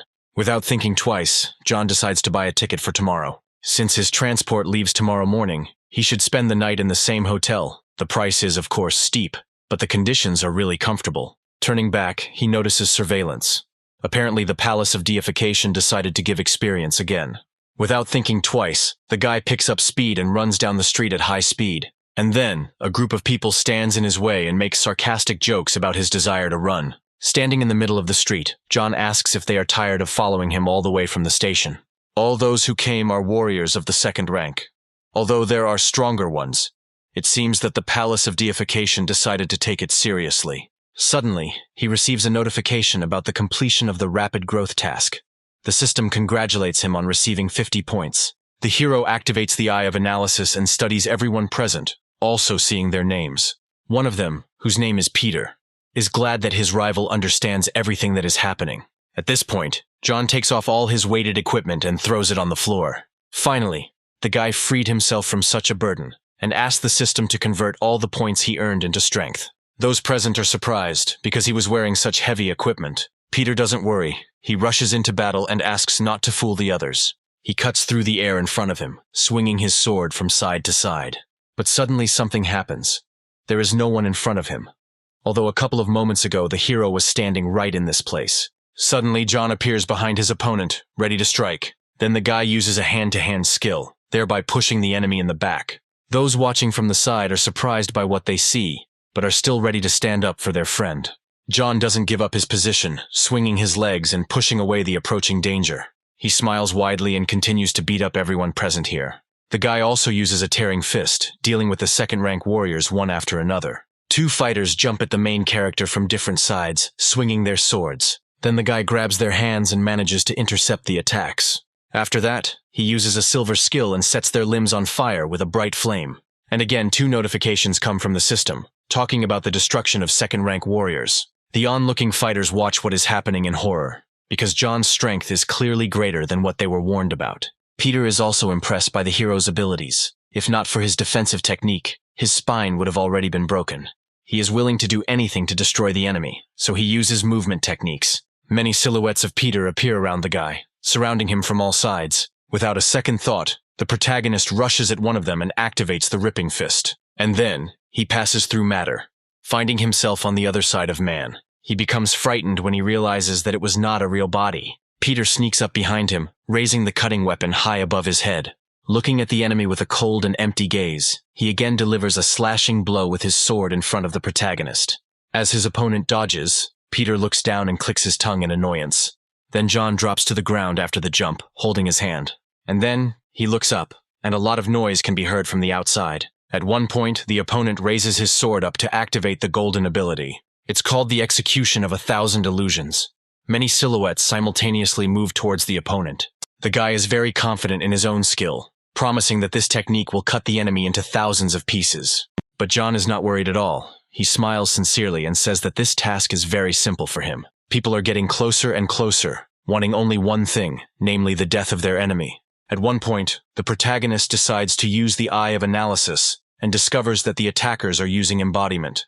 Now he is surrounded by many copies, dodging the oncoming attacks. Suddenly, looking at one of them, he calls Peter by name, addressing him. The guy doesn't understand how he managed to perfectly recognize his golden skill. John smiles widely, and his fist immediately lights up with ability, but he's not going to reveal anything. Then, a hologram of a tiger appears behind him as the guy activates the swift fist. John then uses a tearing fist, hitting his enemy in the stomach. Feeling extreme pain, Peter begins to scream loudly, releasing his emotions. The man gets angry, because if he is destined to die, then he is going to drag the enemy down with him. He tugs at his clothes, gathering energy in his chest. A purple ball forms on the man's body. Looking at what is happening, the main character immediately guesses about the activation of self-destruction. Peter's eyes roll back, he tenses up and is already preparing for his own death. A few moments later, a huge explosion appears in its place, scattering the remains of the earth into the air. The main character is thrown to the side by the blast wave and the wind pushes him. And then the guy crashes back into a nearby wall, hitting his back hard. If his teacher hadn't taught him how to use the power of the origin to increase his defense, there would have been little left of the boy. He had to use all the energy in his body in an instant to cover his body. He drops to his knees from exhaustion, trying to catch his breath when the opponent's legs appear in front of the guy. They are happy that they managed to find cover, even though after eliminating the boss he was not fried. But judging by the look of it, the opponent will not be able to raise a fist. One of them is preparing to finish what Peter started, so he is going to cut his opponent. Smiling smugly, John engages in a dialogue with him, denying his fatigue and making malicious jokes. And then he gets to his feet and uses a burst of anger. Seeing his confidence, the men retreat back. How can a hero be in the ranks? He also rises to his feet, attacking people, and also takes the experience gained from the death of warriors. Night falls on the street. Only the light in the windows and the stars illuminate the way. There are fewer and fewer people on the street. Sitting in his room at the computer, the hero feels exhausted after the effect of the explosion of anger ends. Tomorrow he already had to set off on the path to death, so now it made sense for him to gather some information on the internet. When entering the site, a window appears asking to deposit some money. John is clearly surprised when he sees this. But now he has several million in his account, so he won't go broke buying access to the page with the required information. The landscape of the Path of Death is entirely composed of black rock and is completely devoid of any vegetation. Among the evolved beasts of the third rank, the main representatives are rock snakes. With the habit of hiding under the rocky ground, the poison of rock snakes has a paralyzing property. The effect of the bite on warriors below the third rank is equivalent to anesthesia. Giant crows are evolved fourth-rank beasts, reaching colossal sizes, in their habits to hide their bodies behind their wings, thereby merging with the local landscape, are also known for their wildness. Seeing a person, they immediately attack. There are a huge number of animals there, and they are very different, from small to the largest. Adam is also a fifth-rank evolved beast that possesses incomparable strength and the ability to provoke attacks. Cockatrice is another rank 5 beast, especially strong in long-range attacks with rocks and other projectiles. Having studied all the information, the main character is horrified, because many very strong animals live in this place. And yet, he is very interested in how much the spear that Camilla gave him costs. He opens one of the sights. The twin blades, which are made of meteoric black iron, cost $1 billion. The guy couldn't even imagine that she would be so rich that she would give him an incredibly valuable gift. Maybe the girl really did think highly of him. Once in the forest, Camilla sneezes, noticing that this has been happening to her more often lately. At the same estate, a man loses his temper when he learns that Peter was also killed. The man angrily shouts at those present, not understanding how this could have happened. Now this matter does not concern only the treasure. He himself will not calm down until the guy is finished. The head orders that information about John be placed on the Hunter's network, and that his head be appointed to the degrees. The guy decides to find out if they will attack the main character on their own. If the center finds out that the Ascension Department is unable to deal with some young warrior, and I lose so many people in the process, their reputation will be ruined. The train is heading towards a dangerous forest. The sun is shining outside, illuminating the deserted surface. Passengers walk around the train, entering through different doors. The main character stands, leaning his hand on the table, looking at his phone, doing some things. He smiles sincerely. Apparently he saw some specific information that could please him. He opens the system, studies information about himself, reads all the necessary characteristics. Someone calls him, but he bought this phone only yesterday and gave his number only to his friends. It turns out that it is a teacher from a previous school calling. His voice sounds tense and frightened. The man is interested in the whereabouts of his former student. Then, the teacher fearfully reports that he saw information about the main character on the Hunter's network. Hearing this, the guy slightly closes his eyes, wondering what it is. The Hunter's network is a website that places bounties on the head. Little is known about it, neither its founder nor the location of the server. In addition, the site was created using advanced technology. Even the most famous hackers could not hack it, so the federal government had to come to terms with its existence. The teacher asks you to be on your guard, but he will probably find many people willing to cause him trouble. After hanging up, John wonders who could have put a reward on him, and if this is really the Palace of Deification. Having opened the site, he studies the information. The amount is very large, and also, his rank was exaggerated. No high-ranking warrior would bother for such a pittance. The reward can only attract small fighters, so the guy is happy with the new information. Everything around starts shaking. I wonder why such a high-tech train behaves like this. It seems like something happened outside. There is noise. The doors open with a sharp movement, and a blonde guy starts attacking John, waving his fists. Without thinking twice, he also defends himself and responds to the attack in his direction. The guy not only hits with his hands, but also resists with his knee, attacking the opponent's stomach. Then he falls to the ground, shaking with pain and discomfort. Turning towards the approaching strangers, the hero looks at the new people with interest, wondering if someone really got it into their head to hijack the train. In such a confined space, warriors using large weapons are at a disadvantage. The plane flies far overboard, circling and making noise in the air. Suddenly, the protagonist begins to realize that his opponents knew about this and decided to prepare. While he turned away, the same man appeared behind him again, preparing to attack him. But the guy jumps up with a sharp movement and grabs him by the hand, and at that very moment, the enemy's flesh catches fire, swirling around, destroying the structure of the skin. The man is frightened by what is happening, and then screams hysterically. Before he could even notice, a fist was flying towards his face, intending to hit him. A few seconds later, he was already flying in the opposite direction from the general battle. The lifeless body now lies in the corner of the train, among dust and dirt. Hearing a noise behind him, the protagonist turns his head in that direction, looking seriously at the enemy. One of the dead man's crew threatens an innocent man with an axe, laughing and mocking him. Then, the main character flies into it, activating the ability of the tearing fist. He turns towards the person and asks if everything is okay with him. The man wipes his forehead in fear and thanks John for his help. Looking ahead, he crosses his arms over his chest and asks who this team of people is. This is a criminal group specializing in robberies and scams. He did not expect that people would dare to attempt to seize the train. The allied forces of the city had already received news of the attack. Now all people can do is hold out until help arrives. They need to stand behind the man. But the main character doesn't care about this indication. He rushes forward, attacking everyone. He kicks and punches the soldiers in the face, striking one after another. Is all today's youth really as tough as he is? The passenger asks himself. The train is rushing at great speed while many planes are flying around it. One of the attackers reports that Allied troops are already nearby and that they need to leave. A group of people runs towards the exit, trying to escape what is happening. And then one of the planes falls to the ground and explodes. Smoke, dust, and fire are swirling around the speeding train. The man is happy about the arrival of help, but the hero runs towards the retreating enemies, because he needs to collect as much experience as possible. Then he warns the men, catches them in his tenacious hands. Entering soldiers ask you to remain in place and not resist during the inspection. One of the passengers asks not to shoot, because he is peaceful compared to those who attacked. The man points at John and says that they are too late, because he has already dealt with the attackers and the Black Tiger group. Soldiers point their guns at people and ask them to show their travel tickets. Looking at them, the men are convinced of the veracity of the words, because now they are sure that those present are passengers. Just now, the Black Tiger group tried to hijack the train, but the brave soldiers of the Allied army have already eliminated the threat. The station workers sincerely regret the inconvenience that had to be experienced, so the company will pay all passengers appropriate compensation. Still hesitant, the man asks what will happen to those killed by soldiers who lost their lives due to negligence.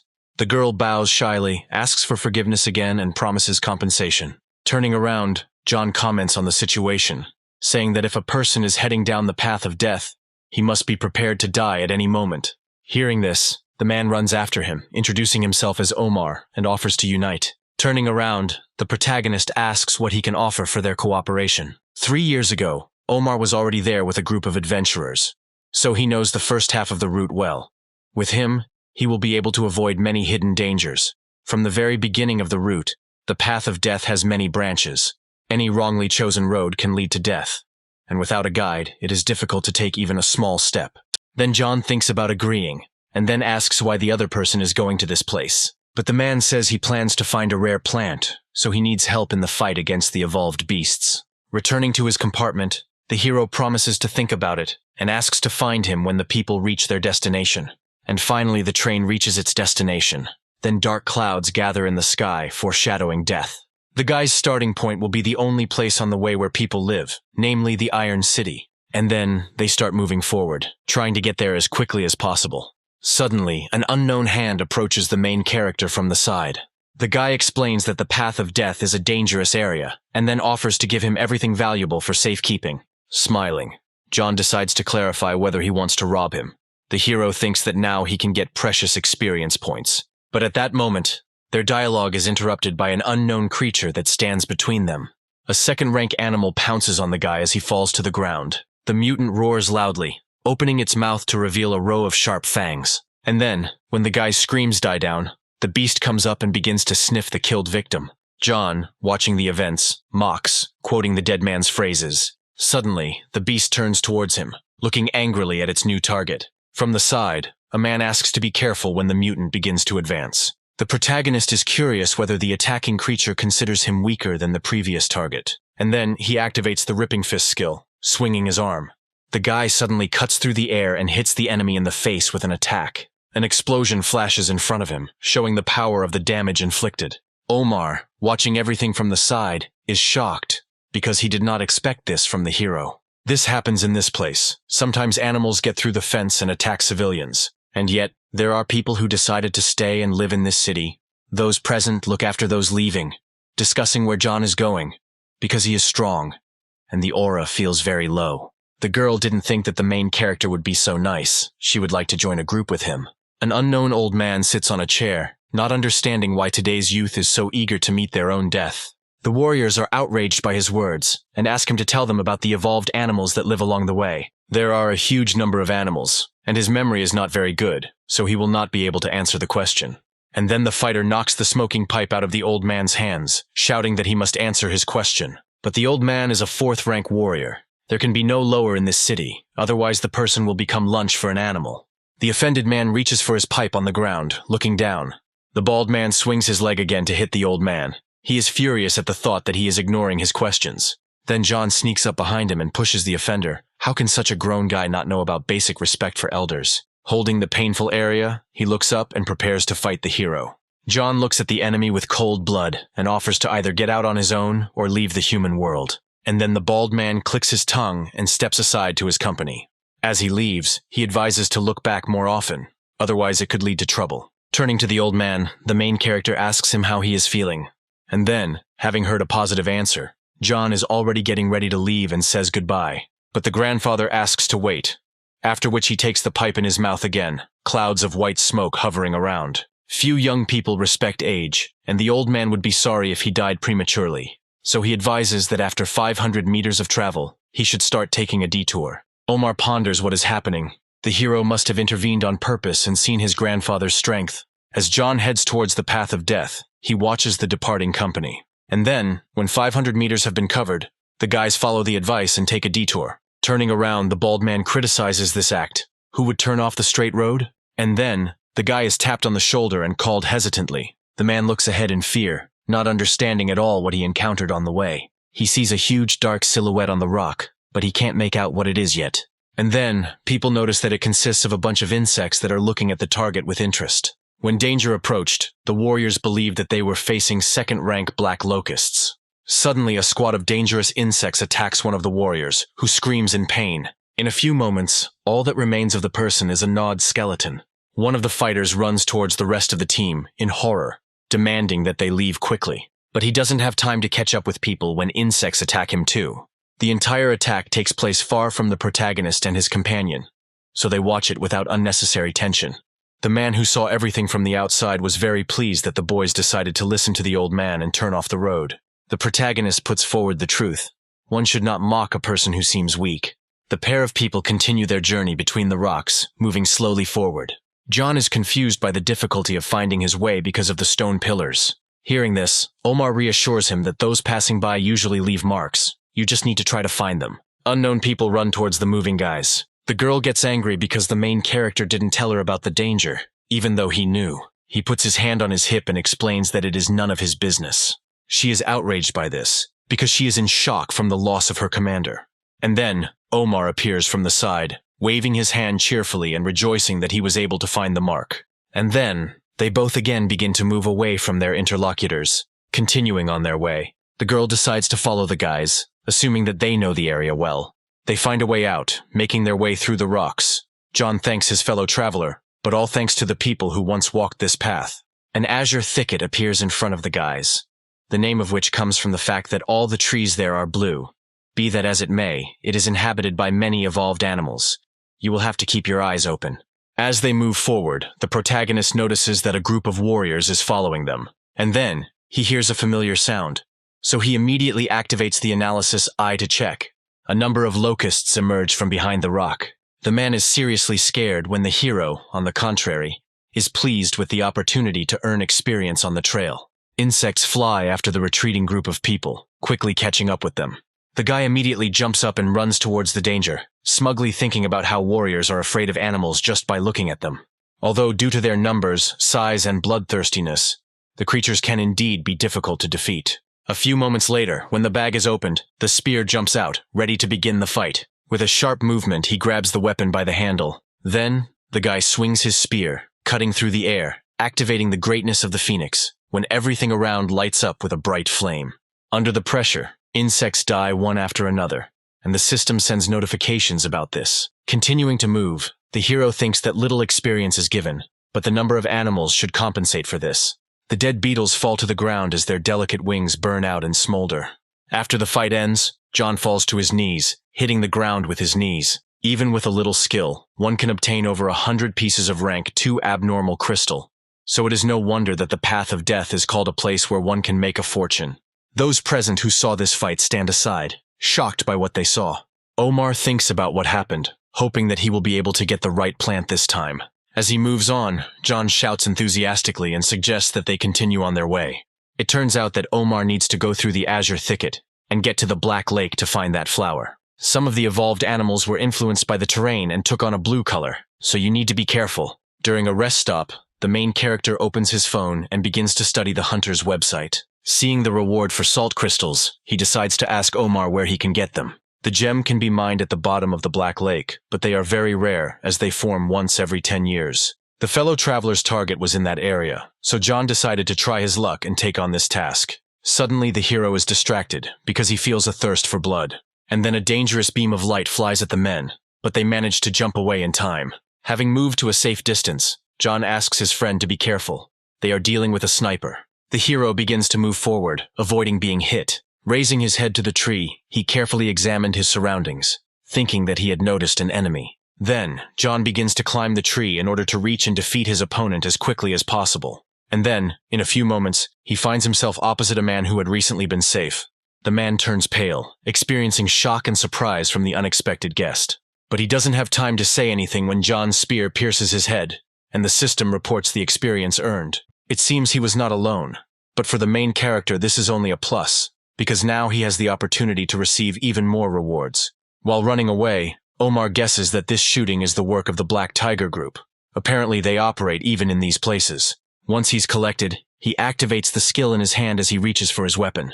After a couple of seconds, the man delivers a slashing blow in front of himself, cutting through the air. The unknown person flies up, screaming in pain. As his opponent lands on the ground in front of Omar, he sees an explosion causing clouds of dust to rise, but he activates the ability again and defeats another danger. When it's all over, the man stops and tries to catch his breath. This fight was hard for him. Suddenly, his attention is drawn to the main character, peacefully walking behind his back. The fellow traveler is very horrified by John, because he managed to deal with 6 people during this time. Stopping next to his friend, he asks where the base of the bandit group is. He doesn't know, however, that the azure thicket attracts many dishonest warriors, since it is easy to surprise and rob other warriors here. John feels that the trees here are completely indistinguishable from each other. Both in color and in shape, the local landscape is too monotonous. He does not know how to get his bearings here. But, at this moment, Omar takes out of his pocket a thing similar to a compass, which should help in this matter. The man explains that this device indicates the direction of strong magnetic fields. The closer they are to the center of the bowl, the stronger the magnetic field, so there is little left. Twilight thickens over the forest. Fog envelops the leaves and trunks of the azure trees. Looking to the side, John guesses that there is a high-ranking beast on their way. As he walks further, he notices that the ground around him seems damp. It turns out that rain sometimes occurs on the path of death. Looking up, the protagonist noticeably tenses up, noticing the danger. In front of him, he can see the silhouette of a creature slowly crawling towards him. This is a third-rank royal leech that carefully examines the enemy and waits for the right moment to attack. The characteristics of this beast include low mobility, large size, and it is frightening. Watching it, John asks his friend if he has any salt, because leeches should be afraid of it. And then, Omar suddenly takes out the necessary item from his bag. The main character immediately takes the container into his hands and begins to unscrew the lid. After this, John, smiling slyly, slowly moves towards the creature and then throws salt at the enemy. A white powder remains on the creature's flesh, glistening in the sun. And then, the mutant suddenly rises up and begins to scream loudly, clearly suffering from the poison. A few moments later, the opponents find themselves facing each other, the mutant revealing a row of sharp fangs. When the creature attacks, John manages to jump to the side and avoid collision. And then poisonous spines crawl out of the leech's body. They secrete a green liquid that can dissolve any creature it encounters. A large crack appears in the rock in front of him. After this, the spikes become slightly smaller, and the creature strives towards the target, wanting to defeat the opponent. Then, the main character uses the greatness of the phoenix, and everything around catches fire. He directs his flame into the mutant's body, thereby burning him with his abilities. Tortured in the fire, the monster opens its mouth again and begins to scream loudly. The enemy must be finished, for leeches are very afraid of losing their internal moisture. But suddenly, something begins to happen to the creature, to which the main character pays special attention. The leech begins to burrow underground, and he looks at it and is surprised by such an ability. The men remain standing on the ground, turning their heads from side to side and looking for the enemy. Thanks to the system, John sees the location of the creature's movement and asks his ally to be more careful. He feels movement behind him. It seems that newcomers have arrived here again. But he notices a third-rank warrior named Jacob. The hero finds this information with the help of the system. Omar, coming closer, says that this is a hunter who is engaged in robberies. Turning to the newcomer, the man asks what he wants from them. Jacob smiles slyly and says that Omar knows everything himself. He needs money and jewelry. The guy warns the guy that if he takes a step, he risks ending up without legs. And then the hunter smiles at such boldness. In all his years of robbing, he has never heard such impudence from his prey. After this, Jacob steps forward, deciding not to listen to the words spoken by the protagonist. Immediately after this, the man falls into the leech's trap, finding himself surrounded by its body. He looks at her with fear, realizing who the enemy is. And then, Jacob's leg and clothes begin to dissolve from the poison released by the monster into him. Suddenly the man, losing his temper, swings his weapon, trying to chop up the mutant. The guy watches what is happening in confusion. How could he kill the leech with such ease? But from its belly a gigantic number of larvae jump out, which can move quickly and drink human blood, sucking onto the human body. Small insects begin to quickly crawl up Jacob's leg, eager to get a snack. The man tries to brush the creatures off himself, to protect himself from their tenacious paws. But there are more and more of them, and it's impossible to get rid of them. He falls to the side due to the growing weight on his body, clutching his face. After some time, his body remains exhausted. All his blood is drained dry. Omar suggests looking for another way to get around the creatures and not end up in Jacob's place. Still, this is a huge opportunity to gain experience for the protagonist, so he jumps up and rushes into battle. Running towards the larvae, he takes out his spear and begins to activate a pear-colored flurry. He makes multiple attacks with quick movements, concentrating on the skill. He receives notifications informing him that a certain number of monsters have been destroyed. Continuing to attack, John didn't even think that such a small thing could give so many bonuses. The destroyed larvae fall to the ground one after another. The protagonist continues to swing his spear, killing small creatures. And after some time he stops, trying to catch his breath from fatigue. Omar looks down in confusion and finds himself thinking that John destroyed everyone in a minute. The mother leech lies alone, cut into 2 pieces. On the ground, the main character is frightened by the fact that this monster did not die in the end, which means the fight is not over. And then he raises his head up and sees the leech ready for battle again. He jumps back from the attack with a sharp movement, dodges and runs away from it. And then the guy decides to activate his ability, and a fire starts to burn around him.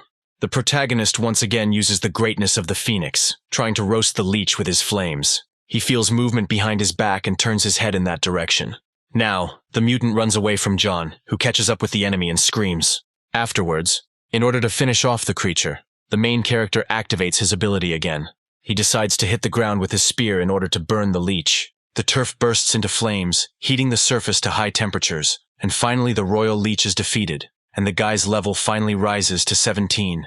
The experience is truly enormous, and the 4th-rank anomalous crystal can be sold for more than $1 million, and the leech skin itself should be a good material. There is a quest on the Hunters Alliance website to collect leech skins, the reward for which is very good. Opening the system, John decides to invest all the points he gets into strength.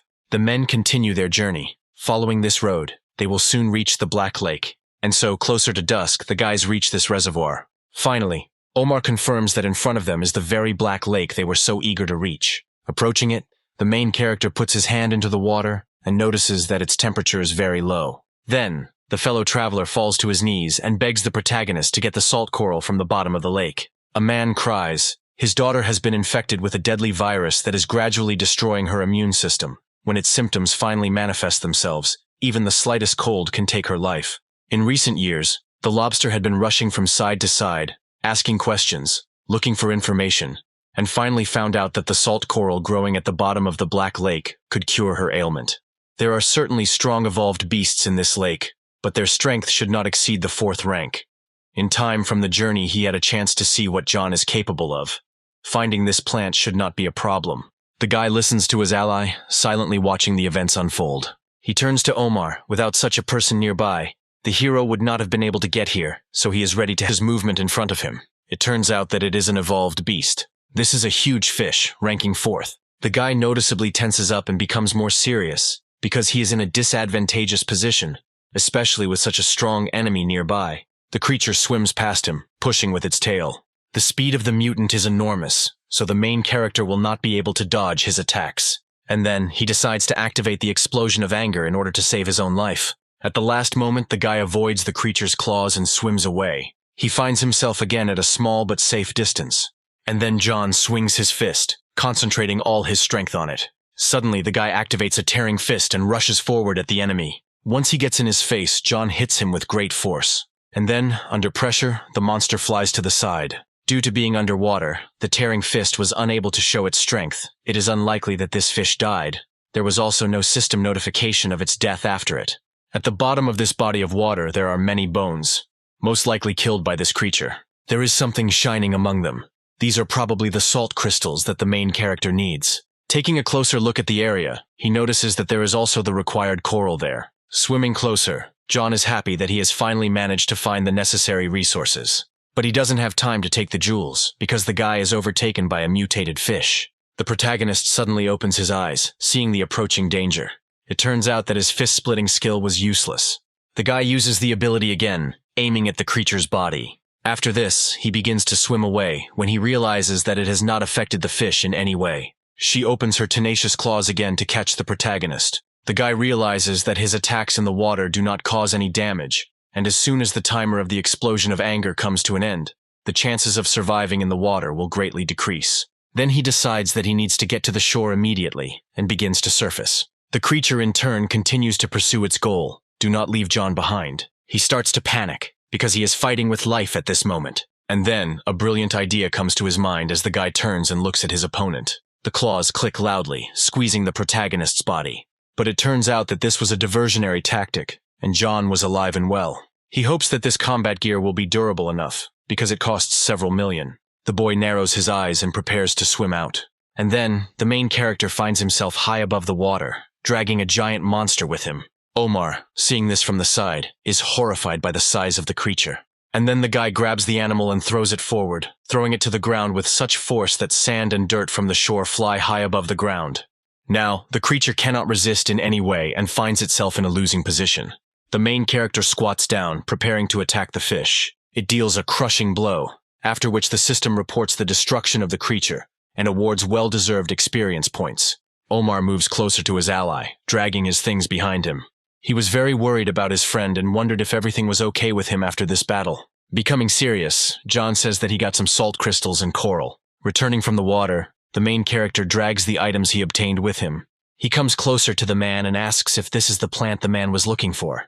Seeing the found target, Omar begins to cry and thanks John for it.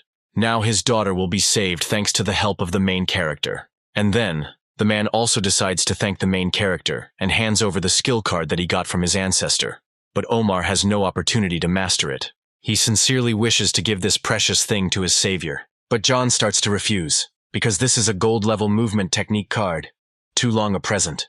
Omar explains that coral is worth about the same and is vital to him. Now the man should return to give the plant to the doctors as soon as possible. John asks his fellow traveler what will happen as they move further along the azure thicket, but Omar cannot answer this question. Now it's time for the guys to say goodbye. They wave their hands cheerfully. It's almost dark outside, so the main character makes a fire and starts cooking the food he's found. He looks at the resulting movement map and finds its name quite cool. The guy already feels how his body becomes light and smooth. The ability is truly impressive. Lightning flashes in the sky, the clouds thicken. John seems unhappy because of the clothes that have just been hung out to dry. In the end, the rain turned out to be too heavy. Maybe it was worth finding shelter. Suddenly, a scream and cries for help are heard from the forest. The girl runs away from the high-ranking beast. She falls in front of the protagonist when he looks at information about her through the system. Her name is Louise, and she is a third-rank warrior. The hero extends his hand to the girl to help her up. But suddenly he notices something suspicious and raises his fist, preparing to defend himself. She looks at the guy with fear, not understanding what is happening. She manages to dodge this blow, thereby protecting herself from certain death. Turning to the protagonist, she does not understand why he attacked her. So she asks the appropriate question. Then John names the girl's name and rank. She is probably a hunter who plans to rob him. After hearing all this information, Louise is shocked as to how he could have known all this. For her, none of this matters, because the network of hunters has placed a large reward on John's head, and that's what worries her. She raises her hand up, offering to begin, and at that moment several men emerge from ambush. One of them immediately jumps up and runs towards him, preparing to strike. But the main character deftly jumps away from the attack. He slides his feet across the wet ground and then uses a pear-colored flurry. The attacker finds himself surrounded by sharp spear blows. The first warrior is destroyed. Under inertia, he flies into the air and then dies. 3 unknown people also run towards him to destroy the main character. One of them knows how to blacken the eye, uses the skill and starts waving his arms from side to side. The next one also activates the ability, but it requires a rectangular object to do so. The last one, like all the others, uses the skill, but takes a wrench as a combat weapon. The protagonist looks at everything that is happening, and then uses the verdict and mirrors each of the attacks. He grips the handle of his spear tightly, swinging the weapon. The guy activates the pear-colored flurry again and destroys the remaining enemies. Louise looks at what is happening with horror, because he should be much weaker. The girl smiles slyly. For her, this is even more interesting. She laughs loudly, excited at the opportunity to take on a strong opponent. And then, Louise immediately moves away, spinning around herself. The girl's speed is truly impressive. She probably uses movement technique. She delivers clear and accurate blows towards the main character, who defends himself using a spear. Suddenly, he intercepts her attack with his weapon, thus blocking it. That's when Louise jumps back, smiles widely, and praises the guy. The girl swings and activates the Fallen Dragon skill. A purple light glows around her, causing her instrument to fly forward towards John. He looks up and sees blades flying over his head, but the guy manages to dodge them. Turning to the enemy, the main character is happy about this, because he successfully avoided the attack. But turning back, John notices that the weapon is returning and could hurt him. Then he turns in the opposite direction and knocks away the tools with his spear. But they circle around, acting along a certain trajectory. The blades move closer and further away from the guy, but he doesn't back down and works on his defense. The protagonist becomes even more tense as he realizes that the blades won't come off him. Louise laughs hysterically. The more force he puts in, the faster the blade bounces back. They won't stop until they cut the guy. The completely cut-up hero runs towards the girl and decides to deal with her first. He screams with effort as he moves towards Louise to strike. She is only surprised by the hero's riskiness, managing to jump to the side. Grabbing her weapon again, the girl suggests that the enemy was not appreciated. She immediately uses Sickle Slash, straining herself from activating the skill. But at this moment, the main character will accumulate a blow of accumulated power. So he uses it as well as Pear Blossom Barrage, chaining these attacks together. A loud, bright explosion is heard. Particles fly in different directions. The girl is surprised. She doesn't believe what's happening. John's strength has suddenly increased. But the third-rank warrior is finally destroyed.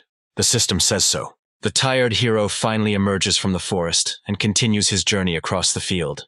He finds this region strange, because there is a dense forest nearby, where rain falls with great force, and next to it there is an arid desert. Luckily, John has some supplies. He brought along a drink that can keep the body hydrated, and so he steps on the spot and his foot sinks into the sand, and it looks like he's in trouble. A worm appears in front of him, which has high mobility, and is also able to hide perfectly among the sands, and is also able to destroy a person with one blow. The creature stands on its hind legs in front of the guy, baring its teeth, showing sharp fangs. And then, the main character puts his hand behind his back and grabs the handle of the weapon. He takes a fighting pose and prepares to attack, activating the greatness of the phoenix at this moment. After this, the monster opens its mouth as a fiery projectile flies towards it. The protagonist's powerful skill hits him right in the face, burning it. The creature falls to the ground, letting out a painful cry before doing so. The main character watches the enemy with a smile. Did he really manage to defeat him so easily? Even though the enemy is of impressive size. And then, someone starts laughing behind his back, so John turns his head towards the sound. An unknown company catches up with the hero. They rejoice at the sight of the killed mutant. And then the man turns his head towards the guy and doubtfully asks him if he killed the monster. One of them throws caustic comments in his direction, feeling the worm. He does not believe in John's abilities. And then he looks at his interlocutor and says that the prey is his, and he will take the reward himself. A man turns to his colleague and asks for help in taking teeth and crystal from a dead creature. A dark-skinned girl approaches her colleague named Pierre and asks him not to do anything stupid. The man continues to ridicule both her and the hero. Hearing this, a girl named Margot loses her temper and yells at Pierre, saying that she is tired of putting up with him. The guy watches what is happening with confusion, not knowing how to react to the situation. As the others continue to laugh, a seemingly dead worm rises up behind them. The blonde girl is shocked and asks to turn around so that the men can protect themselves from danger. Hearing the sound, the man turns his head back, and then Pierre doesn't have time to save himself, because the mutant attacks with lightning speed. John looks at what is happening with irritation, because by killing the fighter, he could take experience points from him. One of the warriors begins to accuse the main character of being the surviving mutant. The guy calmly repeats that the monster is his prey. The man continues to run towards him, swinging his weapon to attack. The main character quotes a phrase about how one can die at any moment on the path of death, and then cuts off the warrior's head.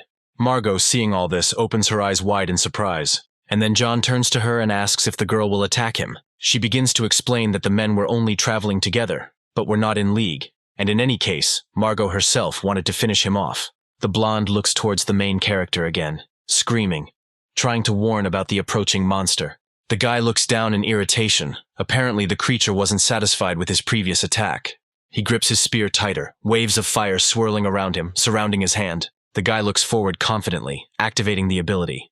And after that, John lunges forward as spots from the skill dance around his body. The creature once again receives a share of the flame, which flies into the worm's evil face. After this, the creature noisily falls on its stomach, feeling disappointed at its loss. Observers are amazed by this skill. The worm usually has a very strong shell, but this attack is aimed at causing internal damage. Finally, when the 4th rank beast is defeated, the system sends out a notification to inform you of this. After this, the main character begins to move towards the defeated target. With a sharp and skillful movement, he penetrates the creature's flesh and takes out the precious stone. The observers continue to stand in place and discuss John's abilities.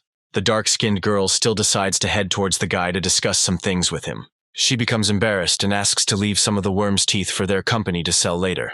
Margot offers to exchange this opportunity for other materials at their disposal. The guy turns around and offers to take everything, because he doesn't need the creature's teeth. Hearing this, the girl is delighted and with shining eyes thanks John for this. And immediately after that, she turns towards the team and calls them. No one could have imagined that the main character would agree to give it up.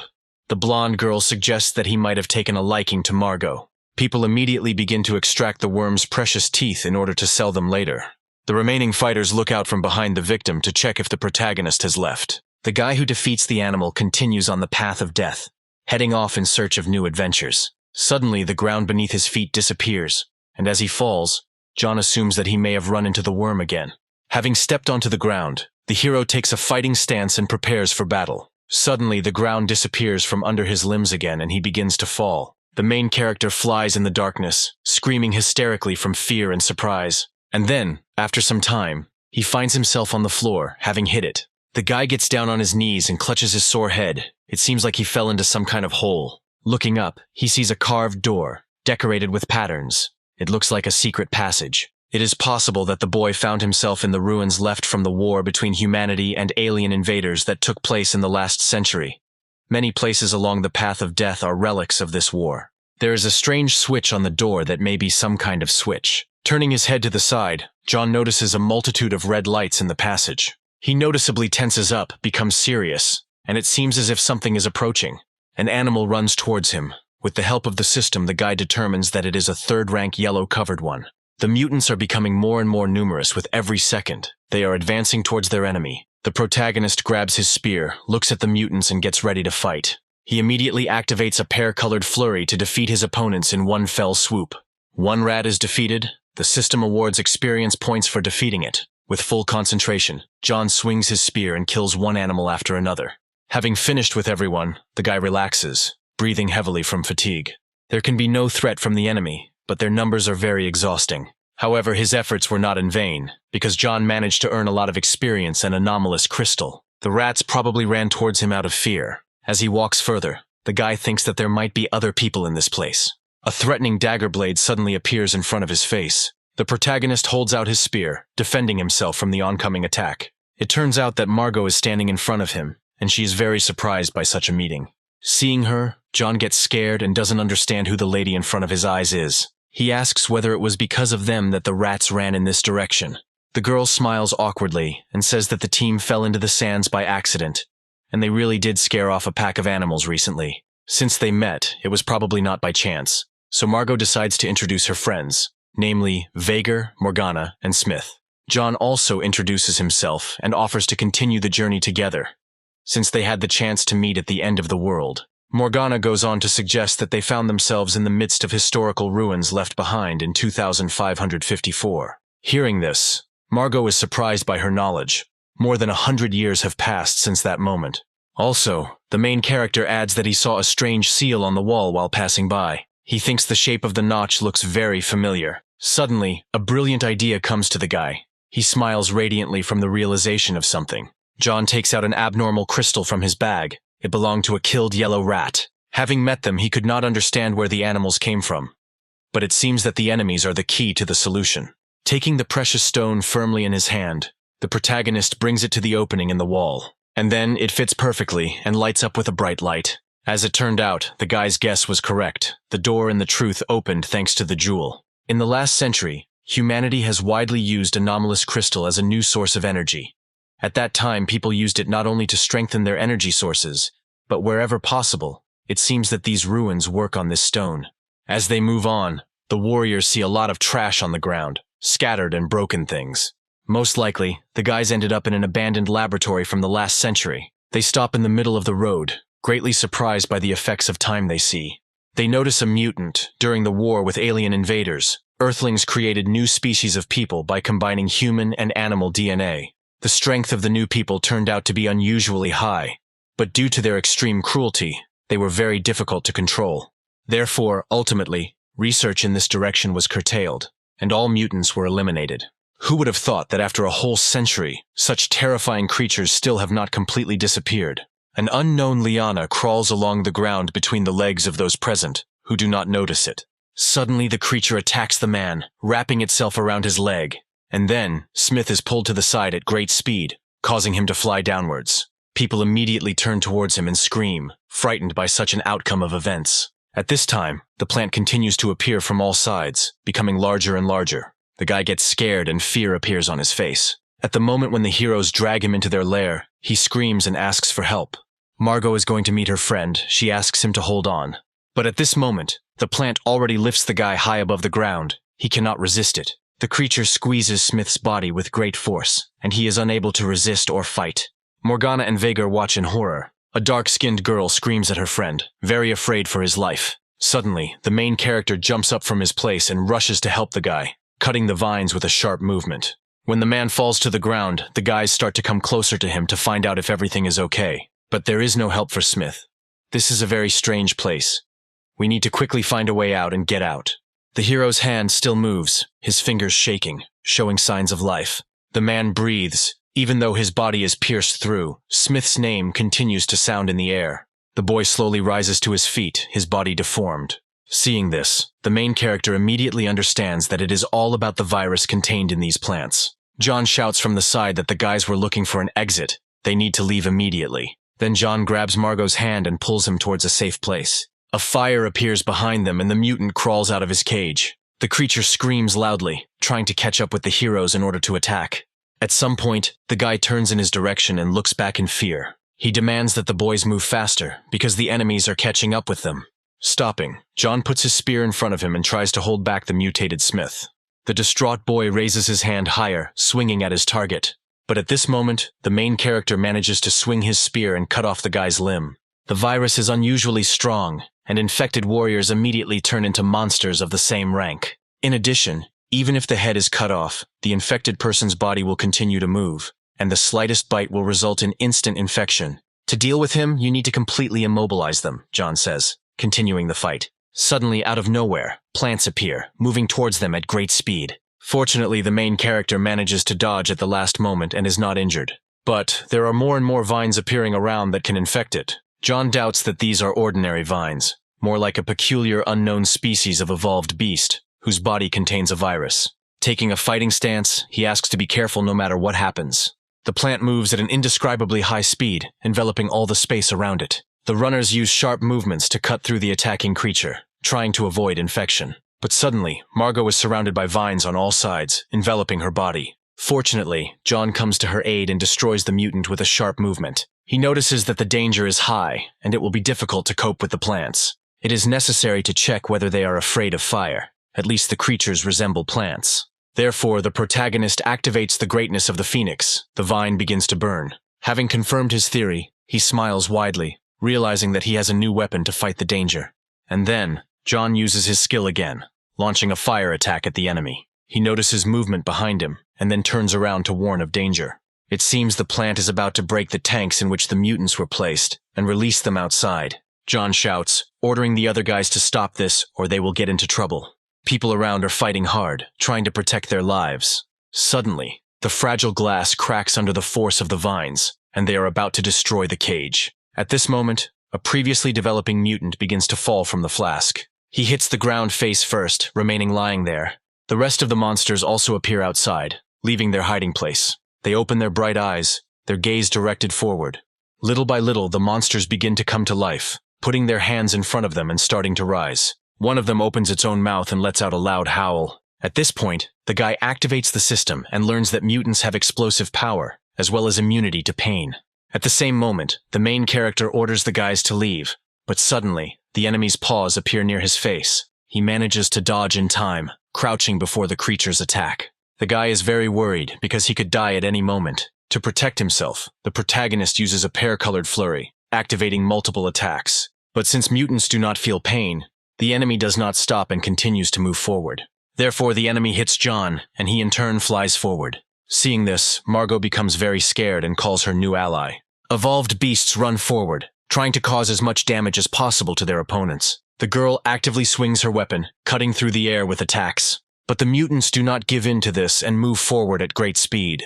The girl is amazed at what she sees. Nothing happens due to her efforts. Everything around is on fire. The greatness of the Phoenix is activated again. It is getting hotter. And then, the mutants find themselves in a layer of flames surrounding their bodies. The monsters are attacking the poor guys who are trying to run away, thereby saving their lives. But the main character stops and tells the others to leave. He himself will stay to fight the creatures. There are still many dangers lurking in these ruins, so he needs to conserve his strength and cannot use the explosion of anger and the blow of accumulated power. So, John decides to use the power of the origins to coat his weapon, making it stronger. After this, he activates a pear-colored flurry to deal multiple blows. The guy lunges forward time after time, attacking the mutant. As he expected, the main character's strength increased many times over. He grips his weapon tighter, squeezing his hands around the handle of his spear. And now, finally, the third-rank monster is destroyed. The system reports this. The main character receives more than 500,000 experience points. Seeing this achievement, he is very happy, and now he is going to destroy each of them. Suddenly, John slides between the enemies, quickly closing the distance between the opponents. Despite their hard shell, insensitivity to pain, and the fact that they are far from easy to deal with, such a large amount of experience points is impossible to resist. Moreover, due to the limited space, it is not so easy for them to surround him, and their numerical advantage does not play a significant role. Another monster is defeated. The lifeless body falls to the ground. Morgana watches the aftermath of the battle. The hero was very furious. The guy continues the fight, and at times he also receives resistance from his opponents. From Margot's side, with the rest of the team, they move towards him, rushing to help. She holds the weapon out in front of her, trying to protect her ally. A spear flies at one of the creatures again. The mutant notices this, and is noticeably frightened by the impending danger. And then John pierces the monster's head with his weapon, not allowing the girl to finish the fight. The system sends notifications and congratulates you on leveling up to 18. And then the main character asks her to send 12 points to strength and the rest to endurance. He feels his power increase. Now it is much easier for the guy to swing the black beam. Marco looks at him in surprise. It seems that as the battle progresses, his strength only grows. The protagonist continues to fight the horde of enemies while the rest of the company is left behind. Suddenly, the monsters turn around and quickly run away in the opposite mood. People are left standing in confusion, not understanding what has happened to them. On the other side of the knowledge, an explosion is heard. There was also a growling sound, most likely from a strong evolved animal. The mutants unite, stop next to each other with their mouths open and scream. After this, they suddenly turn around and run in different directions. It seems like something summoned them. No one can even imagine what kind of creature is capable of commanding third-rank mutants. Continuing on his way, John asks to forget about them, because the guys need to continue on their way.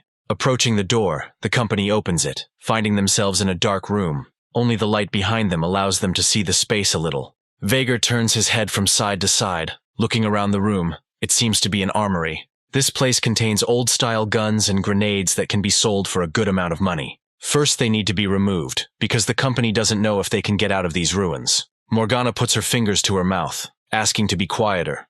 It seems that the sounds of battle can be heard behind the door. And then, each of the guys closes their mouths and begins to listen to what is happening. This means that the guys are not alone in this place. There are probably other warriors behind the door who may know where the exit is. They lean on it and start pushing to get out. Light penetrates inside. Voices are heard in front of them, discussions of the battle. And then, the heroes see an explosion that deafens and blinds those watching. Afterwards, John squeezes through the crack in the door and looks ahead with interest. Coming forward, the young men see a huge number of fighters in front of them, all of them busy with their own affairs. A bunch of warriors attack the mutants. The main character is amazed at what he sees. These are the same monsters they fought with. Could it be that some big beast summoned them here? One of the warriors is pushed aside by the onlookers. Suddenly he runs into them, but John catches the young man, softening the blow. The guy rubs his face with his hand, asking if his interlocutors are new. Vagar is surprised. He saw a young man. In front of him stands an old acquaintance named Nicholas. He shakes off his clothes and also recognizes these guys, and is happy to meet them. After this, Margot still decides to clarify what is going on here. Where are so many mutants and warriors around coming from? Nicholas and his group wandered here by mistake, but there are also those who came here on purpose to hunt. In the depths of the Great Hall there is a road leading to the surface. The problem is that it is guarded by a 6th-rank beast that cannot be bypassed. Hearing this, those present go wild with surprise, their eyes wide open. A 6th-rank koi beast is a huge creature 10 meters tall, shaped like a sea anemone with tentacles wriggling everywhere. Its tentacles have incomparable hardness, and are easily capable of piercing even sheet steel. The girl is amazed that the company really had the courage to go against this mutant. There are more than 100 3rd and 4th rank warriors here. There is also one 5th rank warrior named Mori. They will definitely deal with him, especially since this enemy is blocking the exit, so there is not much choice. John doesn't understand, because the decision to attack the mutant like that is very reckless. Have people really gone berserk? The guy believes that instead of waiting for death, it is better to take fate into his own hands, especially since the anomalous crystal of the 6th rank costs a fortune. Besides, Mori has the latest new-style grenades, and they can probably cause significant damage. As the young man throws the weapon forward, a loud explosion is released, stunning the people around him. The vines slowly crawl past, wrapping their tenacious paws around the walls. The mutant could well have been injured, because Mori's bombs have indescribable power. This means that the vines that attacked the guys in the lab belong to this creature. It turns out that its tentacles reach such remote places. The entire territory of the ruins is under its control. The mutants move forward, next to each other, quickly moving their limbs. Mori orders them to move forward, split into 2 groups, one of which will hold back the mutants, and the other will fight the vines. One of the warriors calmly rushes forward, punching the monster. All those present confidently rush forward, screaming from the effort. The men work hand in hand, helping their allies in this difficult battle. Remaining in place, John asks to be careful. The beasts are controlled by the beast Kui. The boy doesn't understand why he suddenly feels an overwhelming desire to fight. Suddenly one of the creatures hears something, stops with interest and listens. And then the mutant takes off, rushes towards the main character, trying to take his life. But the guy lunges forward and pierces the creature's belly with his spear. The girl also fights with opponents, actively waving her own weapon. The guys quickly integrate into the people's lives and begin to fight the mutants together with the rest of the warriors. The dark-skinned lady smiles confidently, enjoying this battle. It seems that her condition and the well-being of the rest of the group became the same as that of the rest of the room. Those present seemed to be overcome with euphoria, and their overall fighting spirit increased. Raising his head from the slain enemy, the protagonist notices that all the mutants seem to have been destroyed. The girl points to the vines. It seems the creature is on its last legs. People continue to fight. It is important not to weaken the pressure and continue to fight it. And then the warriors go crazy, shouting that they want to get the 6th rank anomalous crystal. The girl enthusiastically calls John to continue on his way forward. He puts his hand on Margot's shoulder and asks her to stop. Something strange is happening. When they found themselves in this room, everyone inexplicably became extremely excited. All the warriors except Mori were in this state. Probably his bomb contains gas that stimulates adrenaline. Gas of this kind dramatically increases the adrenaline level. Despite the short-term effect of increasing combat capability, it also has a detrimental effect on the body, so people fight to the death no matter what. Mori can just sit and wait for the Beast Kai and those warriors to kill each other, and then effortlessly reap all the benefits. Suddenly the vines begin to twist at their base. The warriors believe that the beast is running out, so they should continue the fight and not slow down the pressure. They receive blows from this creature. The vines attack people with sharp movements. The observers stand to the side, watching one of the wounded warriors.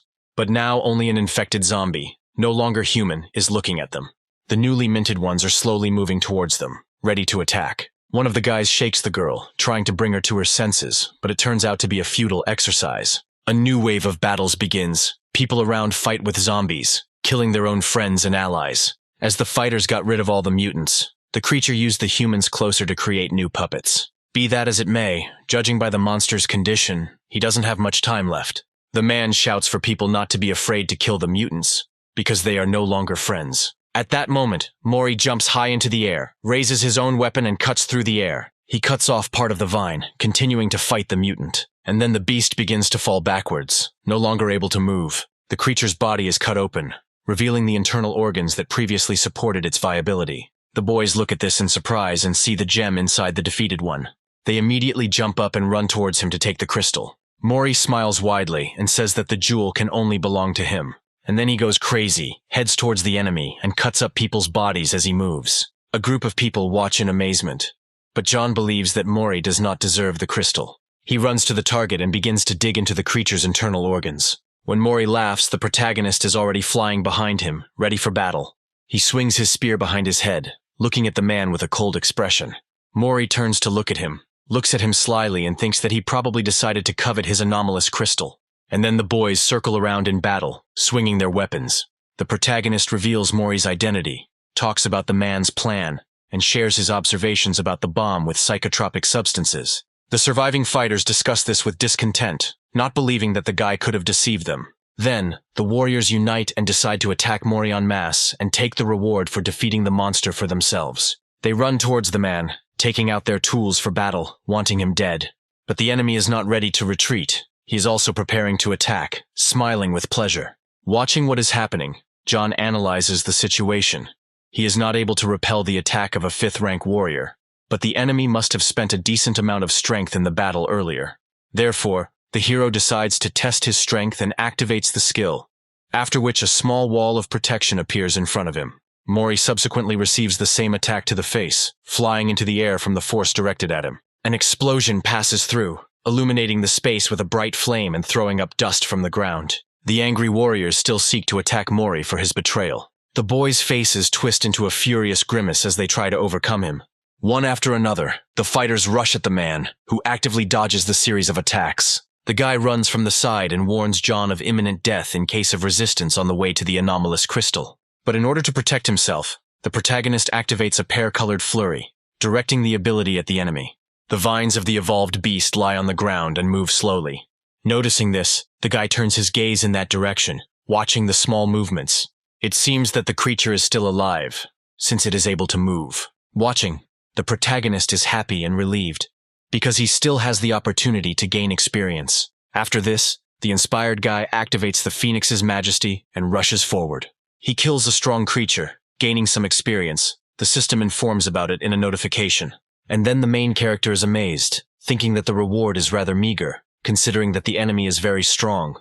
Although it's probably because John dealt less than 40% of the damage, which is why he received 1/10 of the points. Mori turns out to be alive, runs towards the main character and demands to stop. Rising to his feet, the boy reaches behind his back to get his own weapon. The man moves aggressively towards him, continuing to yell. The fight becomes more and more brutal. The opponents parry each other's blows with polished movements. As the battle progresses, John thinks that a warrior of such rank is beyond his capabilities, and if the guy doesn't come up with something, he might lose. And so, the protagonist activates the accumulated power strike to have a little more chance of winning. He then uses a pear-colored flurry, dealing multiple stabbing blows. As the fight continues, Mori cannot comprehend where John got so much power from.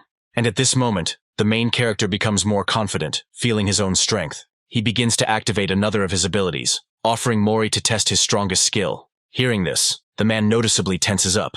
It turns out that the previous attack was not the best. The hero uses all his strength, screaming from the effort. And after that, he turns around and starts running in the opposite direction, laughing sarcastically. Seeing this, Mori loses his temper and gets angry at the hero for this trick. Approaching the door, the guy notices something in the crack, paying special attention to it. He pushes the doors, straining harder to open them. But the opponent is already catching up with him from behind, shouting at the enemy, drawing attention to himself.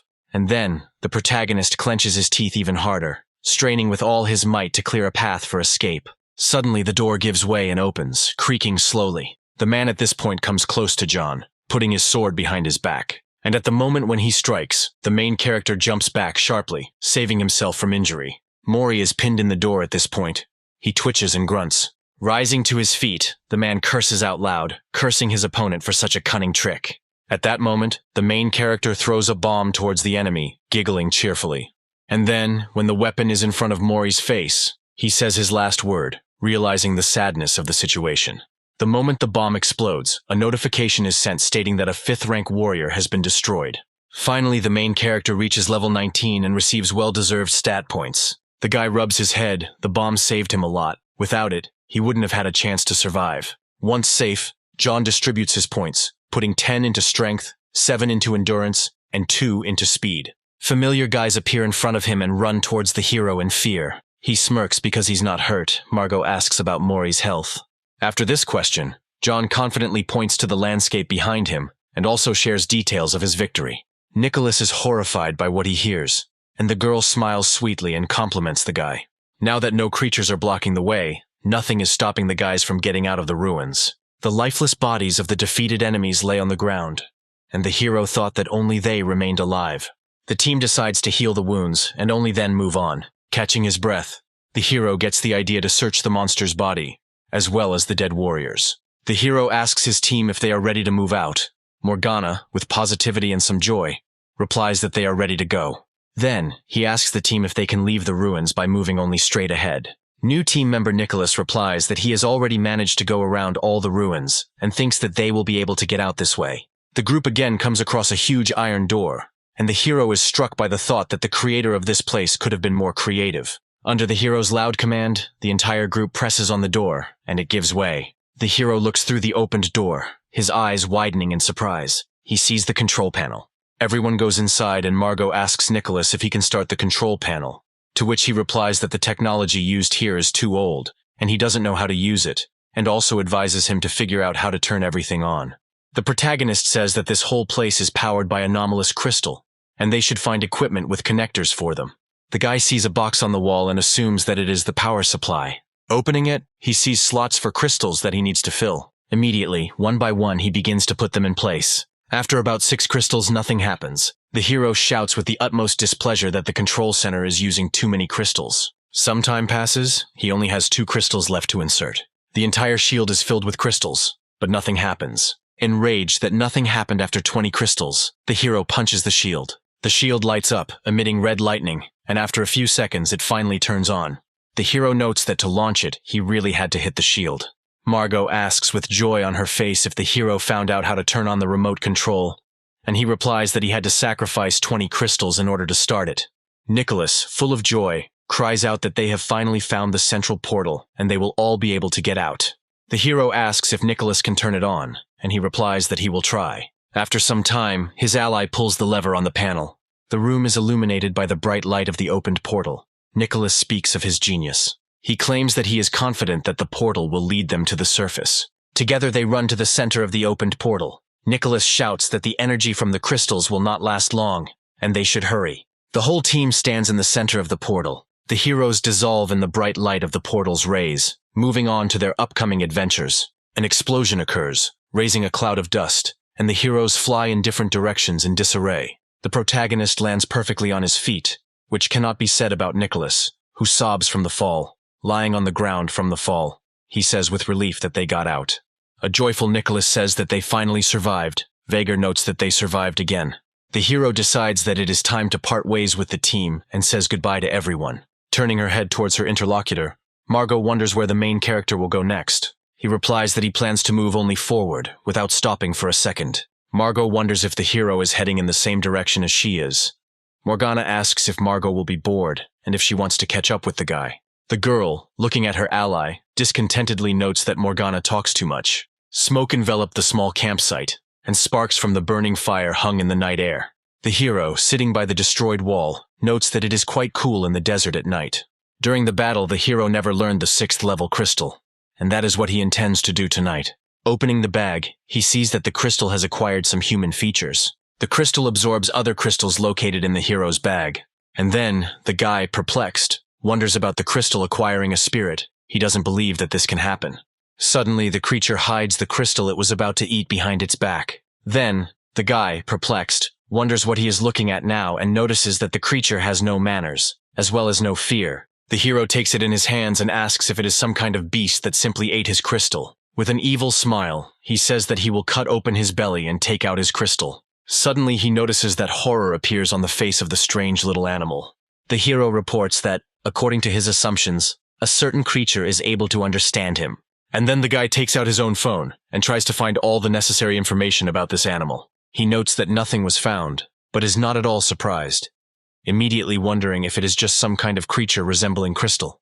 The hero presses on the animal and says that it looks hard and resembles crystal, but it doesn't feel like that, and decides to keep it for himself, forbidding it to eat crystal. The hero says that he will be bored on the road and decides to name the animal Mickey. The sword pierces a huge third-rank scorpion, and a notification with a reward of 150,000 experience informs of the victory. Mickey rushes to the scorpion's corpse, greedily collecting the crystal from it. The protagonist allows Mickey to keep the gem, since he has already helped him collect a lot of the mineral on the road. The guy notes that despite his unsightly appearance, Mickey is very fast and immediately collected crystal from the killed monsters, which saved him a lot of time, and also that he really likes to eat it. Walking through the desert, greenery and water appear on the horizon. The happy hero joyfully tells Mickey that he sees an oasis. The hero approached the oasis. Splashes splashed his face. He and his new companion finally felt relief after a long time in the desert. Without hiding his joy, the guy says that he gets incredible pleasure from this activity. The hero sensed something was wrong, and immediately noticed the sword flying straight at his head. Instantly drawing his weapon, he blocked the blow. The only question that came to his mind was who could have attacked him so unexpectedly. The unexpected and hard blow threw him back hard. Another thought arose in the hero's head that the enemy was incredibly strong and had excellent command of weapons. Coming to his senses, he froze in surprise, seeing his opponent in front of his own face. He saw Kate standing. The girl probably felt unwell because she could barely stand on her feet. She stares at her interlocutor in surprise, not believing her own eyes. At that very second, Kate lost consciousness and began to fall right into the hero's arms. John was clearly scared. Hanging over his wounded friend, he asked if everything was okay with the girl. Looking at his hand, he saw blood, immediately noticing the wound on his ally's body. Taking off the equipment from his back, the protagonist is about to get the necessary medicine, which he is going to apply to her body. Turning the girl over onto her stomach, he notices a wound on Kate's back, as well as torn fabric from her suit. Kate was almost unconscious, but when she came to her senses a little, she was surprised and ordered to let her go. Indignantly, John explains to her that he is using the most valuable restorative fluid from his reserves. After this, the protagonist opens the bottle and treats Kate's wound, pouring the healing elixir onto her back. Next, having finished with the help, he asks the question of who injured his girlfriend. Kate didn't answer because she was almost unconscious. John looks at her, and this time his level allowed him to see the girl's level. He didn't expect to see the 4th rank, because her skills are much higher than those of this rank. Opening her eyes, the ally, looking at the guy with a clouded gaze, asked how the hero ended up here. The hero, with a grin and in a joking manner, answered that if she guessed correctly, she would receive a reward. But Kate clearly did not like this. She turned away and said that if the hero did not want to talk, then it did not matter to her. In turn, the hero noted that she was a very boring young lady. But he decided to share with her and, without hiding his smile, said that he was heading to university, since he had been accepted there. Kate immediately came to her senses. Her eyes widened in surprise. She asked if he had really been accepted there. John, without thinking twice, replied that it was so, and added that the girl should not imagine anything, because he did not go there because of her. But he immediately received a dissatisfied response from his ally that the hero had made something up for himself, and an awkward silence hung in the air. After a couple of seconds, the guy tensed up and turned around. He heard some sounds nearby, asked Kate to be quieter and said that someone was coming towards them, and not alone, he began to peer into the bushes. Kate looked down and told the hero that they were following her and he should leave. John didn't lose his head, quickly gathered his things. He told her that a man can't leave a girl alone and ordered her to jump on his back. With a quick movement, the girl climbed on top of her friend, and he began to run as fast as he could. Following the direct route, the protagonist asks her to hold on tight. On the run, he demands that Mickey find the solution needed for recovery in the bag. Seeing the creature, Kate was surprised after realizing that the little beast was an evolved 6th rank beast. But John quickly interrupted her by saying that he would not give his faithful pet to anyone, and she should not even think about the abnormal crystal in his body. Taking the bottle, the friend calmly replied that she didn't need it. When she starts drinking, John, grinning sarcastically, said that he had already drunk from her. But there was no reaction, and John said that Kate was not nice at all. Suddenly, she turns her head back, suspecting that in this case, they will not be able to break away, because the hero carries a lot of weight on his back. Her offenders have already appeared on the horizon. The leader and his team are quickly moving in their direction. He pointed his finger at her with fury on his face, and said that after the girl killed 100 members of a group called the Black Tiger, she would not be able to escape pursuit so easily. One of them smiles radiantly, swings his hand, and is about to throw a spear towards his opponents. Heading towards the people at high speed, he continues to attack with pleasure. The protagonist and the girl behind him look ahead as the weapon flies high in the air. Luckily, the spear misses and falls nearby, without harming the guys at all. John runs around him from the side, continuing on his way. About a dozen fighters emerged from the bushes, ready to avenge their comrades. John looked at them with apprehension and immediately realized that all these warriors were at the peak of the 3rd rank. He turned to Kate and wondered how she could kill hundreds of these fighters on her own and still escape. He was amazed at her frightening strength. The offender, rubbing his long mustache, tells the hero that he should give up trying, because he cannot escape their pursuit. But Kate looks straight into the man's eyes with a cold-blooded gaze, confident in her own victory. The enemy looks at Kate with great anger and fury in his eyes, and says that she has no chance after they injured her, and they should not be afraid of the girl. Taking a look at John, he said with a smirk that such a weakling would not be able to protect her. The guy immediately wilted and was extremely surprised by this statement. The man, licking his teeth, suggests that Kate should give in and surrender to him so that he can give her tough love. Hearing these dirty words, she puts her hand on her ally's shoulder and asks him to put her down on the ground. Once on the surface, the blonde took out her sword, with the clear intention of killing Arnie for his words. John remains behind, and with a disappointed look says under his breath that he is not noticed at all. The offender begins to scream furiously, calling on his warriors. It is necessary to leave the girl alive, since he plans to have fun with her, but the main character can be destroyed. The men laugh hysterically, anticipating an interesting battle for him. One of the warriors immediately rushes at the guy, screaming that he will die. But this does not frighten him at all. He does not say a word and only looks arrogantly at the pathetic fighter. The long-haired boy rushes into battle, holding his weapon behind his back to smell the attack. But he misses, because John manages to dodge. Only part of his hair ends up cut off by the enemy's sharp blade. Gripping the handle of his spear tighter, the protagonist's limb lights up with fire as his skill begins to activate. And then he lunges forward, the grandeur of a phoenix directed towards his opponent. He opens his eyes wider in fear, not understanding at all what is happening. But the guy doesn't have time to come to his senses and avoid the attack, so he ends up in the center of the flames. On the other hand, the girl also fights with men, fighting for her own life. The opponent cannot comprehend how Kate is able to fight so actively, even though she was seriously injured. One of the attackers distracts the girl, smiles slyly and calls her. The man holds his weapon tightly, smiling widely with the pleasure he gets on the battlefield. He quickly catches up with Kate from the side, and she only sharply turns her gaze to him. And then, their blades touch in a blow, ringing against each other. Once they are close, the guys exchange a few phrases. The hero believes that no man would admit to being tired. They agree to climb up this battle as soon as possible. And then, the main character again finds himself in the epicenter of the battle opposite his rivals. One of them laughs sarcastically, offering to show how to use a spear correctly. Hearing this, John noticeably tenses up, becomes more serious, and concentrates harder. Afterwards, the enemy uses his skill, and then his weapon and body light up blue. But the main character is confident in his abilities. He spins his weapon and responds to the enemy's comment. Smiling, the boy once again uses the greatness of the phoenix, illuminating the space around him with his flame.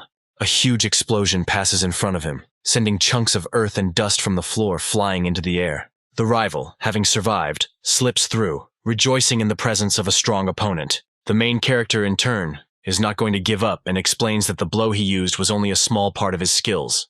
Suddenly, new characters appear behind him, ready to strike. Fortunately, John notices the movement and turns towards the attackers. With a sharp movement of his hands, he uses verdict and repels the attacks on the men. At this moment, the main enemy is already running towards him with a weapon extended in front of him. As he continues to run, the confidence on the man's face fades, and he looks ahead with confusion. And the opponent, in turn, only becomes charged with enthusiasm and grins at the situation. The guy hits his opponent's instrument with his spear, and a loud ringing sound is heard around. Straining, the man can't understand why John's weapon is so heavy, and then after a few seconds, a bright thought comes into his head. He looks at the spear, analyzes its appearance, and realizes that the protagonist uses a black beam to fight. Hearing this, the protagonist is surprised by his enemy's knowledge. The man becomes even more confident, wanting to get his hands on such a precious weapon. And then the guy sharply cuts the air with his spear, trying to hit the man standing in front of him. Jumping back, John offers to give this thing to his rival. Since the man liked the instrument, he makes a sharp lunge forward, delivering a thrusting blow. But the opponent intercepts the instrument with his hand, clenching his fist around the handle. Even though he strains with all his might, he still finds it difficult to hold the weapon. And then, the main character begins to accelerate, moving forward. He uses a chain of kicks, knocking his tool out of the man's hands. And then, under strong pressure, it flies off in the opposite direction. As his opponent moves away, John catches up with him and shouts that someone like him is not worthy of using such a thing. Now he is fighting with a long-haired man, exchanging a chain of attacks. The gang leader presses his hand to his chest, finding Kate frightening. One of the enemies uses a skill called thousand-fold piercing, smiling widely as he attacks. The girl looks seriously ahead, watching every movement in order to move away if necessary. And when he stops, she immediately jumps up and attacks. With a swing of her hand, Kate cuts off her opponent's head with a sharp movement. The hero warns his friend about someone approaching from behind. When the commander appears behind her, the girl turns around irritably in response to humorous comments and asks him to watch himself. At that very second, John turns away and continues to fight with the two guys. One of them bares his teeth, smiling slyly. The main character groans with displeasure, continuing to move actively. This trio moves very harmoniously, and the people manage to combine the advantages of long and short weapons, so the fight promises to be difficult. Catching up with his opponent from behind, the man calls out to John, drawing his attention to himself. Jumping high into the sky, he activates a new ability called Meteor Strike. Realizing that the guy is in danger, the hero's eyes widen in horror at what is happening. A multitude of weapons are moving towards him at a gigantic speed, cutting through space. Looking at the approaching enemy, the protagonist realizes that he has no choice. He looks at the man in front of him. It seems like it's time to use an explosion of anger. And then the guy strains himself with all his might, activating his ability. Suddenly, the man notices changes and is very surprised by what he sees, because John's power has become many times greater. He continues to push forward, determined to do his best to win. After that, the guy activates a pear-colored flurry, poking the enemy with sharp movements. Looking ahead, the opponent is perplexed. Unable to dodge, the guy's head is pierced by a spear. The system reports the destruction of a third-rank warrior. The fighters discuss the situation among themselves and decide to use their strongest skills. The long-haired boy tenses up, the air around him becoming engulfed in hot flames. He quickly cuts through the air with his swords, an ability called the Wrath of the Red Lotus. Looking at this, John only smirks and says that he is capable of similar things. After this, the main character uses the greatness of the Phoenix. Then his body is enveloped in fire. A hologram of a screaming firebird appears in front of the man, leaving the fighter standing there in confusion. And after that, the flame captures him in its tenacious paws. Another warrior is destroyed. The next opponent grips his instrument tighter, preparing to attack. Raising his sword into the sky, he uses his ability to attack. But John doesn't care, so by spinning his spear, the guy repels each of the attacks. Swinging his sword one last time, the protagonist seriously wishes the guy death. Realizing the gravity of his situation, he looks at his opponent in horror. But, again, he doesn't have time to do anything in response, so he loses his life. Smiling, John is glad that he has finally dealt with all the dangers that were imposed on him. On the other side, Kate finds herself at a disadvantage, a battered girl clutching her wounded shoulder. The leader is already happy about his victory and asks the heroine not to delude herself with hopes about the fight. Before he could finish speaking, John found himself above his head, about to attack. When he lands, he thrusts his spear into the turf, scattering chunks of earth in all directions. Finding himself in front of the girl, the hero invites him to look around in search of his allies. And then, the man realizes the full extent of his situation and insults the fighters. Suddenly, the enemy activates the ability, squeezing his weapon in his hand tighter. His eyes sparkle with rage and desire to defeat the boys. Jumping high above the hero, he activates his ability to attack him. Looking at his opponent, John smiles confidently and tells him about the secret thing he has in store. They move towards each other, holding their instruments out in front of them. And then the main character's spear hits the enemy's weapon, and cracks appear on the axe. After this, John delivers a punch with his accumulated strength into the man's abdominal area. Having finished this fight and destroyed the enemy with the final blow, the guy continues on his way. Sitting down on the ground next to Kate, he begins a dialogue, inquiring about the girl's condition. After some time, the guy hands her a bottle of liquid and asks her not to worry, because he has never drunk from it. Bringing the container to her mouth, Kate shares that she did not expect such a rapid increase in strength from the hero. He is delighted by this compliment, and begins to show off in front of her with all his might. A few seconds later, the lady rises from the ground and follows in an unknown direction. It turns out that they are both going to the institute. John slowly gets up and asks to wait, explaining that because of helping the girl he feels tired. But Kate doesn't answer and continues to walk away, shouting after her. The guy gets to his feet and runs after her. Entering a new territory, John is glad that finally something resembling an ordinary forest has appeared on his path. Turning his head from side to side, he guesses that there is very little time left until the university. A voice is heard from behind. The man does not want to let the guys into this place. On the way of a guy named Chappie, Margot yells at him, unhappy with why he talks like that. He explains that he heard about some kind of competition among applicants and considers intimidating competitors to be a completely reasonable step. The girl looks ahead with confusion, not understanding why he decided to kill them. Raising his hands up, Chappie explains that he has no reason to do this. He just hopes that his acquaintances will turn around and go the other way. Hearing this, the guy loses his temper. There are a lot of dangers behind him, so he is not going to retreat. The guys watch the company from the side. John tells Kate that he knows these people. The main character follows them, waving his hand cheerfully. Seeing the guy, Margot is sincerely happy about this meeting and smiles broadly at her old acquaintance. He approaches Chappie, saying that he is also going to university, and whether John should turn around in that case. Hearing this, the dark-skinned girl is surprised that they are both applicants, but the difference in their strengths is very big. Having heard this entire dialogue, the young man compliments Kate and calls the hero tactful. Coming closer to the girl, Chappie reaches out his hand to her and offers to let her through only if she becomes his girlfriend. Hearing this, she immediately reaches for her weapon, slowly pulling the blade out of its sheath. Before Chappie could finish speaking, Kate cuts the air between them with a sharp movement of her hand. While the guy stands there in confusion, his friend comes closer and warns him that the lady is a 4th-rank warrior. But he sees the girl's wounds and is not going to let such a beauty go. And then the main character approaches him from the side and calls out, attracting his attention. Smiling, he asks if the guys know about a group called the Black Tiger. Chappie goes into more detail about these people and then asks how the hero is connected to them. John crosses his arms and explains that the group turned against them, and now they no longer exist. Chappie's accomplice screams in horror, asking how reliable all this information is. Another guy says that they don't dare to provoke these thugs thoughtlessly. Suddenly, the man asks everyone to shut up, not ready to take the main character's word for it. And then John offers to check him if he doesn't want to accept his words. Smiling, Chappie compliments the resourcefulness of his interlocutor and smiles sincerely. And then he lowers his hand and reaches for his own weapon. The man lunges forward, extending his hand towards the protagonist, intending to really find out the truth. By attacking, John ensures that the enemy goes to the next world. Swinging back, he uses a tearing fist towards the guy. It hits the enemy in the shoulder, and he groans from the piercing pain in his limb. The rest of Chappie's team, ready to stand up for their commander, jump up and run towards the main character. The guy shouts and tells to go on the attack to kill the opponent. A sharp blade appears next to his ear, and when he notices it, he gets quite scared.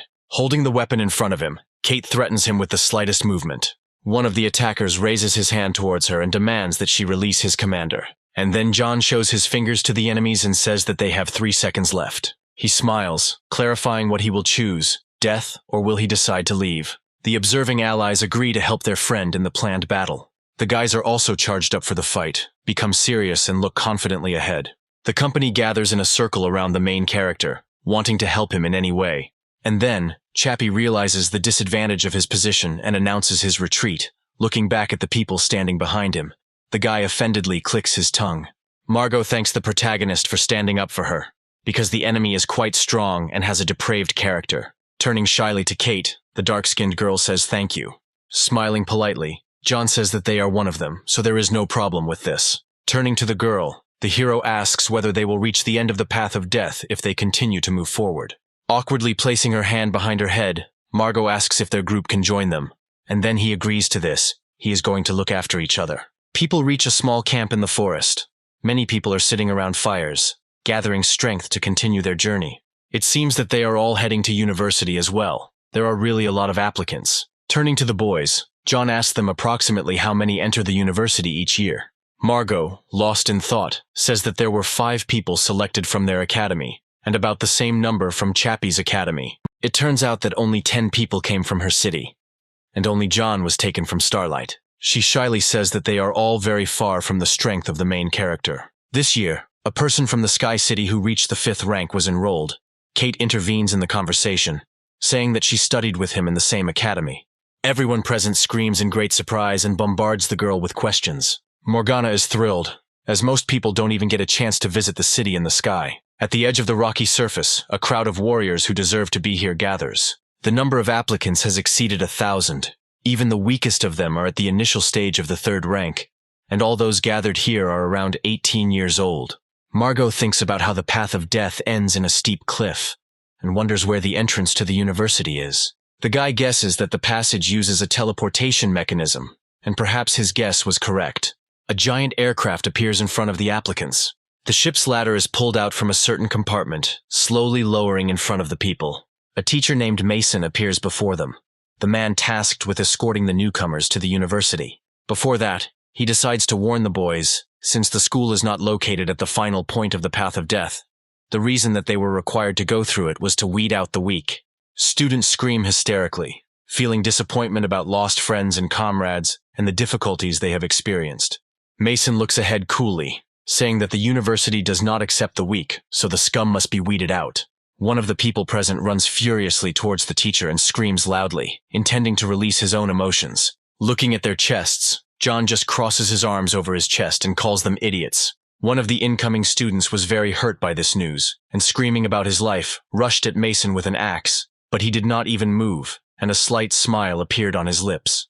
At that very moment, the teacher literally delivered 3 precise blows in a split second and quickly calmed the unruly student. He fell to his knees, dropping his battle axe from his hands opposite him. The teacher still stood in place, seemingly not even moving from his spot. He eventually fell on his back, unconscious, his clothes showing holes from the teacher's blows. Everyone who stood and watched what was happening literally froze at what they saw. Mason, still with that slightly strange smile, waved 2 fingers, and at that very moment, a cleanup team emerged from the ship behind him. He gave the command to act and simply stood there watching. The fighters moved in a scattered manner, going around the teacher, like a river flowing around a stone, beginning to open fire. Literally a few moments later, all the rebels were already lying on the ground. Mason began to walk forward and after taking a couple of steps, said that anyone who disobeyed the rules would face the same outcome. Stopping in front of those who were entering and were not going to rebel, the teacher informed them that they should take out their acceptance letter. The heroes' faces looked quite surprised by what had happened. Each one took out his notice without saying a word. Finding an example in his things, the man demands to tear off the protective layer from the backside.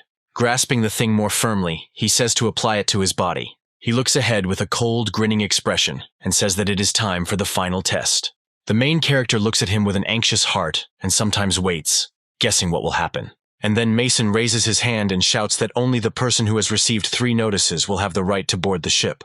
After listening to the teacher, the main character realizes that he guessed correctly. By raising his hand, the man announces the beginning of the test. He looks at the warriors who have arrived and wishes them luck in obtaining information from those present. One of the guys approaches Kate with a crooked smile and asks her to give him her piece of paper. Turning in his direction, the girl asks him not to overestimate his strength in relation to her. But the guy is not embarrassed by this. He stretches his lecherous hands towards the lady, making caustic comments.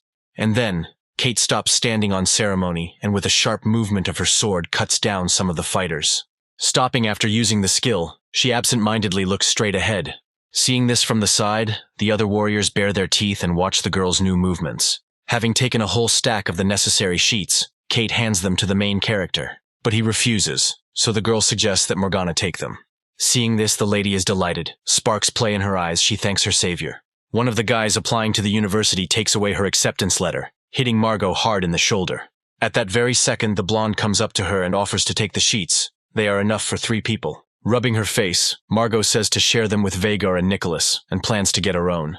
As Chappie approaches his acquaintances, he comments on the number of notifications he has received. Suddenly, the guy grabs his weapon and runs towards them, demanding that they hand over the sheets.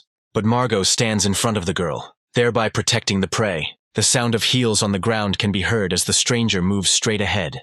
The man is amazed by Kate's speed and offers to board the ship after presenting 3 notices. The girl immediately hands Mason a paper, thereby proving the power of her abilities in comparison with the others. A man named Dorian greets a female student, enjoying their contact. Unnoticed, he looks at the serious Kate in confusion. Then, Dorian looks down in understanding and remains standing in his place. He climbs the stairs to the ship. Apparently the lady remained uncommunicative, suggests meeting at the university itself. Mason invites the girl to go further, but Kate remains outside, waiting for her friend. There is a fierce battle on the field between Nicholas and Morgana. They quickly swing their instruments. At the moment when the girl feels tired, she begins to call Vhagar for help. But the main character is already nearby. He catches up with the enemy from behind, lighting his path with flame. Trying to avoid the attack, the man jumps to the side and curses. Within a few moments, a mass of notifications are released from the bodies of enemies. It was John who used a movement technique called Silent Tread. Gathering around the guy hands the sheets to the others. Now this amount should be enough for everyone. The men, having realized the essence of the situation, notice the sale of sheets and run towards the hero to take them. He turns coolly towards the people, commenting that he didn't like his rivals yesterday. One of the attackers uses an ability, grabbing his weapon. But due to the slow advance, John pierces the enemy's head with a sharp movement. The system congratulates him on his victory. Chappie grits his teeth harder, making a displeased face, amazed at his enemy's abilities. Another team member decides to test his strength and also lunges forward to attack. And then the main character snatches the weapon from the hands of his opponent, commenting on its shortcomings. The guy decides to demonstrate his strength by taking the spear more firmly. The striker believes that he can fight as well as John, but he doesn't have time to finish speaking when the main character's spear pierces the enemy's neck, leaving him without a continuation. The system again talks about the destruction of one of the opponents, namely, a third-rank fighter. Without losing the enthusiasm in their eyes, the guys run towards their goal. One of them uses Pegasus Sword, another uses Lushan Dragon Slash, and the third uses Star Nebula Pierce. Looking at the impending danger, John says with confidence that the number of people will not change the outcome of the battle. By quickly swinging his spear, he activates a wall in front of him and also uses the Verdict skill. Now, all attackers receive the same damage that was directed towards him, and the main character turns towards Chappie. And now, the guy asks his rival to be more careful in the next life. The man screams hysterically and asks them to wait. He asks them to let them go and leave them alive. But the main character no longer hears, activates a blow of accumulated power, and a pear-colored flurry pierces the guy with stabbing blows. When he lands on the ground, dust rises around from the people falling. The system congratulates him on gaining experience. The survivors look at the ferocious John in horror, assuring him that it is better not to mess with him. People who are on his team thank the hero for his help and protection. Looking up, he sees something in front of him that he did not expect at all. Kate had been waiting for him at the entrance to the ship all this time. While giving the notice to the teacher, the main character admires his new friend. Congratulations are heard, those present have passed the final tests, and now they have officially received the right to study at the university. From that moment on, everyone became fellow students. The main rule for students is the prohibition of killing students. Morgana is outraged because they were just forced to fight to the death, and now they are pretending to be a good person. The journey to the sacred area will take about 3 hours, so the guys have a chance to catch their breath on board. John seems surprised that there is not a single porthole on this ship. Apparently no one wants the students to know the exact location of the university. To the general public, the 4 universities in the south and north are the most prestigious in the country. But in fact, it is the mysterious university that has the right to call itself the best. In such aspects as the qualifications and strength of teachers, scientific research power, and the level of soldiers, it is at the highest level and is in no way inferior to the strongest foreign universities in the world. Those who are considered geniuses for ordinary educational institutions are not even fit to be trash here. They were simply taken and got rid of.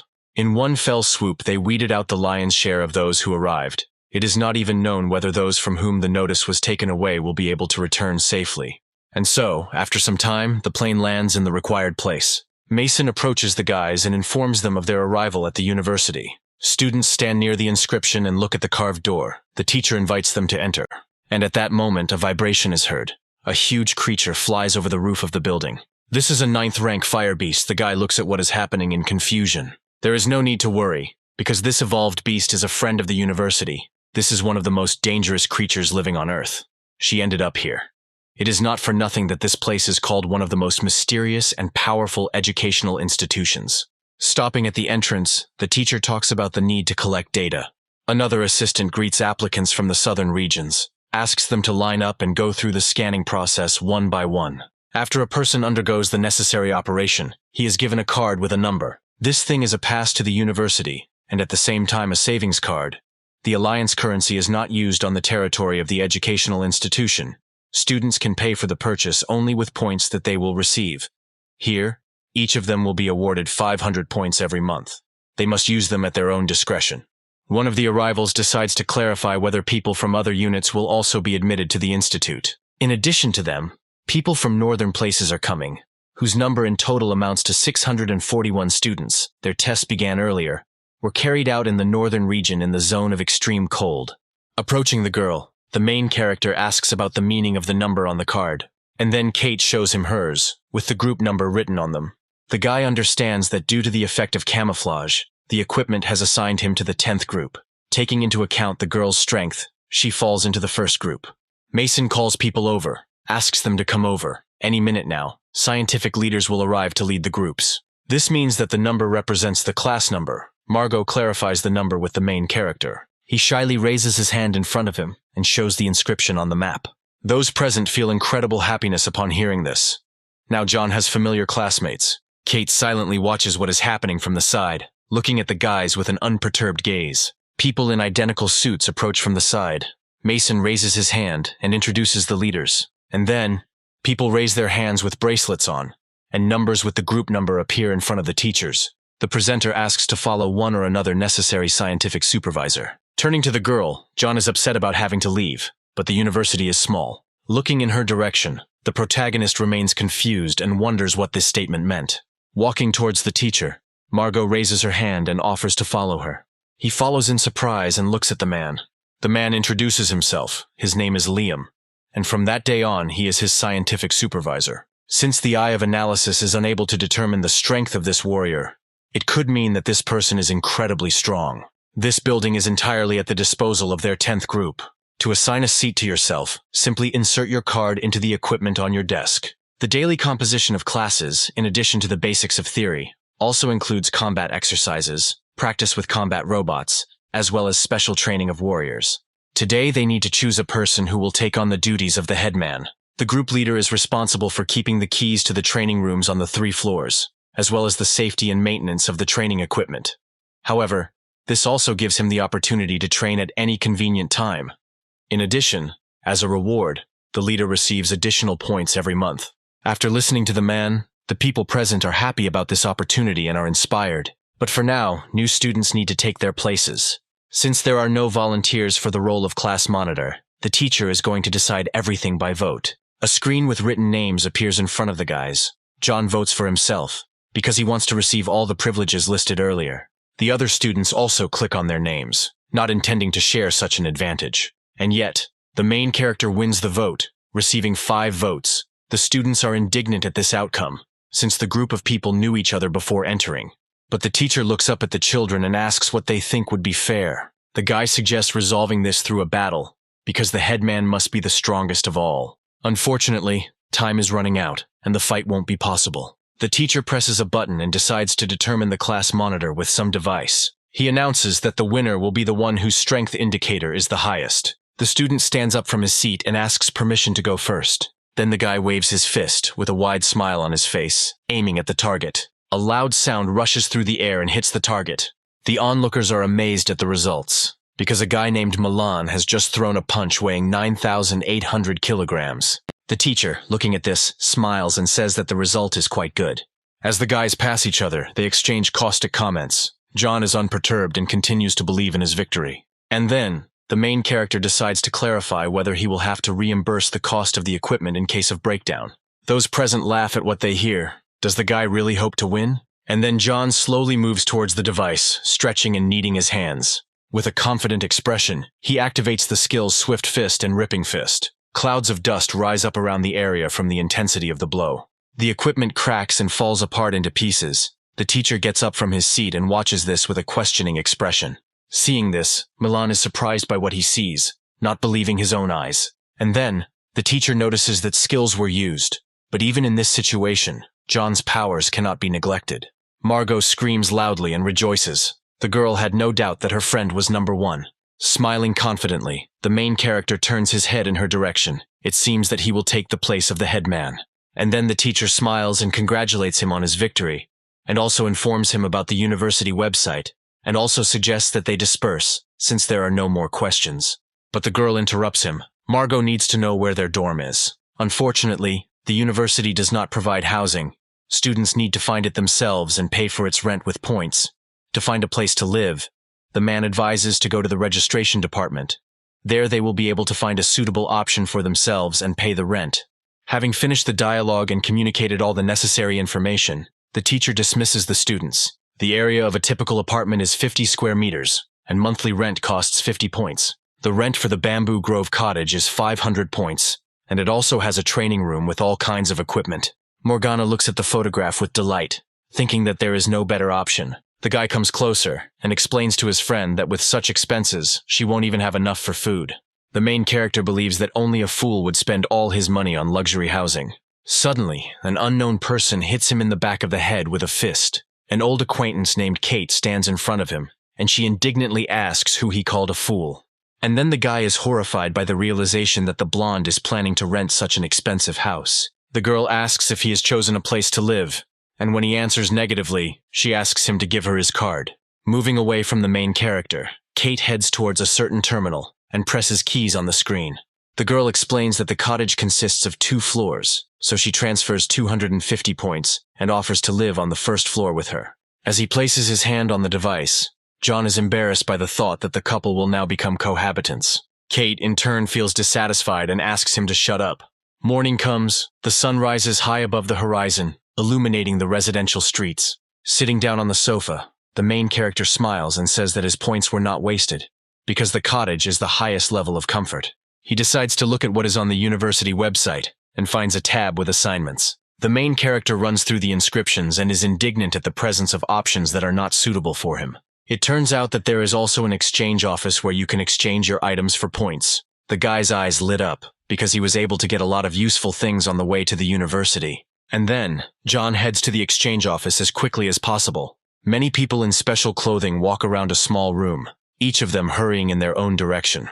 And then, 2 guys start whispering to each other. Suddenly, other people also turn their attention to John, watching him go. Those present discuss him, and some send rude comments his way. The man explains that the exchange is only for points, and he himself does not understand what the newcomer is doing in this place. While placing special items on the table, the protagonist looks up at his interlocutor and asks him how much he is willing to offer for them. Grabbing the skin, the man is genuinely happy with what he sees and offers 10,000 points as a reward. The guys standing aside are also amazed, thinking that John was very lucky to have found the leech skin on the way. The main character agrees to this amount and immediately takes out a new thing from his backpack. Adjusting his glasses, the man agrees to exchange for 100,000 because the crystal is unimaginably rare. The people around no longer whisper, but openly discuss the main character and what is happening before their eyes. And then John takes out some vines from his backpack and with a wide smile asks to evaluate one more thing. And then the man finally loses his temper and starts screaming, not believing that the guy was able to kill an evolved 6th-rank beast. The students do not understand where the hero could appear from, and with such power and a bunch of expensive items with him. One of them clicks his tongue and doesn't believe that John belongs to a noble family. He must have picked up all these things somewhere. The man takes out a notebook, starts counting and adding up the offered prices, and the result is 610,000 points. The guy agrees, asking if it is also possible to exchange combat skill cards. And then the seller answers negatively, because the university produces such things in sufficient quantities. He recently pulled out a diamond blade technique card, hoping to exchange it for 1,000,000 points. But John also asks if it is possible to purchase a rank 6 abnormal crystal. Having returned the card to the hero, the man reports that he has deducted the required amount from his account. The price was 80,000 points. The day is coming to an end. The sky is getting dark, covered with red spots of sunset. A couple of sunbeams still illuminate the space. Raising his hand to his head, John sighs and says that something happens to him on a permanent basis. Turning back, the hero demands that the strangers come out. Now is the perfect time for a robbery, since there is no one around. And then, after what was said, several guys come out of hiding. among them a student named Max. He noticed that in the exchange center, the hero exchanged items for many points. He urgently needed 10,000 points, so the guy thought that John would not refuse to lend him some. And then he clarifies how he will do this if there are no devices nearby that could help with this. After that, Max comes closer and insults the hero. These cards have a translation function. John looks down at the object in surprise, amazed by such news. In this case, he offers to transfer his points to him, smiling sarcastically at the enemy. Max moves away further. He was going to rob him. How dare his interlocutor treat him like that? Looking confidently at his opponent, the main character has no doubts about his victory and asks the guy what he thinks about this topic. And then Max loses his temper, swings his fist, and rushes to attack. At that very second, John uses a movement technique called Silent Tread, and the guy's goal disappears, and he looks ahead in confusion. But the main character is already hiding, delivering sharp blows to his opponents, quickly moving between people. He ends up behind the guys, slowly walking straight ahead without turning around. And then Max realizes that his opponent used the technique of movements and begins to worry a little. The protagonist turns to him with a laugh and asks how he views his abilities. Before the enemy can respond, John activates a chain of blows, followed by multiple kicks. He also uses another ability. His palm lights up with flames. But Max is not going to retreat. He then uses the fist of the Great Snake. His hand, with the help of a hologram, becomes the head of a reptile. Seeing this, the guy turns around in fear and pays attention to it. He doesn't have time to dodge, and the enemy's attack hits him in the face, pushing him aside.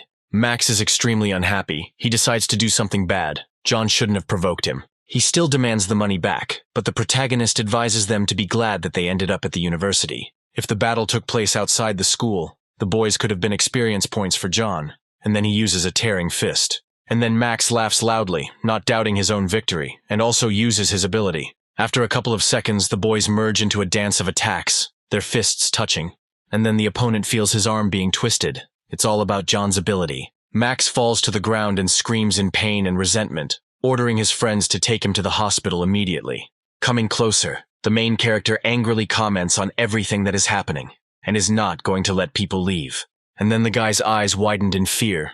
He doesn't understand what could happen now. Raising his finger and smiling broadly, John asks for 10,000 points to be transferred to him from each of those present. Hearing this comment, the guys get angry and refuse this condition. But the main character is not going to retreat. He offers to break the arms and legs of his opponents in exchange for this.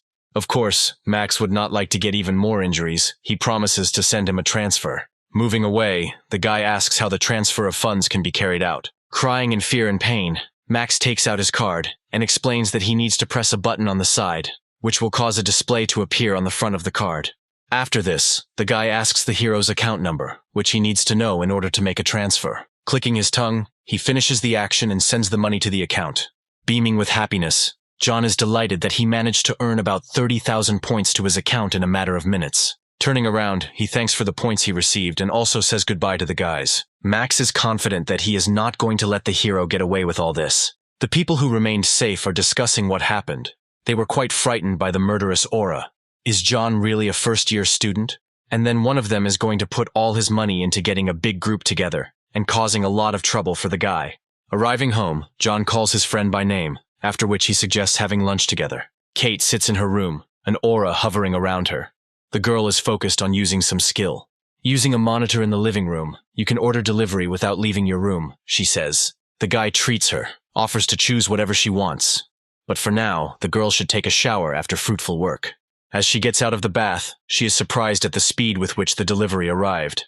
There are many different dishes on the table in front of her. The food looks so attractive and appetizing. The hero also spears a piece of meat on a fork and joyfully brings it to his mouth. He hasn't eaten for a very long time, on the path to death. All he had was protein bars and bland fried animal meat. Turning to the guy, she asks where he got so many university points from. Smiling, John offers to kiss him in exchange for information. Hearing this, Kate immediately takes out a gun and brings it to her friend's neck, who is jokingly scared and surprised by the presence of a gun at the table. During his defense, John calls his friend his big sister, which makes her even more angry. Kneeling down, the protagonist is ready to call the girl whatever he wants, especially considering that they are roommates.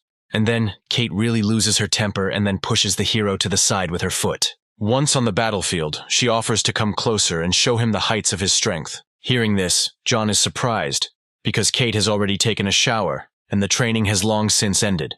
He wonders if she's probably decided to follow the example of her previous teacher and use the training as an excuse to give him a dressing down if he's surrounded by only explosive girls. Kate becomes more serious. How could the guy dare to relax during a fight? During this, she lunges forward, delivering a stabbing blow with her sword. The main character clicks his tongue, and drops of blood appear from his mouth. But it's not about the girl's attack. She looks at her friend with surprise and horror. While he coughs, Kate asks when John could have gotten injured. He smiles and explains that he visited the exchange center in the evening, exchanged materials from evolved beasts for a considerable number of points, and eventually a second-year student noticed this, and a fight broke out between them on the way, and in the end he was given 30,000 points as compensation. The girl turns away in displeasure, and then throws away the medicine for healing wounds, which restores blood vessels. It must be taken twice a day, 2 tablets at a time. Looking down at the jar, John doesn't understand why he would waste medicine for the sake of a scratch. Turning towards her interlocutor, Kate points to her forehead and says that he is sick after all.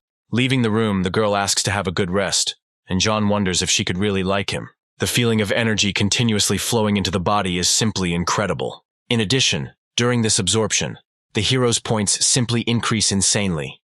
This can really be called a random discovery. In the future, it will be possible to absorb high-ranking anomalous crystal more often for the sake of increasing points. However, a 6th-rank jewel contains a colossal amount of energy that the body can barely cope with, and it feels like the body is being torn to shreds. The warrior's body is a receptacle, and only by strengthening it can one accommodate a greater amount of energy from the sources, thereby steadily increasing one's strength. Based on this, the war must tirelessly harden his body. Having finished the thought, the guy looks up and loses his concentration. He notices his partner jumping over the fence, wondering where the girl is headed at such a late hour. Apparently, she is having a secret date. But John decides to forget about such thoughts and concentrate on improving himself. Max sits in his chair. He has already visited the doctor. But he does not let go of the thought of teaching his opponent a lesson. One of his subordinates comes and reports that he has brought a certain man named Darius. The man slowly steps forward, indignant, because he was called from the first-year students. Darius says hello. He appears in front of Max. The man is a tall and large man. And then they push him from behind, asking him not to block the road, and he falls sharply. Turning in the opposite direction, Darius indignantly asks who dared to push him. Kate stands in front of him, her gaze unperturbed. The girl calls him a newbie. Hearing this, the giant loses his temper, his eyes widening with aggression. He doesn't care at all what year she's in, because now her song must be sung. But she is still unperturbed and confident in her own victory. Calls the enemy a mediocrity and cuts the air with her sword. After this, Kate puts the blade to the opponent's throat, who bares his teeth and remains in place. She looks menacingly at Darius and explains that if he moves, he will definitely die. Max intervenes in the dialogue, reminding that murder is prohibited on university grounds. And then the girl turns to him and offers to check if she has enough courage to break the ban. And then Darius recognizes Kate and calls her this year's talented newcomer. A little later, he says her name again and remembers something. Probably they already know each other. Max says her name once again and is surprised by the realization of some things. He realizes that the girl standing in front of him is from a certain clan of the Heavenly City. Hearing this, everyone around is horrified, because each of those present has heard about this kind. If this is true, then the girl really can get away with murder within the walls of the university. So the guy falls to his knees and shakes with horror. He asks for forgiveness. He didn't understand who he was dealing with and went against her friend. He asks to show generosity and spare them. He promises to never get in the way. The girl looks at Max with confusion and looks at him for a long time. Lowering her weapon, she immediately turns around and walks away. Feeling extreme fear, the giant falls to the ground. Darius inhales slowly. The girl has finally left. The atmosphere around her is too scary. No one knew, even to think, that he could be connected with such important people as Kate. The night ends. The sun rises from the horizon, illuminating everything around. The birds wake up and begin to sing. Yawning, the protagonist gets out of bed and calls his friend named Kate. And so, going out into the living room, the guy is surprised at what he sees. There is breakfast on the table. Apparently the girl leaves for university very early. Although she looks cold, she is actually quite caring. Arriving at the site, the main character notices students from his new class. The guys make snide comments, hinting at cohabitation with the blonde. The teacher announces that the theoretical lesson is over, and that the students will now have some time for independent study and training. The university has an unusually free academic atmosphere. Students can attend theoretical classes at their own discretion, and absence will not affect their credits. From what they heard, most people are happy and smiling, because now they can safely skip classes. However, tests are held monthly, and exams are held every 6 months. So if the grades are at an unacceptable level, then one should not blame the insensitive punishment. And now, students are upset because they won't be able to skip classes because they need to prepare for exams. One floor above their office are the strength training rooms, where students will find all the things they need for their daily workouts. Since the main character is the headman, he is given a map. The room opens at 6 in the morning and closes at 12 at night every day. After use, it is necessary to clean up. After that, he asks to give his card to get 500 points. Finally, the man takes the object in his hand and sends it into the hole on his table. Seeing the gigantic sum on the screen, he is shocked by what he sees. The teacher decides to find out where the main character got so many points from. The students discuss what they heard, look at each other, and are surprised by the number. This is impossible. Yesterday no one had points, and today there were so many. This could not have happened. The guy gets up from his seat and accuses the protagonist of hacking the university system. The teacher looks at the students angrily. Do they really think that the system can be hacked so easily? It clearly shows that those points were obtained by exchanging materials from evolved beasts.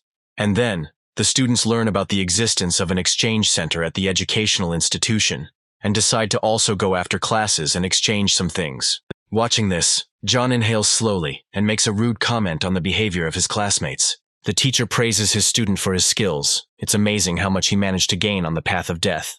After that, he asks where the hero got his friends in his second year of study. The guy scratches his head and makes up a story that his friends were worried that he might not have enough points and showed generosity. Returning the card to his student, the teacher asks him to be careful. Turning around, the man says that he is going to a meeting.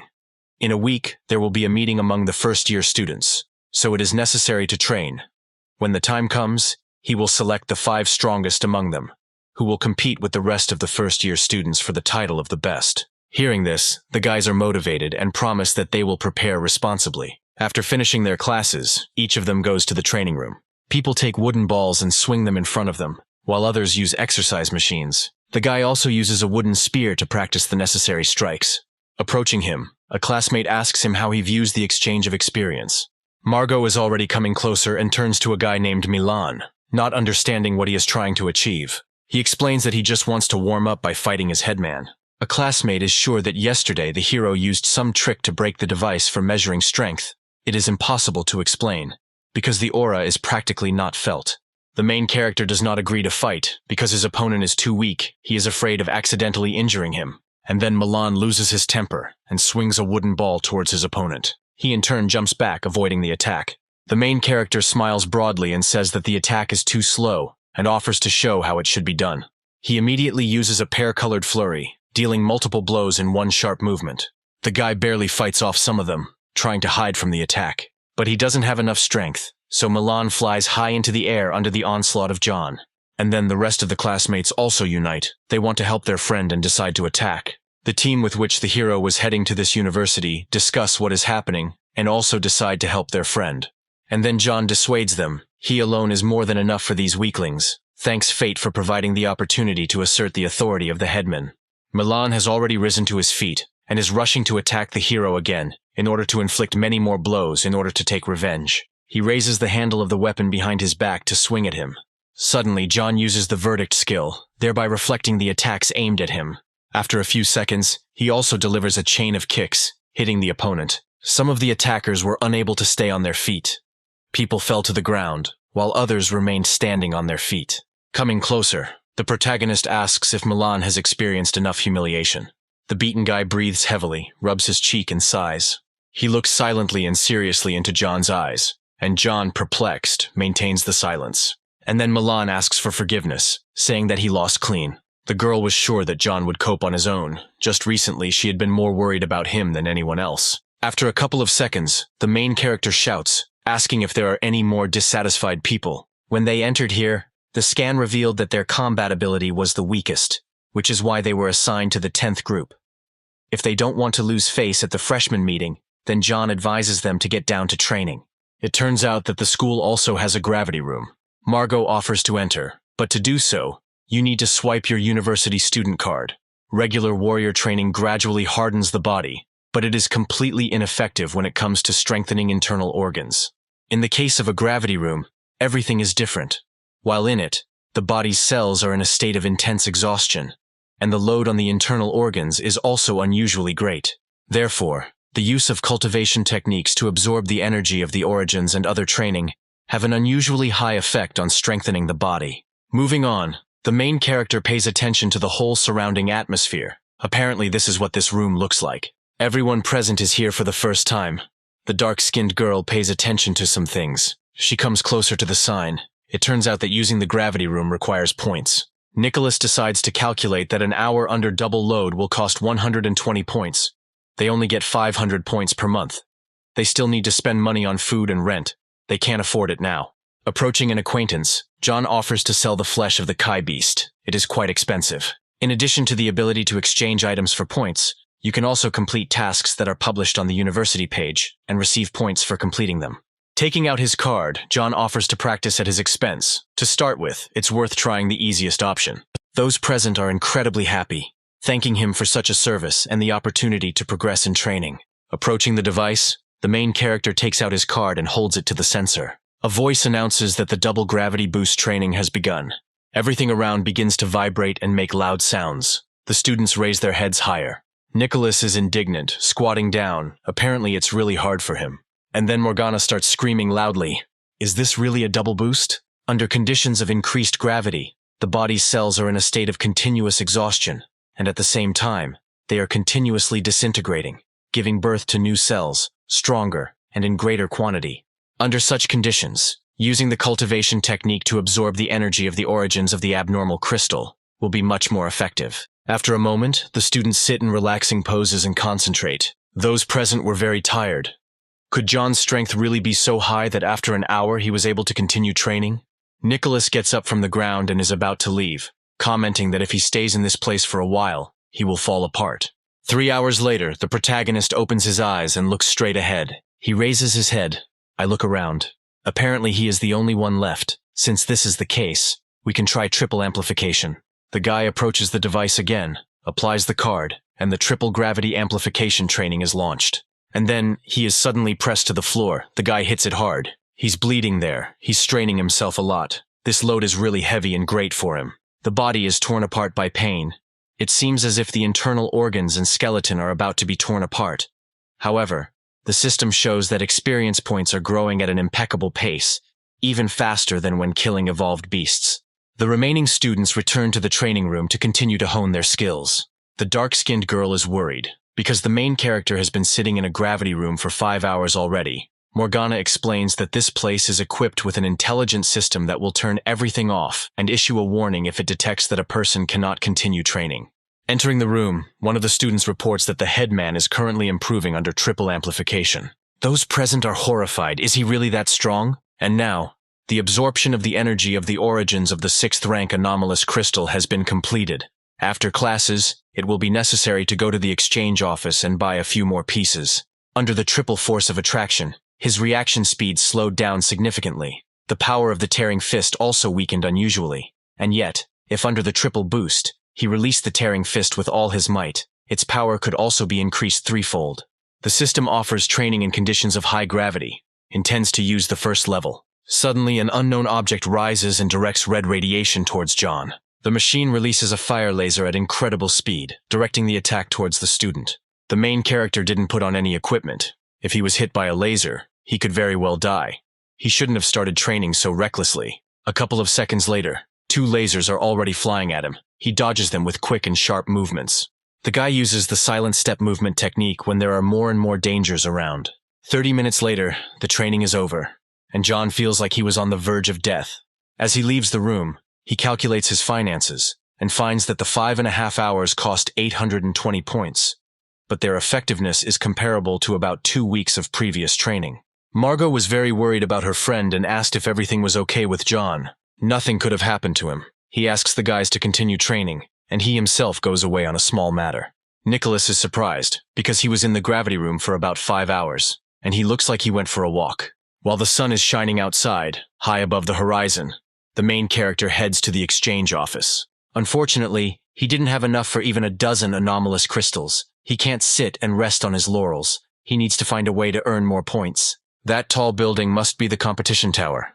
Anyone who can break into the top leaders there will be able to get the corresponding amount of points every day. The competition tower consists of 100 floors. The university ranks the students based on their strength, and the students in the top 100 become the masters of the corresponding floors, so even defeating the master of the first floor of the tower means falling into the top 100. The weekly ranking and floor distribution are updated based on the battles that took place in the competition tower. In order to encourage the hosts and the precedents, the university has set different rewards in the form of points for the hosts. The higher the floor, the higher the reward. There is also a weekly ranking among students of each year. For being in the top 10 of the ranking, the university also gives out an award. The newcomers of this year turned out to be quite strong. Someone on the second day already managed to challenge the 20th floor. While the protagonist is sorting out the registration for the battle, the students mock him. A few moments later, John finds himself in a large hall where people are fighting. The loudspeaker announces that the winner is second-year student Euler. The next guy needs to get ready. John will go up against the same student. Hearing his name, he wonders if it was really his turn so quickly. The workers discuss the protagonist's identity, remaining completely confident that John will lose. The device for measuring combat capability shows a result in which the guy does not even reach the third rank. Coming closer to the protagonist, Euler asks whether he will fight with weapons or bare hands. Looking confidently at his interlocutor, he takes off his backpack and says that he will not need a weapon. Euler is furious at what he hears. He doesn't like this tone at all. The guy immediately activates the skill and uses a tearing fist, directing it towards the main character. He looks at what is happening with interest, apparently. Someone else is also using the same skill. After dodging, Euler decides to activate his new ability to show off his own power. He uses multiple strikes towards John, but he runs between attacks with sharp, quick jerks, using the technique of movements. How he can move so quickly even with a giant box on his back, the opponent cannot understand. The guy smiles widely. It just so happens that he also has the technique of a tearing fist. After this, John confidently swings his hand, which bursts into flames. Some in the stands are surprised by what they see. Some are already confident that one of them will win. Judges sense that there is something different about the rookie's ripping fist, and then the guy adds a swift fist to the ability, thereby doubling his strength. The opponents touch in an attack, exerting force on each other. Suddenly, Euler's arm is twisted, his flesh damaged by a powerful attack that targets his insides. After this, the main character pushes the guy out of the battle zone, and the first-year student wins. John clicks his tongue, comments that it was too weak. No one expected such an outcome of events. The observers look at what is happening with horror. The judge is also very surprised, suggesting that there might be something wrong with her equipment. The main character immediately heads to the second floor and also wins there. On the third floor, the guy attacks another person in order to move up. Again and again, the voice confirms that John has defeated another enemy located in the battle tower. The judges watch what is happening on the screen. They do not believe that he reached the fourth floor fighting only with his bare hands. Still, there is a possibility that something is wrong with the equipment that determines combat power. Once on the fifth floor, the guy is already breathing heavily. He is preparing to attack his next opponent. A girl appears in front of him. She offers to take the weapon from behind his back to fight her. And then, the main character grabs the handle of the tool and asks not to worry. He doesn't wear it for show. After this, John uses the Phoenix's greatness. Then everything around him lights up with a bright flame. A few moments later, the girl is defeated, flying to the side under the onslaught of her opponent. On the seventh floor, the main character slides along the ground, smiling confidently, and once again defeats the enemy. The girl is terrified. The freshman can't get to the 20th floor in one breath. A second-year student named Becker appears in front of John. He is the owner of the next floor. The guy has a premonition that the battle will be serious. Here he is no longer confident in his superiority. And then, the opponent says that the current first years have made it clear to everyone that they cannot be underestimated. Today, the man defeated one of them. He brings the sword to his face and says that he would be interested to see how long the new opponent can last. But the guy has no hurry, so he plans to put in maximum effort in this fight. At that very second, they cut into the air with their weapons, swinging them sharply from side to side. Someone is going to watch the live broadcast from the competition tower, which is the man who made it to the 20th floor. Students in the first group pay attention to this, clarifying who he is. It turns out that John is in the 10th group. The guys are shocked by what they hear. If a student was assigned to this group, he must be among the weakest first-year students. There was no way John could have made it to the 20th floor. And then the guy remembers that the main character is Kate's friend. Breathing heavily, John realizes that he is barely holding on. Probably a 5th-rank warrior is his limit. Be that as it may, He had already managed to discover patterns in his technique of movements. Becker uses Ghost Dance to dodge attacks. At this moment, the protagonist activates Silent Tread, showing that he also has the ability to move. Becker doesn't understand how John was able to predict where he would end up.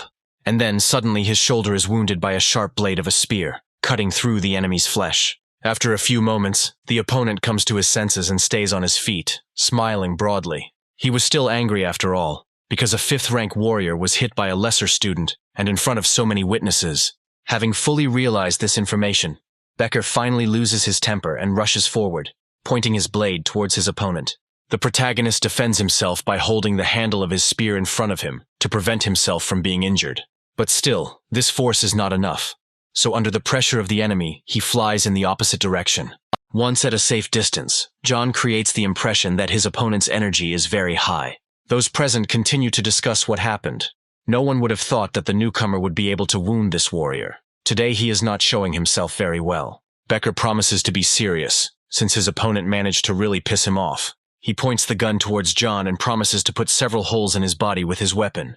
The man swings the blade with quick movements, cutting through the air, also hitting the enemy's spear. Suddenly, one of the attacks ricochets into the protagonist's shoulder, and he tenses up. And so, one after another, movement wounds his body. The guy feels the enormous power of the 5th-rank enemy.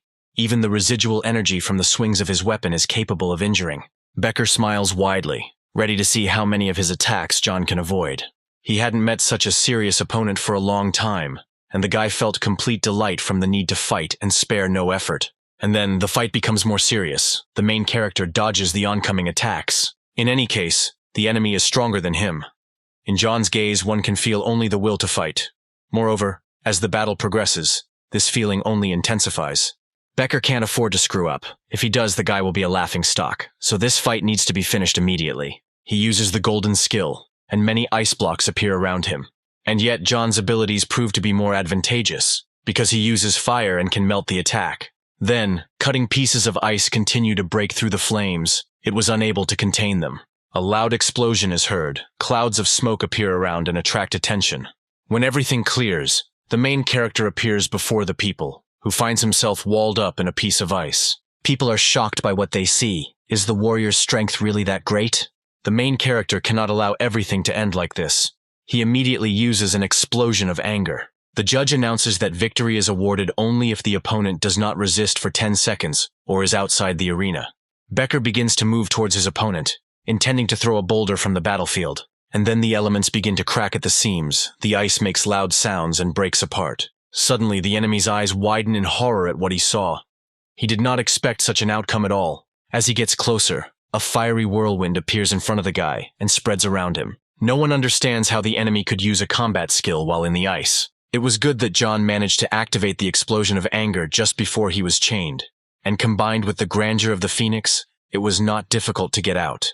Now, it's time to finish off the opponent in one fell swoop. He immediately catches up with the opponent. Becker still can't comprehend how he managed to get out of his ice so quickly. Coming closer, he points the blade of his spear at the enemy's face and says goodbye to him. The guy groans from the tension and is worried about the proximity of his defeat. The main character's eyes show confidence in his own victory. He strains with all his might. After this, John uses a blow of accumulated power, thereby pushing the enemy out of the arena. Observers are sending a lot of comments about what happened. The judge turns towards the protagonist, asking if he plans to challenge the 21st floor. He says that he will come tomorrow, but today, he is not going to move up. The guy turns around and looks at the table with the ranking of freshmen. John realizes that he was first in the ranking. Because of the victory over the owner of the 20th floor, he received the right to go to the 21st. It turns out that the second place could not defeat Becker. The guys discuss what happened and can't believe that John ended up in the 10th group. Looking down at the monitors, one of them is about to take note of the main character. Very tired from the long journey, the guy is breathing heavily. He feels the side effects of the explosion of anger. He can't even believe that he made it to college. Someone from behind comments on the main character's appearance. He slowly turns his head back. The rising sophomores ask him why he looks like a beaten dog. It's strange that he didn't die after challenging the 5th rank. Becker was seriously exhausted after 2 consecutive defeats with the first years. That's the only reason he managed to win. If he understood correctly, this guy did not accept the humiliation and sent them to restore his reputation before he had time to recover. The freshmen are taking on too much this year, so the boys would like to teach him a lesson. And yet, despite his condition, John does not back down and responds to all the rudeness directed at him. A dark-skinned guy runs up to him and grabs him by the clothes, trying to hit the exhausted hero. Suddenly something stops his hand. He also pays attention to it. And there, behind him, stands Kate, holding the limb of an unknown attacker. John smiles weakly, saying that his patronage has arrived. Continuing to pull, the girl twists the opponent's arm, bending it until it hurts.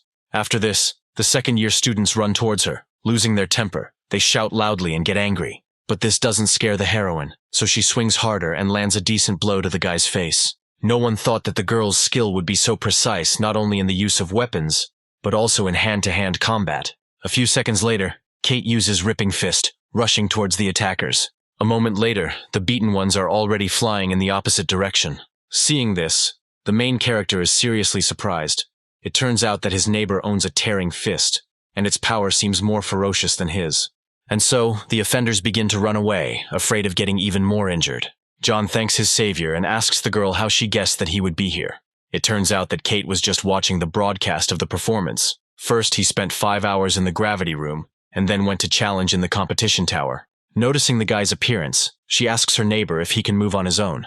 And then John begins to pretend to be dying. Despite her outward anger, the girl is actually worried about him. After this, Kate sighs loudly and lifts her neighbor onto her shoulders. Holding on to her, the protagonist cannot allow himself to force the girl to carry him on her back.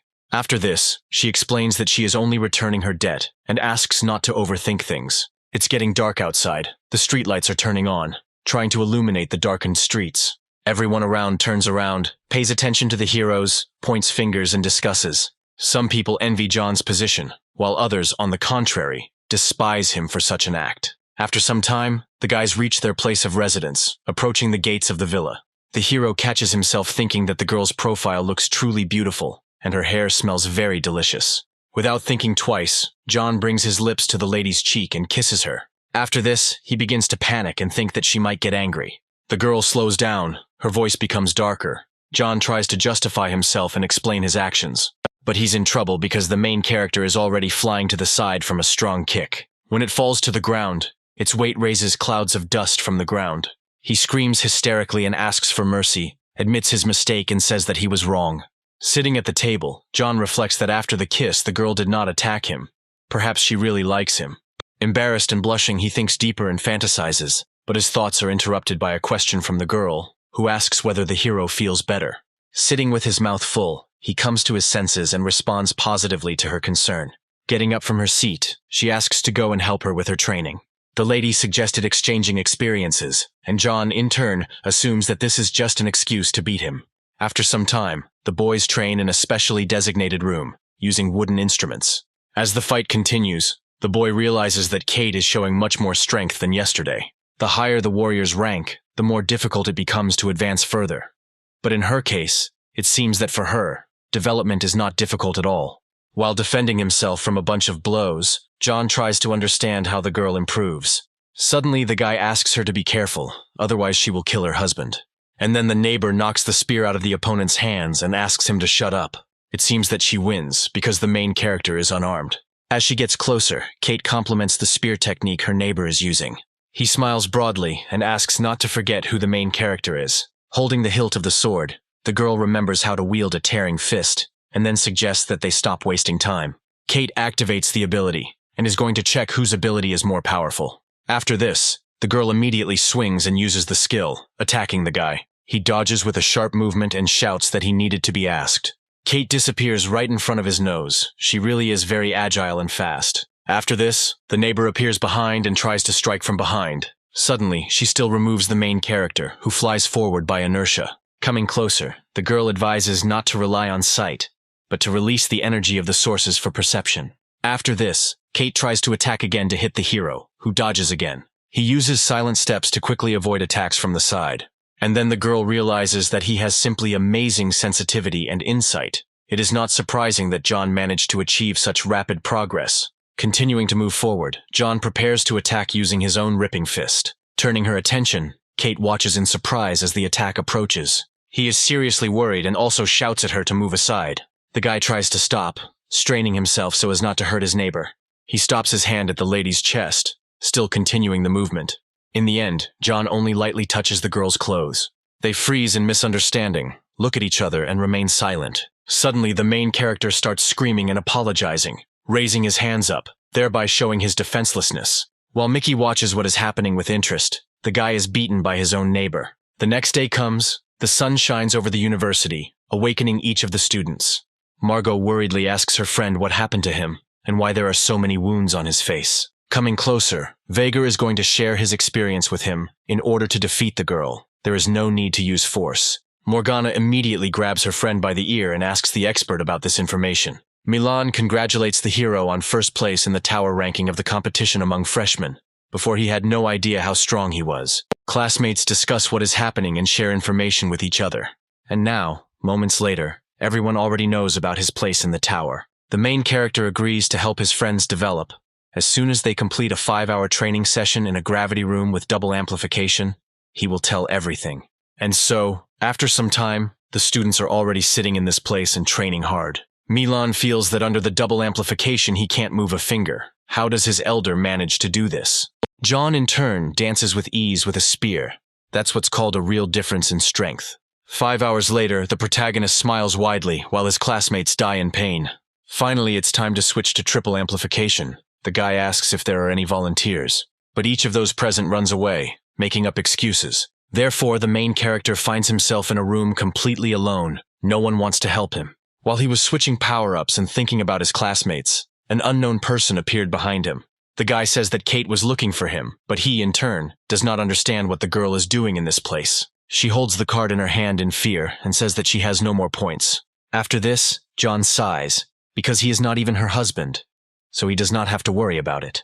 Peeking out from behind the door into the room, classmates smile funny and ask an inappropriate question. The main character shouts, offering, if there is a lot of time, for the guys to come in and continue training with triple reinforcement. After this, people immediately slam the door and run away, deciding not to disturb the headman. He sighs, remaining in place, irritated by what happened. A sound is heard from the system. Training with a 5-fold load has started. The guy immediately falls off his feet, outraged by Kate's behavior, and asks if she really wants to kill him. She stands confidently over him. Is her neighbor really not able to withstand Penta's amplification? One of the students asks his classmate why Kate didn't come to practice, when he replies that the girl decided to join the 10th group. He offers a long-haired guy named Moore to teach the main character a lesson. First, he asks to find a couple of people and teach a lesson to the horde of scum from the 10th group. The guy breathes heavily, saying that quadruple would be just right for him. But this level is beyond his limit. The lady doesn't seem to hear him and tugs at the handle of the device, thinking that all this is too weak. The system reports that training with electrical voltage of 10,000 volts has been started. Naturally, the main character is very outraged by what is happening, because he did not expect such torment to await him. The girl takes the chains in her hands and says that she has been training in this way since childhood. She's being picky with her words. It seems like John just said she's not human. The main character slowly steps back, not intending to run into the angry lady. The girl becomes more serious, waving the weapon from side to side. Suddenly, it hits John, causing electrical circuits to spin around his hands.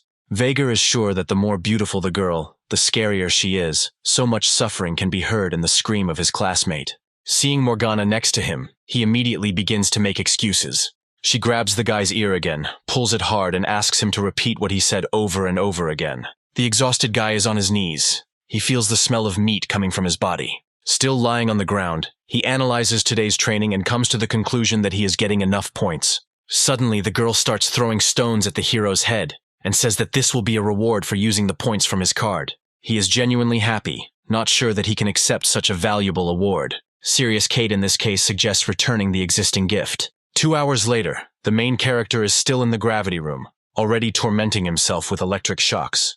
The guy finally reaches level 20 and gets the absorption skill, also becoming a 4th-rank warrior. He decides to invest all the points he earned and also change his rank, since it seems to him that the new ability will be of little use. The freshmen's meeting starts any day now. John should be fully armed by the time it starts. This evening he plans to study the fall of the Milky Way, the gold skill he got earlier, and then he'll go to the exchange office and see if they have any gold cards for hand-to-hand combat skills. Evening is coming. It is getting dark outside, and alarming cries can be heard from somewhere. Milan stands in a serious pose, asking his interlocutor how to understand this. The offender confidently says that passage along this road is closed for students of the 10th group. The guy explains that this is the only way to get to the exchange office, and Milan needs to get there. And then, the brunette allows him to pass only if he decides to crawl between his legs. Suddenly, the stranger's foot hits the offender's crotch and he screams in pain. The protagonist appears, smiles broadly, and asks if he has any new objections. Classmates immediately recognize their class leader and rejoice at his arrival. One of the attackers moves towards John from the side, preparing to strike again. Then the guy uses the golden skill and a hologram of a wolf appears near his face. But the hero is about to respond to the attack using a tearing fist. The opponents meet in a battle dance, using their abilities against each other. Yet John proves stronger, as he pushes away the attackers, holding his injured arm. He decides to ask his opponent what skill he is using. After this, the main character smiles and tells about using a bronze skill, and then offers to fight again. Suddenly, someone present raises his palm in front of him and asks him to stop. The brunette introduces himself as Ronald and talks about the misunderstanding, offering to end this fight. The boy felt a weak aura from the hero, but he managed to achieve incredible power by improving the bronze skill. Striding along, John is still ready to make concessions. He comes closer to Milan and offers to crawl under him, in which case the matter will be hushed up. The guys indignantly point their fingers at the hero and talk about his impudence. After this, he immediately activates the ability and deals multiple blows to the person standing nearby. Ronald is not going to give up, since the hero decided to act this way. He uses a skill called Thunder Palm, striking the enemy in the back. The brunette boasts that his palm is capable of destroying a third-rank beast, and suggests enjoying it properly. The system reports an external energy attack and prompts the hero to use the absorption skill. Only 1,000 points were received because the opponent's skill was very weak. Suddenly, Ronald opens his mouth wide and breathes heavily. The hero cannot understand what is happening. He doesn't understand why John is completely fine and not at all hurt by his attack. The guy immediately punches the brunette in the face, explaining that his ability is useless. The opponent falls to the ground with a crash from John's blows. A stern voice of a teacher appears before the warring parties, informing them that fighting is prohibited on university grounds. Ronald immediately turns his head in fear towards the speaker. He suggests ending this, because everyone got what they deserved. The man turns to one of the students and demands that the guys be sent to the hospital and given appropriate assistance. Milan slowly approaches the hero and thanks him for his help in this difficult dispute. He explains that the guys attacked them on the way to the exchange office. There was no reason for this. At this moment, the main character looks at his interlocutor silently and with incomprehension. At the medical center, the teacher asks Ronald who sent them to bully the 10th group. Not wanting to tell, he says that the guys just happened to fall into his hands. The man talks about how the boys were used as cannon fodder, and the boy they fought is named John, and he is in first place in the freshman competition tower. Having heard this information, the guys are very surprised, not believing their own ears. Ronald loses his temper and blames Moore for setting him up for this deal. As he leaves, the man warns that if they lose to the 10th group at the meeting, they will be in trouble. When the guys approach the exchange point, they suddenly hear a friendly voice. The friendly salesman asks John what brings him here this time.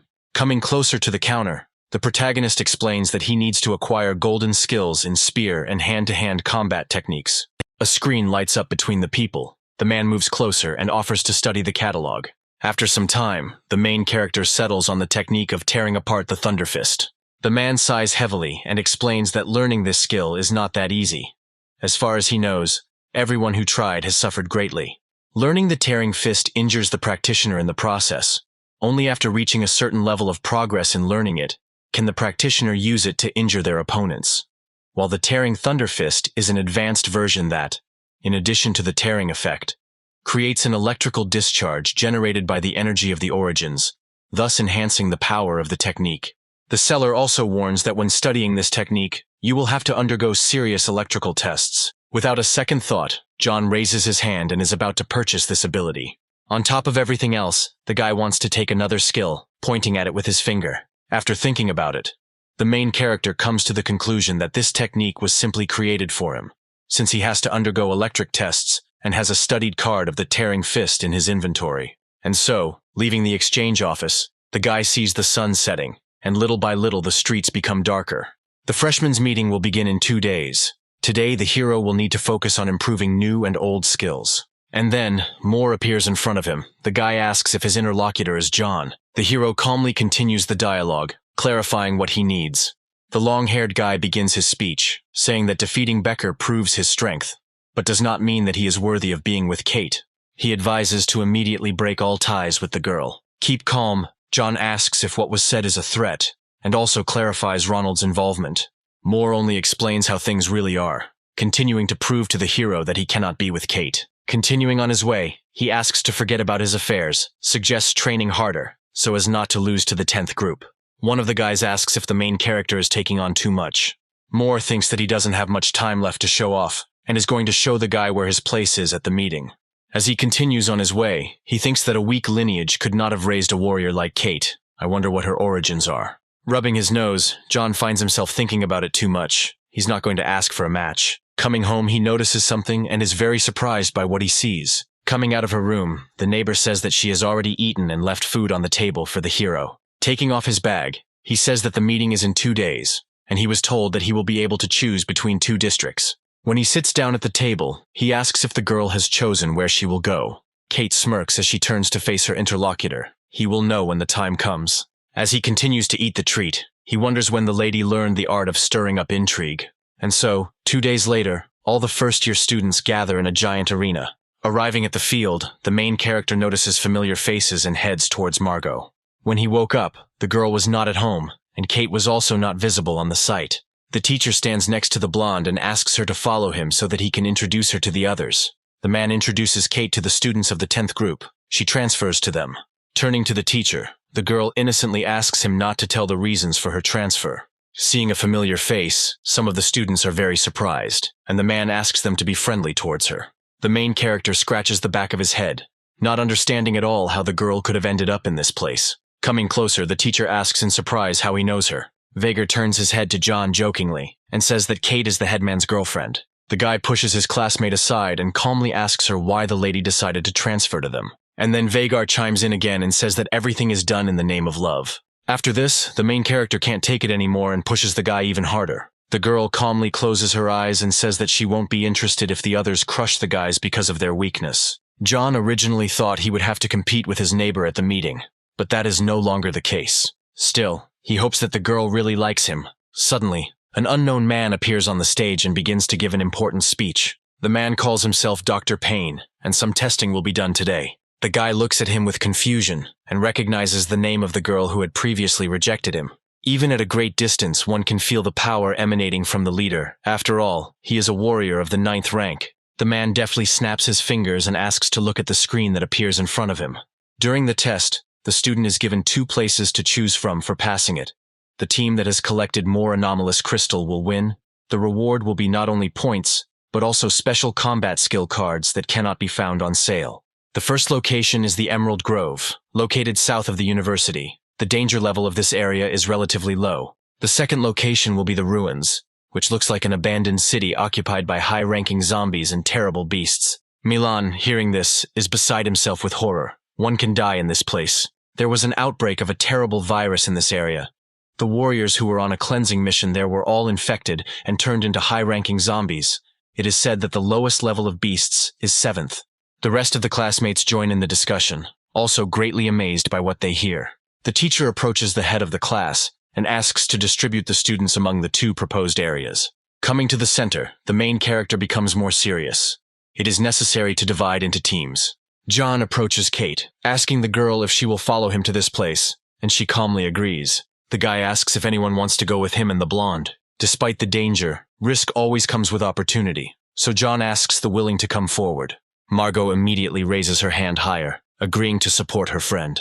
Vager slowly turns to face his girlfriend and silently examines her, as if searching for an answer in her features. He steps forward and says he agrees to go on a dangerous adventure, pulling the lady along with him.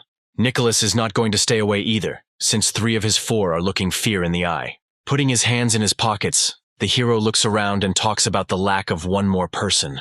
Someone clenches their fist until their muscles hurt and tremble. And then, Milan raises his hand and speaks of his intention to go with them.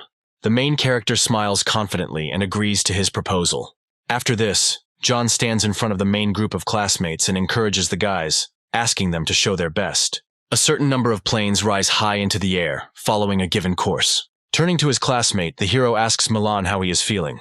The guys present make fun of the students, and Margot immediately loses her temper upon hearing this. Looking down, the guy admits that he once visited these ruins. Classmates are very surprised by what they hear and ask again to make sure they heard correctly. Holding his head, he says that he made a bet with his classmates about whether he would dare to undergo combat training there. As a result, wanting to prove his strength, he went to this place with his friends. On the very first day of their stay there, the students were bitten and turned into zombies. After that, the guy ran away so as not to get into the same danger. And then, the main character realizes that all the zombies in that place are carriers of the virus. He turns out to be right. After 24 hours, the person completely turns into a mutant. A huge metal bird flies over the blooming and blossoming flowers. Finally, the students reach the necessary place, namely the ruins, and ask everyone to get off the ships. The main character looks at the space around him with interest. Before they leave, the host needs to be informed of some details.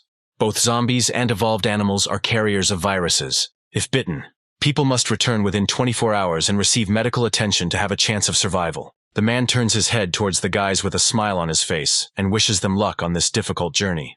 Upon hearing this information, the boys are furious at the realization that the 10th group student was right. John points towards the forest and tells the girl that they are going there. Margot and Nicholas calmly follow their commander, saying nothing. The remaining students also exit the plane and continue on their way. Each of the students is divided into groups. Some remain standing in place, some move on. And then, after some time, an abandoned house, entwined with tree branches, appears on the horizon. The team passes him, all moving in sync and confidently. There is danger rustling in the bushes, and a mutant is watching them. And then, out of nowhere, a 4th-rank zombie appears, possessing high mobility and strength. The one bitten is instantly infected and becomes one of them. The blonde heroine immediately jumps up and calmly moves towards her target. With a sharp movement of her blade, she cuts through the monster's flesh. Morgana exhales slowly and thanks the girl for her help because she was very scared. The guys unite and begin to noisily discuss what happened, giving their comments. Suddenly, something comes to the main character's mind and he cheerfully raises his hand to his face. And then, Kate turns to the rest of the team and asks them to keep their eyes open. Now the boys move more slowly and look more closely at the space around them. When the hero yawns, another mutant emerges behind him, trying to get to its victim. But he pays attention to it in time and defends himself. The guy is unhappy that the system gives very little experience. Apparently no one understands that he needs to increase his level faster. And then, another danger appears on the horizon. John sighs in disappointment.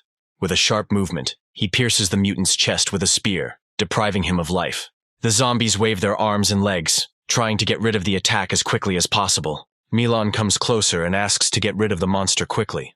Otherwise it will be able to summon new creatures with its roar. The main character smiles broadly and says that he is tired of killing them one by one. Let him call his friends. And then, after a few minutes, a gigantic number of mutants appears around them. Milan immediately loses his temper when he sees the amount of danger approaching. But he has no intention of running away. All these monsters are nothing more than his experience. The girl catches up with the hero, and does not understand why her friend is so drawn to the clutches of death. He smiles slyly, noticing that she is worried about him. The guys remain standing in place, silently discussing what is happening before their eyes. The hero assumes a fighting stance and uses the Phoenix's majesty to strike back at his enemies. He lunges his spear forward, preparing to attack the zombie. And so, some of the creatures fly to the side under the onslaught of flame. It seems like the power of John's age combat skill has increased to the gold category. The girl also does not give up her position and quickly defeats all the enemies around her, piercing them with a blade. Vager watches this with delight and believes that this couple is simply made for each other. From the side, another mutant is moving towards Milan. It growls and stretches its paws towards him. And then, from the bushes, the zombie finally jumps out, getting ready to bite the poor guy. Suddenly, a spear blade pierces his head, piercing through. He comes closer and asks not to disturb him, but rather to move closer if Milan wants to die. After a short pause, the guy shouts that he will not allow anyone to look down on him. Moving further, the guys notice a strange thing. According to information on this path, there is the largest number of evolved animals, but they did not meet a single one. And yet, the main character has one theory left. Probably a powerful mutant got there, so the others do not dare to come to this place. He becomes more serious, asks to pay attention. It seems that he is already nearby. There is a rumble all around, and the ground underfoot begins to vibrate. The girl immediately jumps up to continue moving forward. There is probably a 4th-rank animal in front of them. Suddenly, a huge bull appears in front of the girl, wanting to attack the lady. As it turned out, this is a buffalo, which has large dimensions and high defensive capabilities. Using the system, John determines the enemy's rank to be 5 and asks the girl to be more careful. She, without listening to anyone, climbs onto her opponent's back and swings her sword. Realizing that the attack did no damage, she opens her eyes wide and becomes frightened. Suddenly, the buffalo kicks Kate in the stomach with its hoof. The main character immediately jumps up and starts running towards the injured girl, worrying about her safety. He energetically jumps to reduce the distance between himself and the lady, and grabs her in his arms. The guy fearfully asks about the heroine's well-being. She says that everything is fine, and also reports that she used the power of the origins and reduced the force of the blows by 90%. The beast growls menacingly and looks angrily at the boys, not wanting to wait any longer. The mutant immediately takes off and hurries towards John and Kate in order to tear the students to pieces. The lady sharply puts her hand to the side and asks her neighbor to move away and not interfere. She holds the sword out in front of her and demands that he be as careful as possible. The girl confidently grabs the handle of the weapon, and her eyes show confidence in her own abilities. Afterwards, Kate makes a sharp movement and hits the animal in the face, staggering slightly to the side. The buffalo falls from its feet due to loss of balance and coordination. The main character watches what is happening with delight and comments on the girl's coolness, but the bull continues to jump in place, raising dust around itself. Margot agrees that Kate's abilities are amazing, but now they need to figure out how to get to the beast when it goes berserk. Rubbing his nose, John suggests going for ranged attacks rather than risking close combat. The hero grabs the spear with a sharp movement of his hands and activates the Phoenix Greatness skill. Vagar and Milan shout cheerfully, watching what is happening with smiles. The girls and Nicholas also rush towards John to help in this difficult matter. Everyone present activates their many abilities one after another, rushing to put in their power. The attacks hit the creature in a huge wave, dealing massive damage. More and more bleeding scratches appear on the buffalo's body. The creature's eyes are becoming increasingly furious, and he is losing his temper under such pressure. One of the guys says that now that they have brought the animal to such emotions, it will fight to the last. Jumping up, John suggests driving the creature into the ground since its back can't be penetrated. As he lands, he hits the buffalo on the head with his spear with all his might. At that very moment, Kate is already on her way to help. The girl is rushing. Wind currents surround her. After this, she swings and deprives the animal of its head, chopping it off with her sword. John's eyes widen at what he saw. He had just been talking about the mutant's impenetrability, and Kate had cut off his head so easily. The girl asks to pay attention to the fact that with his attacks, he was able to fry the area of skin on the back and neck. Falling to his knees, he realizes that the animal was already in poor health. Suddenly, a group of unknown people appears in front of them. This is a guy named Lophael, who says that his prey was killed by these students. He says that he is a student from a northern university, and the students followed this bull and drove it to this place. The guy comes closer and is going to take the anomalous crystal. He agrees to give all the other materials to the guys. Margot starts to get angry at what she hears. It's all an obvious robbery. Lophael smiles widely and explains that the loot originally belonged to them. He asks to look at the hooves. There are wounds left by his colleague. One of those present squints his eyes in displeasure and insults the boys. And yet the main character does not believe what Lophael said and makes jokes at them. The guy decides to challenge the students to a fight. If a couple of them die in this place, the university will not ask many questions. The girl instantly pulls the blade out of its sheath, pointing the weapon towards one of the fighters. He jumps back sharply, worried about Kate's intention to kill them. As John catches up with his rivals, he has no doubt that his students will dare to finish them off. He quickly catches up with Lophael, moving closer to his face, swinging his weapon. The rest of the classmates also rush into battle, wanting to kill each of the attackers. The guy shouts in displeasure at how they dare to encroach on their abnormal crystal. John just grins at what he heard, and offers to leave them the jewelry and points from the cards. After this, the enemy is lost. He only wanted simple profit, but ran into serious opponents. The protagonist moves closer and closer, waving his spear in front of Lophael's face. He uses an ability called Shadow, ready to fight with him. And then the guy notices the disappearance of the enemy. He, in turn, ends up behind his back, wanting to attack from behind.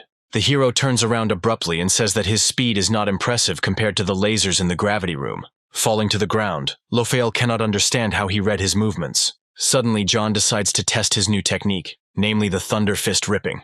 He swings and concentrates the force in his hand, and then hits the enemy in the stomach, knocking out all the air he has. After this, the guy flies off in the opposite direction at great speed. And then John rejoices in his new ability, calling himself the Lord of Thunder.